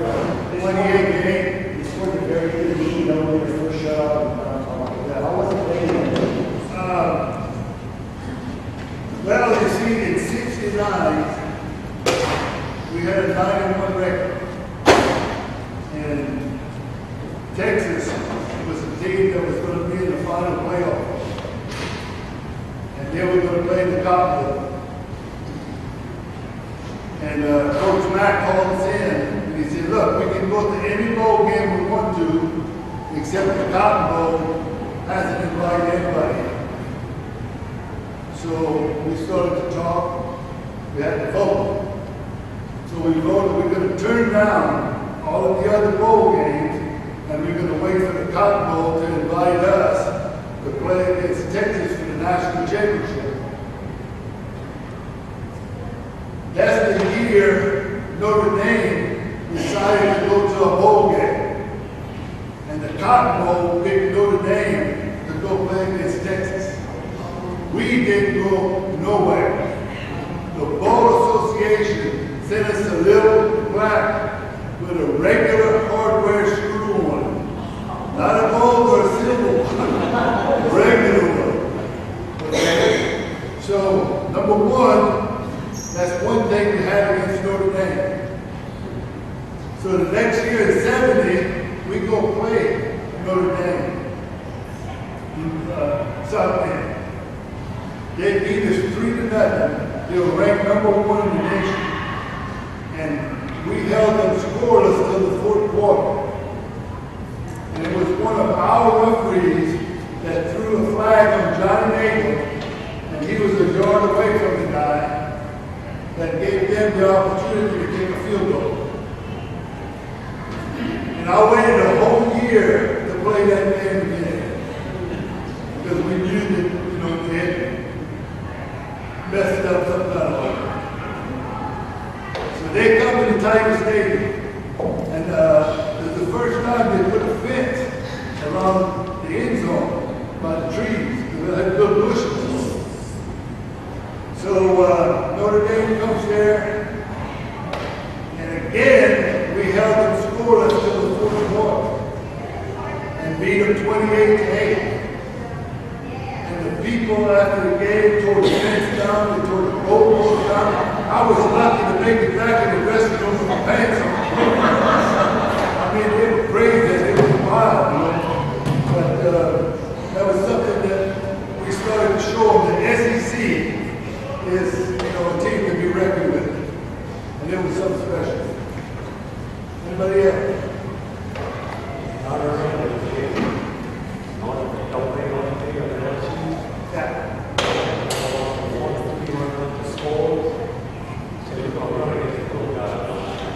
We had 3 goal line stands there. That was the game that ended up winning ABC Chevrolet Defensive Player of the Game. How did Coach Perry affect who you are today? Well, because he had played at LSU and he was a good player, he could relate and did do different stuff for us as a player, not only as a coach, you know. So he knew what to work on and how to work, okay? And he did a great job for us. When I was in the 7th grade, Coach Dan Danos said, look, you want to go to college? You better start working on your grades. I said, okay, and I started. And I give him the credit for that because when I was at LSU, Coach Mack said, look, if you want to be in the Hall of Fame, which I am, he said, you got to come back and graduate. So you had to graduate to be in the LSU Hall of Fame. And when I went to Canada, I came back in 73. And in 75, I graduated LSU. Anybody else? You ever been this famous quarterback in Washington? What's that? You ever been this famous quarterback in Washington? Yes, I did. I don't know how many defensive linemen have any points, but that year I had 4 points. I got Archie Manning and Pat Sullivan from Auburn, and you know, for 2 points a season.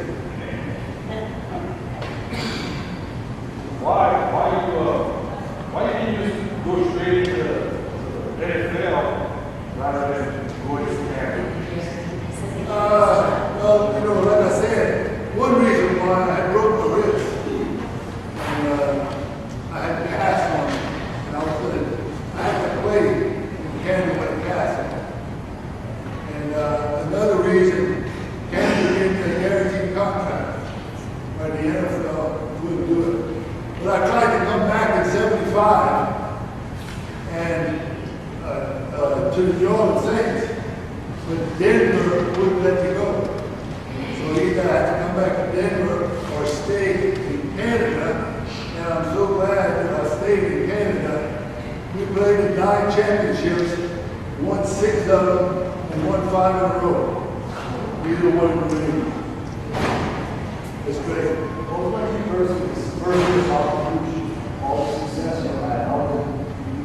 Well, you know, you had the players coming from Golden Medal and LCO, who won the state championship, and played in the playoffs, and you had great coaches.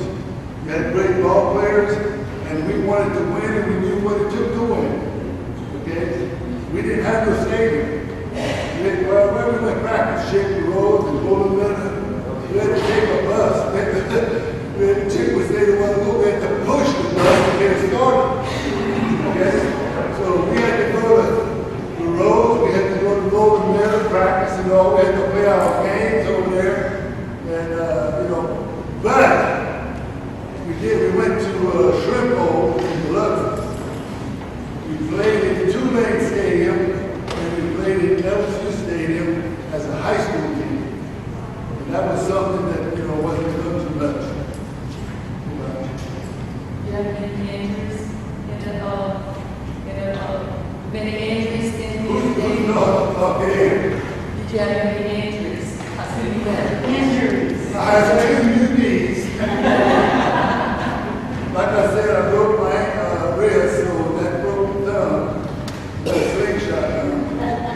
But no, I was very fortunate, you know, 25 years of football and thank God that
that a year hard to play with broken arm?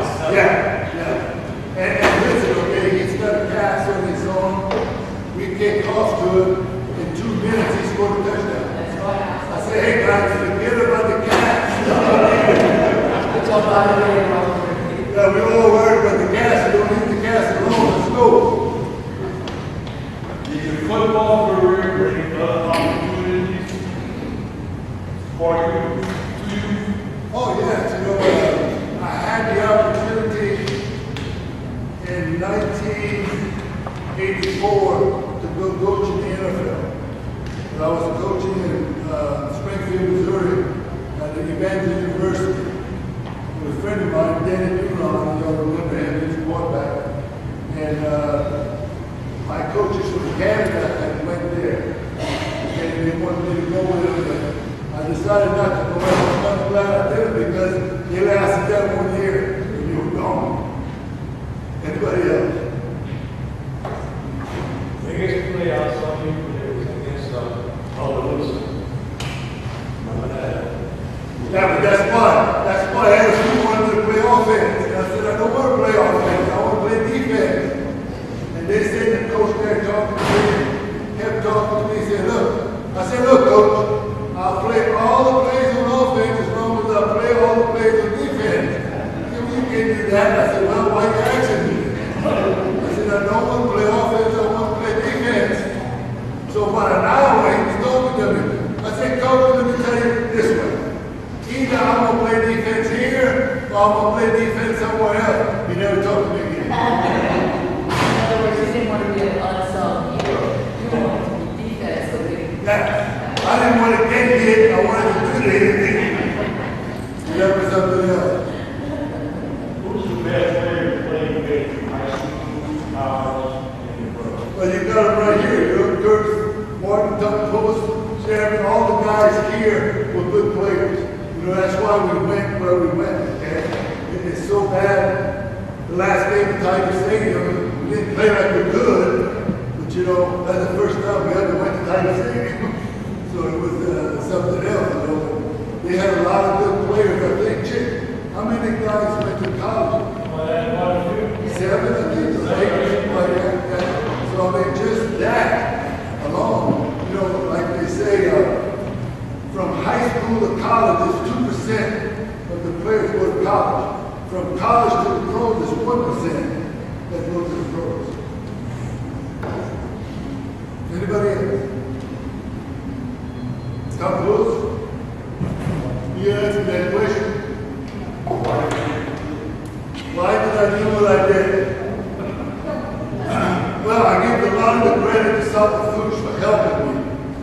Because in 1965, my brother Maxie got a scholarship to LSU. And my dad was so proud of him, he used to take the newspaper clippings and go around the Culver Rose area and show everybody, you know, what he done and how's he doing and all. He got killed in a car accident, and my dad was on the rig in the Gulf, and they flew him in. We picked him up and by the food coming out of the seaplane. The first thing he said was, "What do I have to live for now?" And I was 15 years old, and I didn't say nothing. I just said, "Here I am. I'm going to be the best football player I can be."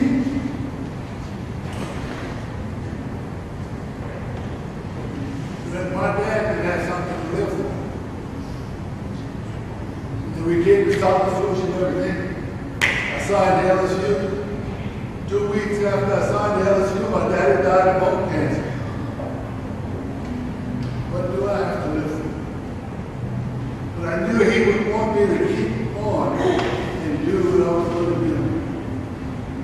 And, you know, a lot of you know my career and what I've done, and going to LSU, and, you know, went to Canada.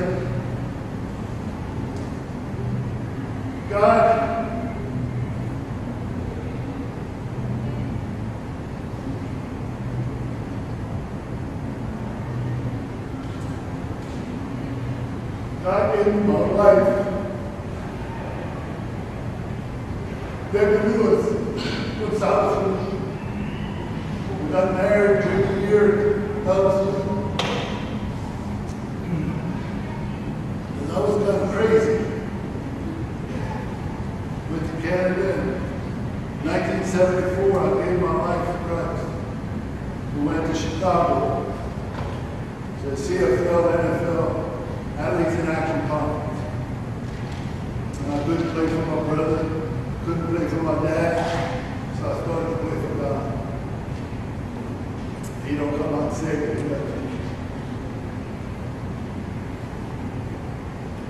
I'm an ordained minister of the gospel of Jesus Christ. God is good. I'm still walking. Everything's okay. And I'm good. I have 2 kids, a son and a daughter, 2 granddaughters. And I just wish that I could go back and play. Any other questions?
afternoon.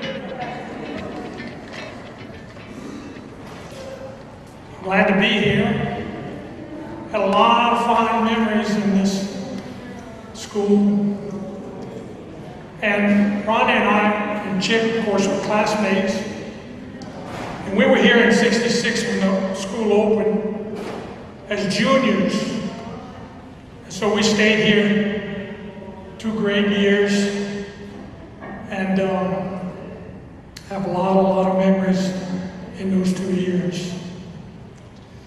But the first thing I'd like to do is really say thanks to the administration and faculty that were here when this school first opened.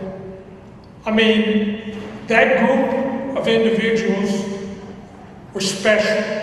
Anybody who knew them knew we were in good hands. And I'd like to say thanks, because they're directly responsible to let me fulfill my professional goals that I had established back then. And thanks is just really not enough, but I really appreciate what they did. Now,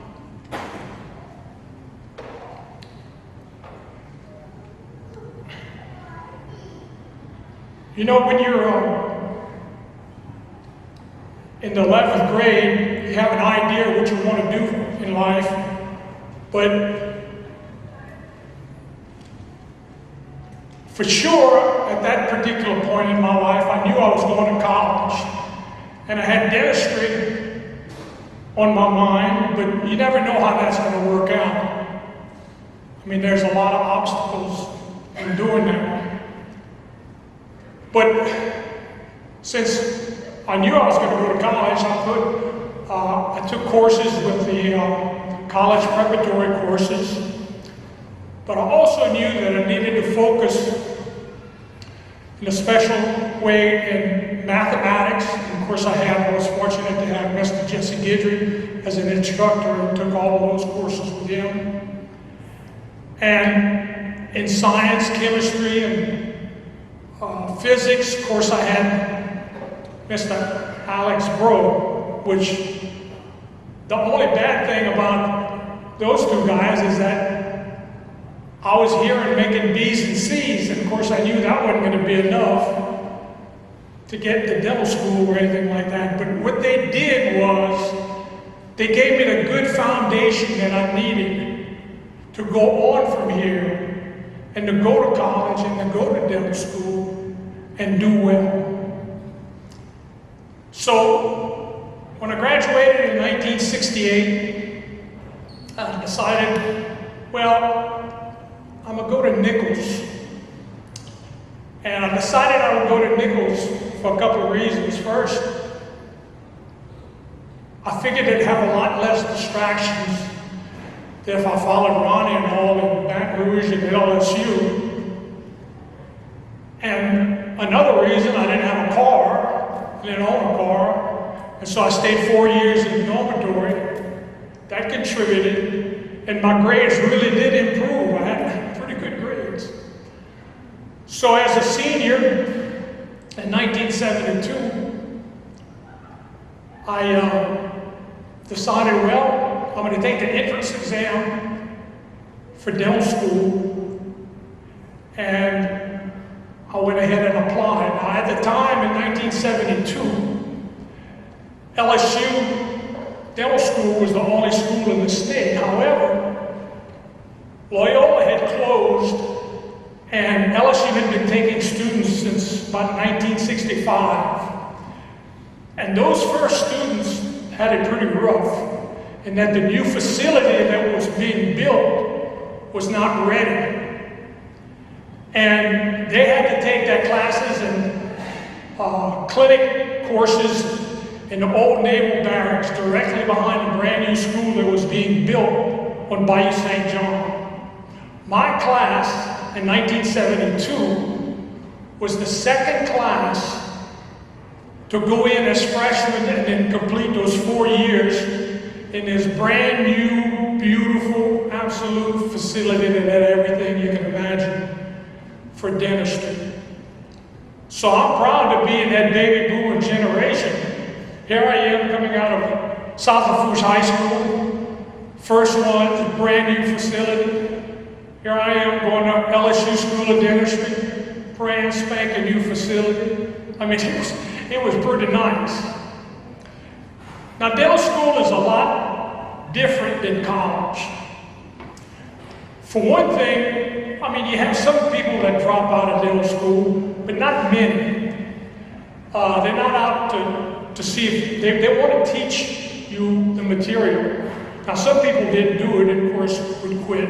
And some people, if they flunk one course, what you'd have to do is repeat the entire year. So you didn't want to do that. And in dental school, you rotate, of course, through all the different departments. And in dentistry, they have 6 specialty areas. And of course, the one I was most interested in, as I learned more and more about it, was orthodontics.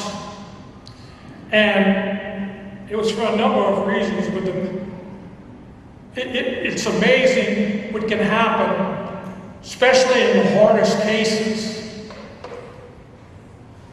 The cases that are most difficult, usually are surgery cases.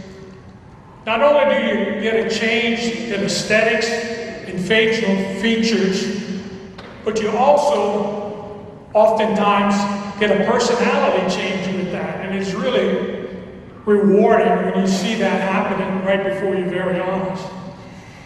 So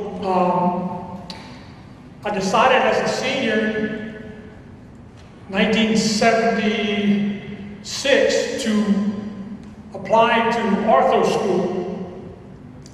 That's another 2 years in that specialty area. And LSU had a great orthodontic department. Really emphasized a lot of clinical work, which is, I wanted to come out and have a practice. I wasn't going to do research or anything like that. So, but I had 2 problems in applying into ortho school. My first problem was that they were only taking 3 students at LSU every year. But to even narrow that down, 2 of the students were going to be students or dentists that had experience, that had been out in practice a while. They prefer taking those because they figured if they're coming back to school, they made up their mind that they were going to stick it out and do these 2 years. Whereas someone graduating as a senior, like I was, they were taking more of a chance on a student like that. So I applied to several different universities that had orthodontic programs around the country, not to put all my eggs in one basket. And then my second problem that I found out, that supposedly the #1 ranked guy in the class, my senior class in dental school, was also wanting to apply to orthodontics. Well, I said, well, it looks like I guess I'll be going out of state. But what first happens, if they're interested in your application, you get a letter saying that they want to have an interview with you. Of course, I got an interview in about 4 or 5 different schools, and I kind of find out that guy that was #1 was definitely getting an interview. But then I received a letter that I also was getting an interview at LSU.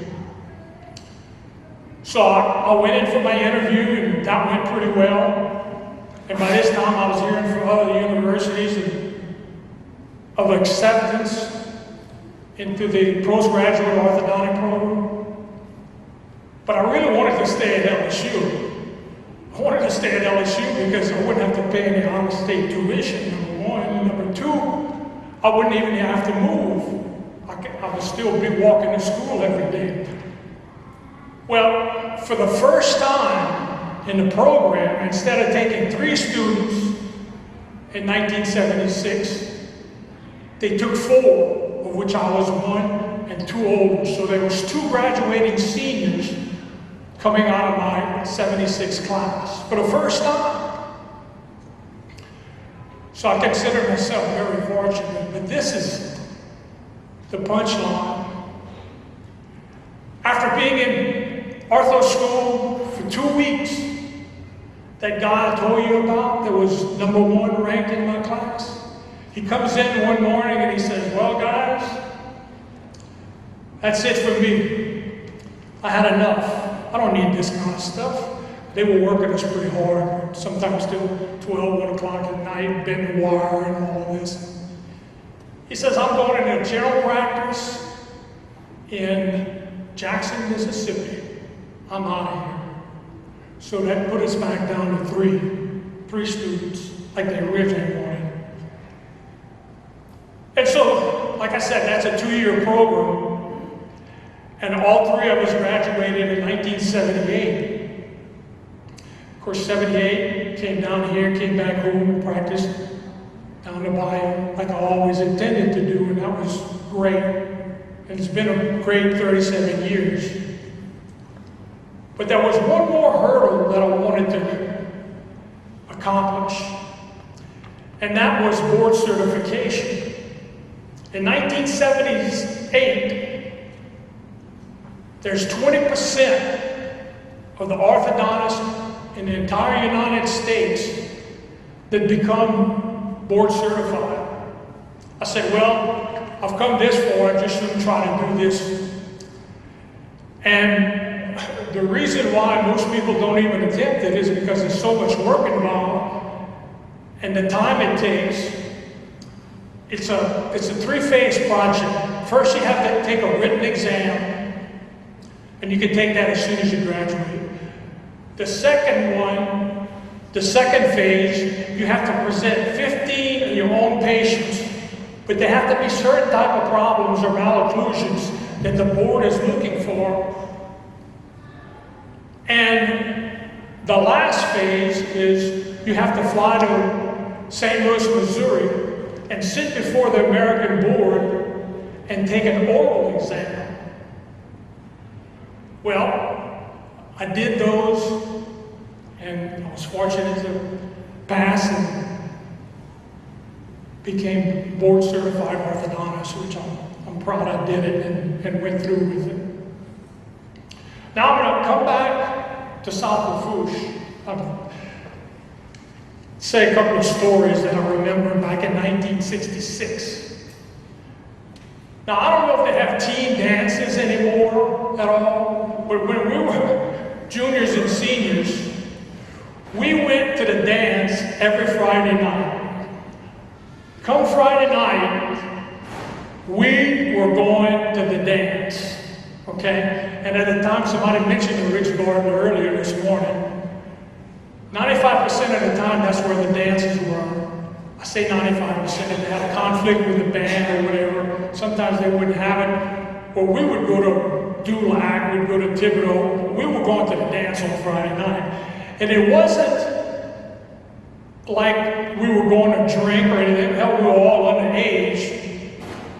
And I never even seen marijuana in high school. I never saw any dope whatsoever. So we were going to have fun. Well, I'm saying this because one particular Friday night, we go to the Ritz Garden, everybody meets there, and the band, of course, plays for 4 hours, from 8 o'clock to midnight. And the last song plays, and we're coming out of the Ritz Garden, and all about at the same time, some guys see a large, I'm talking about a large, unopened box, case of toilet paper. And they get all the same idea. They grab this case of toilet paper and they walk out with it. Well, I'm just going to say Lanny was the driver. Y'all probably don't know who Lanny is, but I'm just going to use his first name. Lanny was the driver. So he goes outside, he opens his trunk of his mom and dad's car, I'll never forget that car. It was a black Impala Chevy. It had those fins in the back and all that. Well, the case was so large we could hardly get it in the trunk, but we got it in the trunk. And then, I'm telling you, as many people as possible piles into his car. Now, this is what I can remember. I was in the front seat, sitting right next to Lanny, the driver. To the right of me is another fella, and a girl is sitting on him. And there was no one sitting on me because in those model cars, there was a large hump in the middle, I guess where the drive shaft or whatever it's called, the axle went to the back wheels.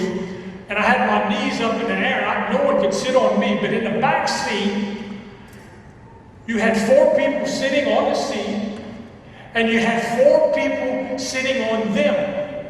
So that's 12 at least. But I mean, we were like sardines in this car, okay? As many as we could get in. So Lanny takes off slow, and he went driving fast. And that was laughing, commotion, and screaming. And I mean, it was so loud. We headed north on LA1. And like I said, I'm sitting right in the middle, and I'm looking straight ahead through the windshield.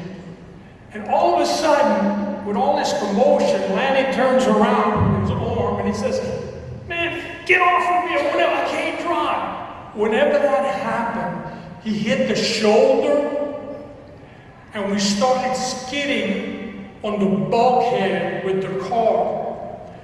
And I'm just looking straight ahead, and I'm saying, am I dreaming or am I really looking at this? Then I see this telephone pole. Oh my goodness, the car is sliding on the bulkhead, right about to hit the telephone pole, and then it tips over into the bayou and winds up in this position on its side.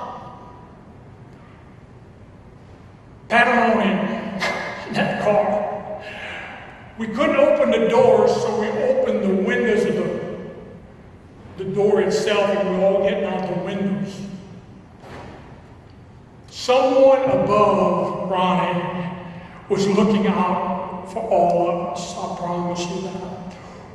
What was holding that car up was a guide cable from that telephone pole that we didn't clip and running into the bayou, and had caught the hood of that car.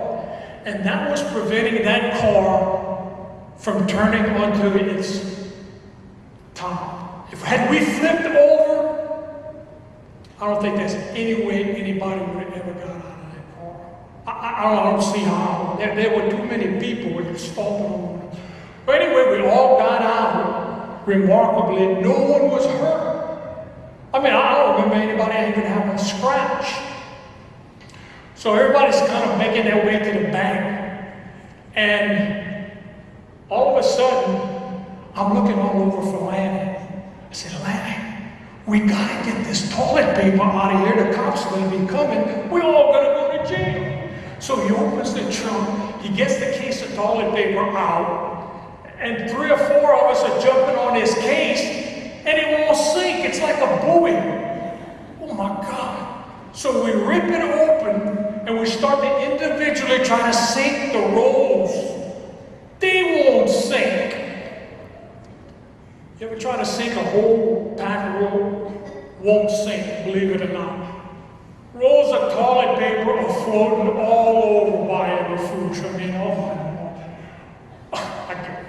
I remember just looking out there and saying, no one was hurt. And it's amazing. Somebody from above was taking care of us. I got one more short thing. You know, we talked this morning about we had a pretty good football team back in '66. Well, that last game in Tiger Stadium, they had this one comment that I'll never forget. Of course, we lost the game pretty bad, 30-something to nothing. And the idea, after the game, we went out to a real nice steakhouse, and we were spending the night at a motel on the airline highway. And of course, it was a blowout party that night, you can imagine. And the line I'll never forget from that night was from the center of the football team. As he's taking his last sip or whatever he's drinking, he says, "Man, boys." And we're about 15, 20 guys in the room, and he says, "Just think how much fun we'd have had if we'd have won this game." So it was great. These 2 years I spent here, I wouldn't change a thing, except maybe getting into that black impact. I don't think I get into that black impact. I'm Donna Rose Pontiff. I am an art teacher at South Lafourche High School, and I've been here for about 18 years. I graduated in 1992, so I've been here for a while. In fact, this is home. This is where I graduated. I came to high school for 3 years here, went off to college. I taught for a little while in St. Charles Parish, but then I came back here and I've been here ever since. We in the art department do a series of murals. Our juniors and seniors work on them, and it takes us almost a whole 9 weeks to work on one of our murals for the year. This is our most, I'm gonna have all the, this is our most recent mural, and it was designed to show individual artists' artwork instead of having 36 artists work on one picture, which kind of just becomes one anonymous thing. We have individual artworks. We work together for the backgrounds. We work together for the trees, the fencing, the fountain in the middle. And then after the background elements were done, then we started working on the individual artworks, and each student signed their artworks. And we worked on making the best we could, because these are pretty much their love letters to the school. These are their saying goodbye to the school. So they show a little bit of their personality that gets to stay here. And this is our 10th year of doing murals. This is our 10th year of doing murals. And as long as they let us keep painting on the walls, we'll keep finding walls to paint on. For the 50th anniversary, we are coming together as a community, as a South Lafourche family, just to celebrate. Because, like I said, this is a family, and our kids are here. My son is here. He's a 10th grader, and we have this sense of family. So to come together, it's like a family reunion. That's what our 50th anniversary is. We have food, we have artwork, we have things for sale, we have lots of free entertainment, and it's like a big family reunion party. Okay, ladies and gentlemen, last but certainly not least, our speaker, Mr. Edmund Sherry.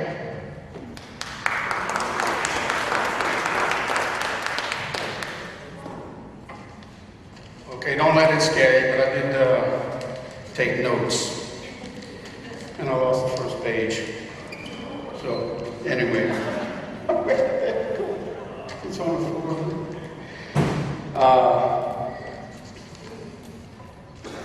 You got it? Okay. That really was the most important page. I gotta find it. Did I? I mean, I did this morning at 7:30.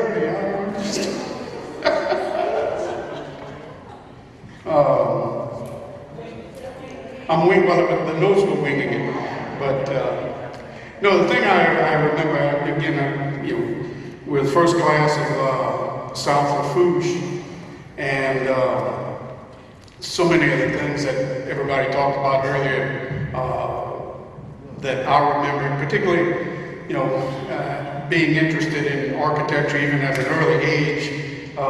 In the 5th grade, I had a teacher who I think is the one that kind of set me on that track of thinking.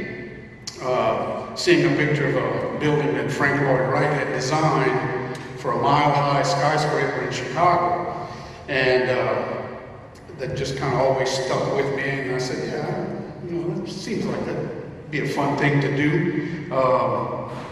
So I kind of, that's what I was hoping to pursue. So coming to South Lafourche, the thing that I remember just before the school was open, in the summer of '66, the school was still under construction, and I'd caddy occasionally back at Tidelands, and you know, driving by and seeing the structure go up and this kind of thing, and just kind of trying to imagine what was going to go where in this building. And again, we're talking 50 years now, so it's, you know, the memory's a little foggy. But I remember that I don't know how I got the job. It was with my brother and two other guys. I think they were my cousins. Somehow we got a job here in the summer putting the lockers together in all the halls. I don't remember, other than my brother, but I don't remember who else it was. I don't know how much we made. I think we worked here probably 2 or 3 weeks.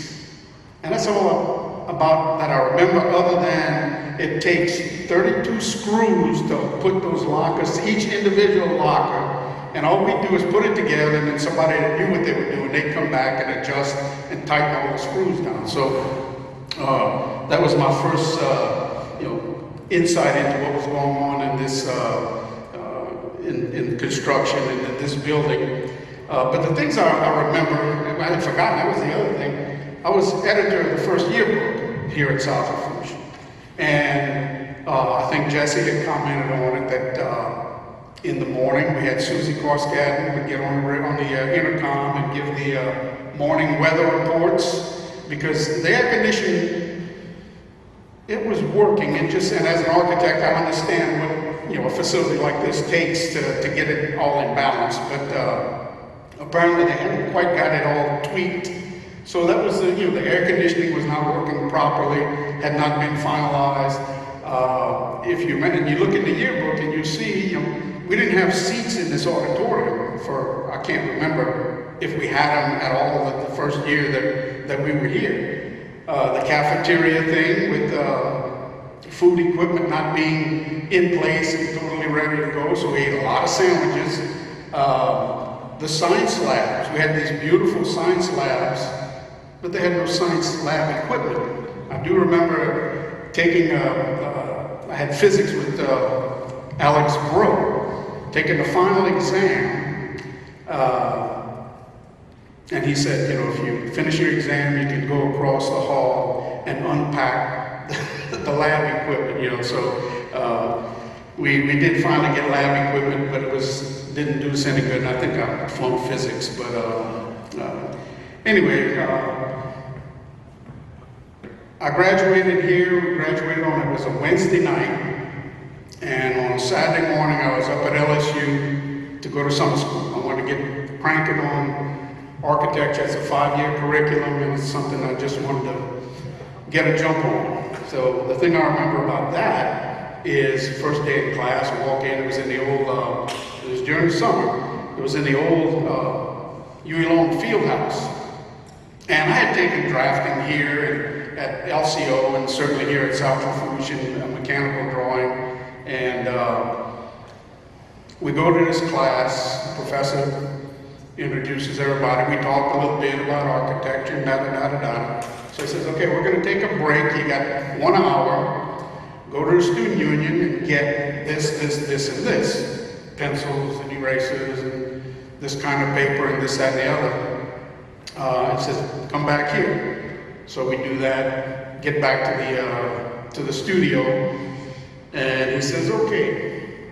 He takes a box, just a cardboard box with the leaves open, and he throws it on the floor, and he says, draw the box.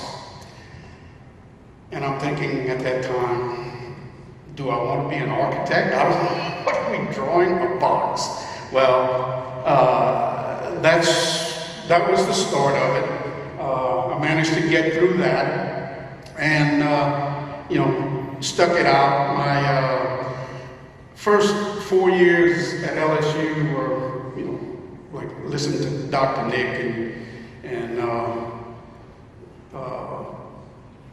some of the others that, they studied hard. Well, I used to always say I never let college interfere with my education. So I did have a bit of a rough road the first few years, but then I ended up marrying my high school sweetheart, Miriam, and it's amazing what married life does to your grade point average. So I did manage to finish my last 4 years with about a 3.7 grade point average. So except for the first few years, the average kind of hurt the average.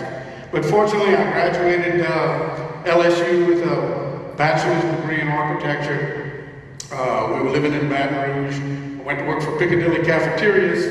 Worked there for a couple of years. Worked on about 14 cafeterias before they had computers. So I was basically a glorified draftsman.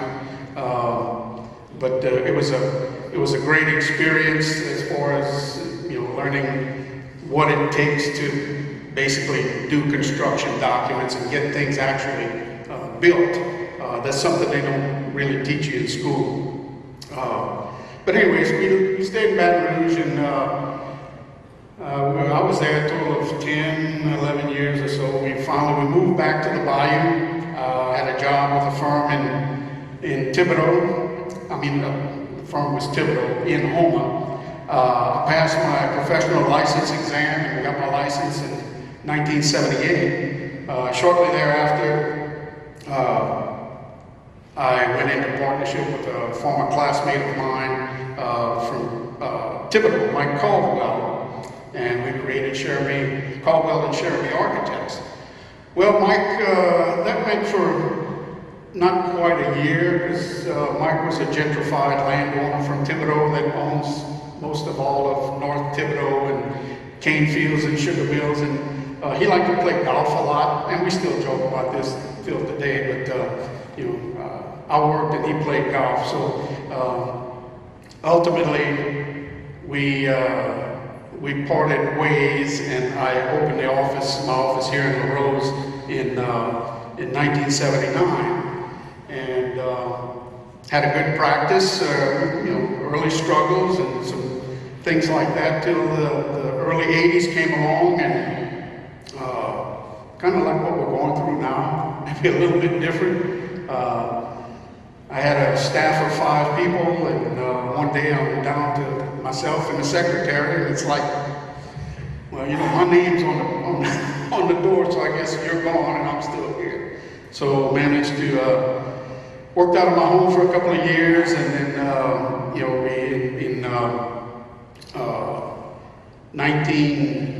I got to get my days right here. 1989.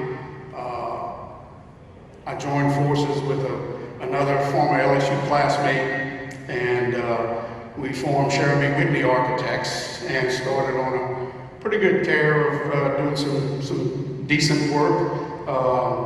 Cancer Center at Chavert Medical, Terrebonne General Medical Centers, Women's Center, Terrebonne Main Library. During that time, both he and I were into restoration architecture, so we were very fortunate that we worked on pretty much all the facilities in the State Museum complex, the Cabildo, the Presbytere, the old U.S. Mint, E.D. White Home. So very fortunate with some of those projects that we had. In 1991, Daniel Bruce, Jr. from Golden Meadow, a graduate of South Lafourche, graduated LSU, and I hired him, and he's been with me for the last, going to be 25 years next year. So we have, to my knowledge, 2 architects bred from South Lafourche. And in fact, we just recently finished the renovations in here to the sound system and lights and other things in the auditorium and each of the schools. In 1999, we were fortunate, we were awarded the design contract to do the renovations and additions here to South Lafourche.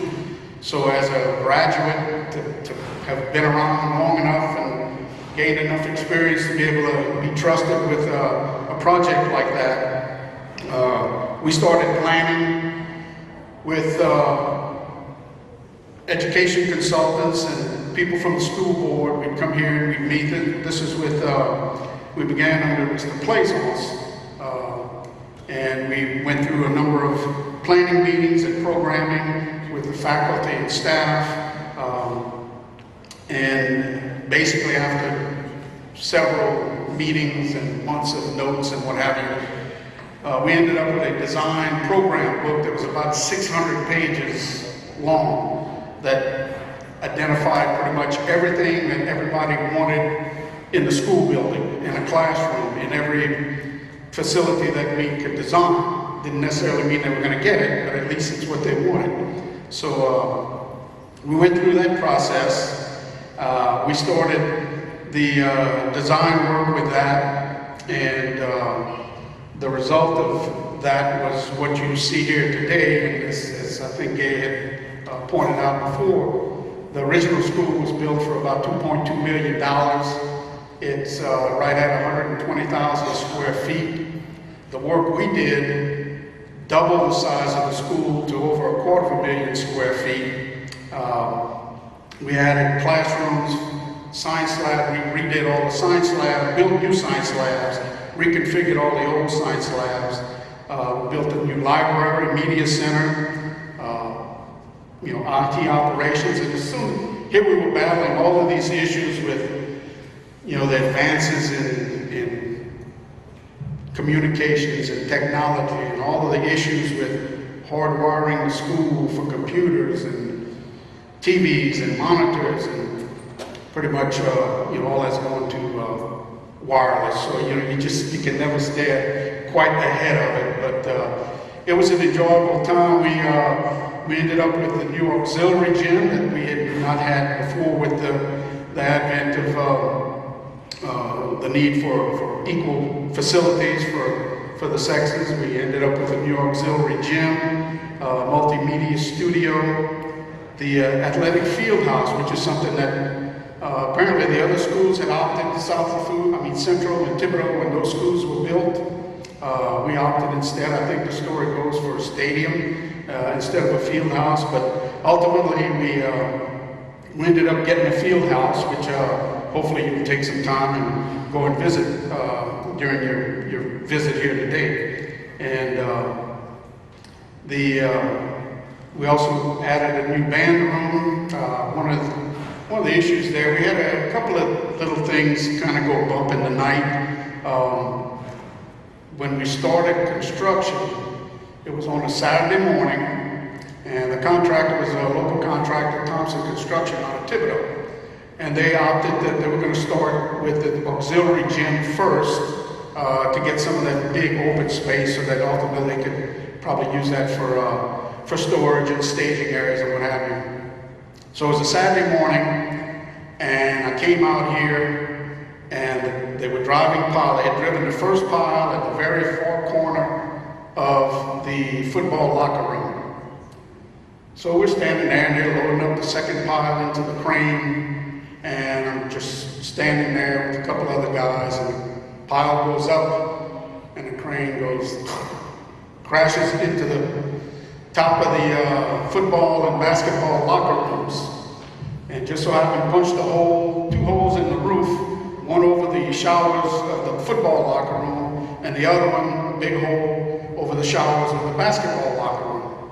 So when the rains came, at least we had floor drains. But one of the things about that was that Coach Nessie Pierce was in his office that morning, and needless to say, I think that added probably a few gray hairs to his head at the time. But fortunately, no one was injured, no one was hurt, just one of those things that happen in construction. And then just one other time, the contractor was working on demolishing the canopy on the north end off of the gymnasium mall.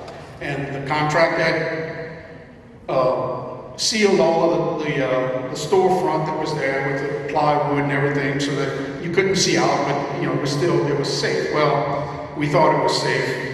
The contractor, and this happened during, I guess, noon recess, and he was working under the canopy. They hadn't torn the canopy out yet, but he was tearing out the porch where Jesse used to have his outdoor classes.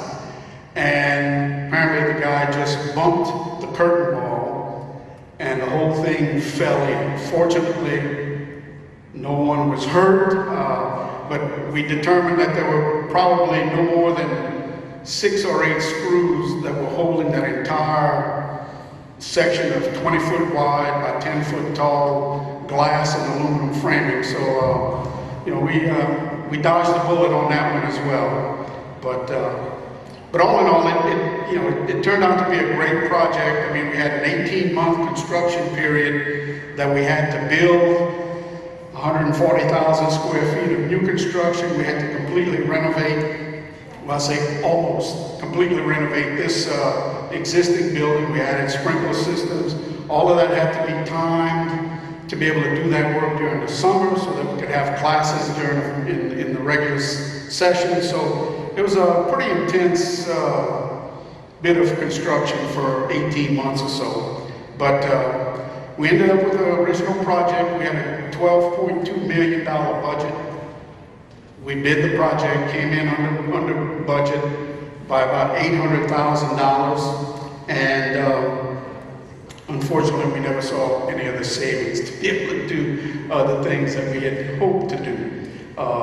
50 years is a long time for a Targanol floor finish to be in place, but it's still here and it shines. It's just a little yellow, but it speaks volumes to the maintenance and janitorial staff here about keeping a floor like that still viable and useful. So there's nothing that I know of is currently going to be replacing that. But needless to say, it was a great project, and the fact that both myself and Daniel Bruce, who is my business partner, the fact that we were both graduates of South Lafourche, both graduates of LSU Architectural School, just really, kind of adds a little bit more to the memories that we have here. So we're hoping that with the design of the building, well, one of those little side stories. We were here, it was on August 12th, 2002, and I was here with the State Fire Marshal. We were getting ready to start our final inspection for completion and final occupancy of the building. And I got a call from my partner, business partner. Well, at the time he wasn't a business partner, he was just an employee. But I got a call from him that my friend and business partner, Tom Whitney, had died that morning on his treadmill, doing his routine morning exercise.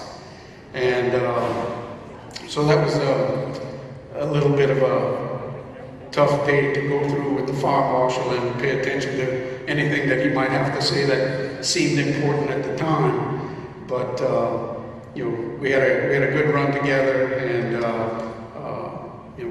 was fortunate to have Daniel step in as certainly a capable and able architect and partner to go with that. So in that regard, I'm quite blessed. So anyway, I'd just like to leave you with our design intent with the school. Obviously, one of the things we wanted to try and do was give us some connection with the Tarpons and with the school, and so that's what led to the color selections that we had. And there's some little things that I've never told anybody about, but if you look at the blue classroom wing, that large blue tiled mats, it's matte tile and then there's polished tile. If you look closely, squint your eyes and think, well, there's a little wave pattern in there. And so, that alludes to the fish being in the water and the silver. And So maybe for the next coming 50 years, we can at least maybe pry out of the school board some money to get the place, you know, a nice little facelift, cleaning and things like that. But you know, we had really got one of my regrets was that Mr. Milton Gold didn't get to see the building finished. He was a teacher here. I had him as a teacher at LCO. He was a teacher here, and then he became a board member after he had retired. And his comment to me was always, "Is it going to look nice?" And he didn't get to see that, unfortunately, because he passed before the school was finished. But I do believe, and you know, we were trying to, and hopefully we've been successful with it. I think we need a little bit of, maybe a little bit of redress on cleaning and things like that buildings need. But we had hoped that we could remake this building again as the pride of South Lafourche, and I feel in my heart that we did our best with that, and we did. So it's an honor to have been awarded that project and been able to work with the faculty and staff here at the time and the school board, and you know, just very blessed to have come here, you know, now 50 years going, and have the ties that we have back with the school. So thank you all. Appreciate your attention.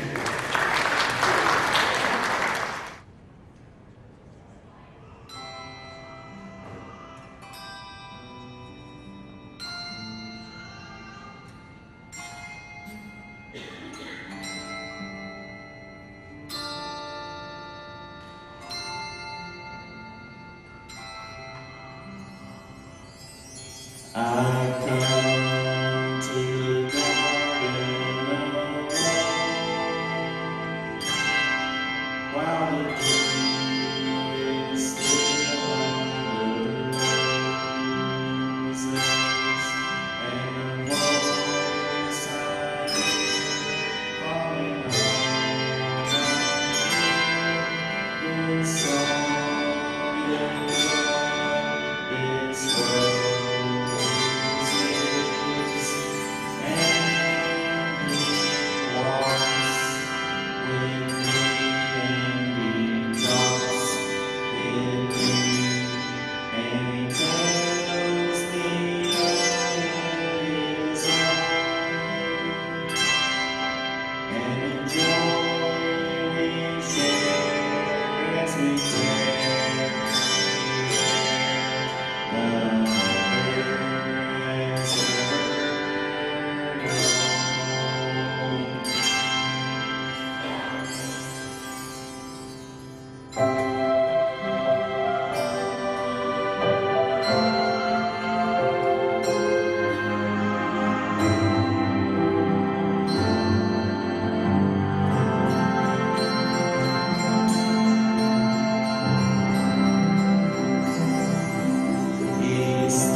They're singing in the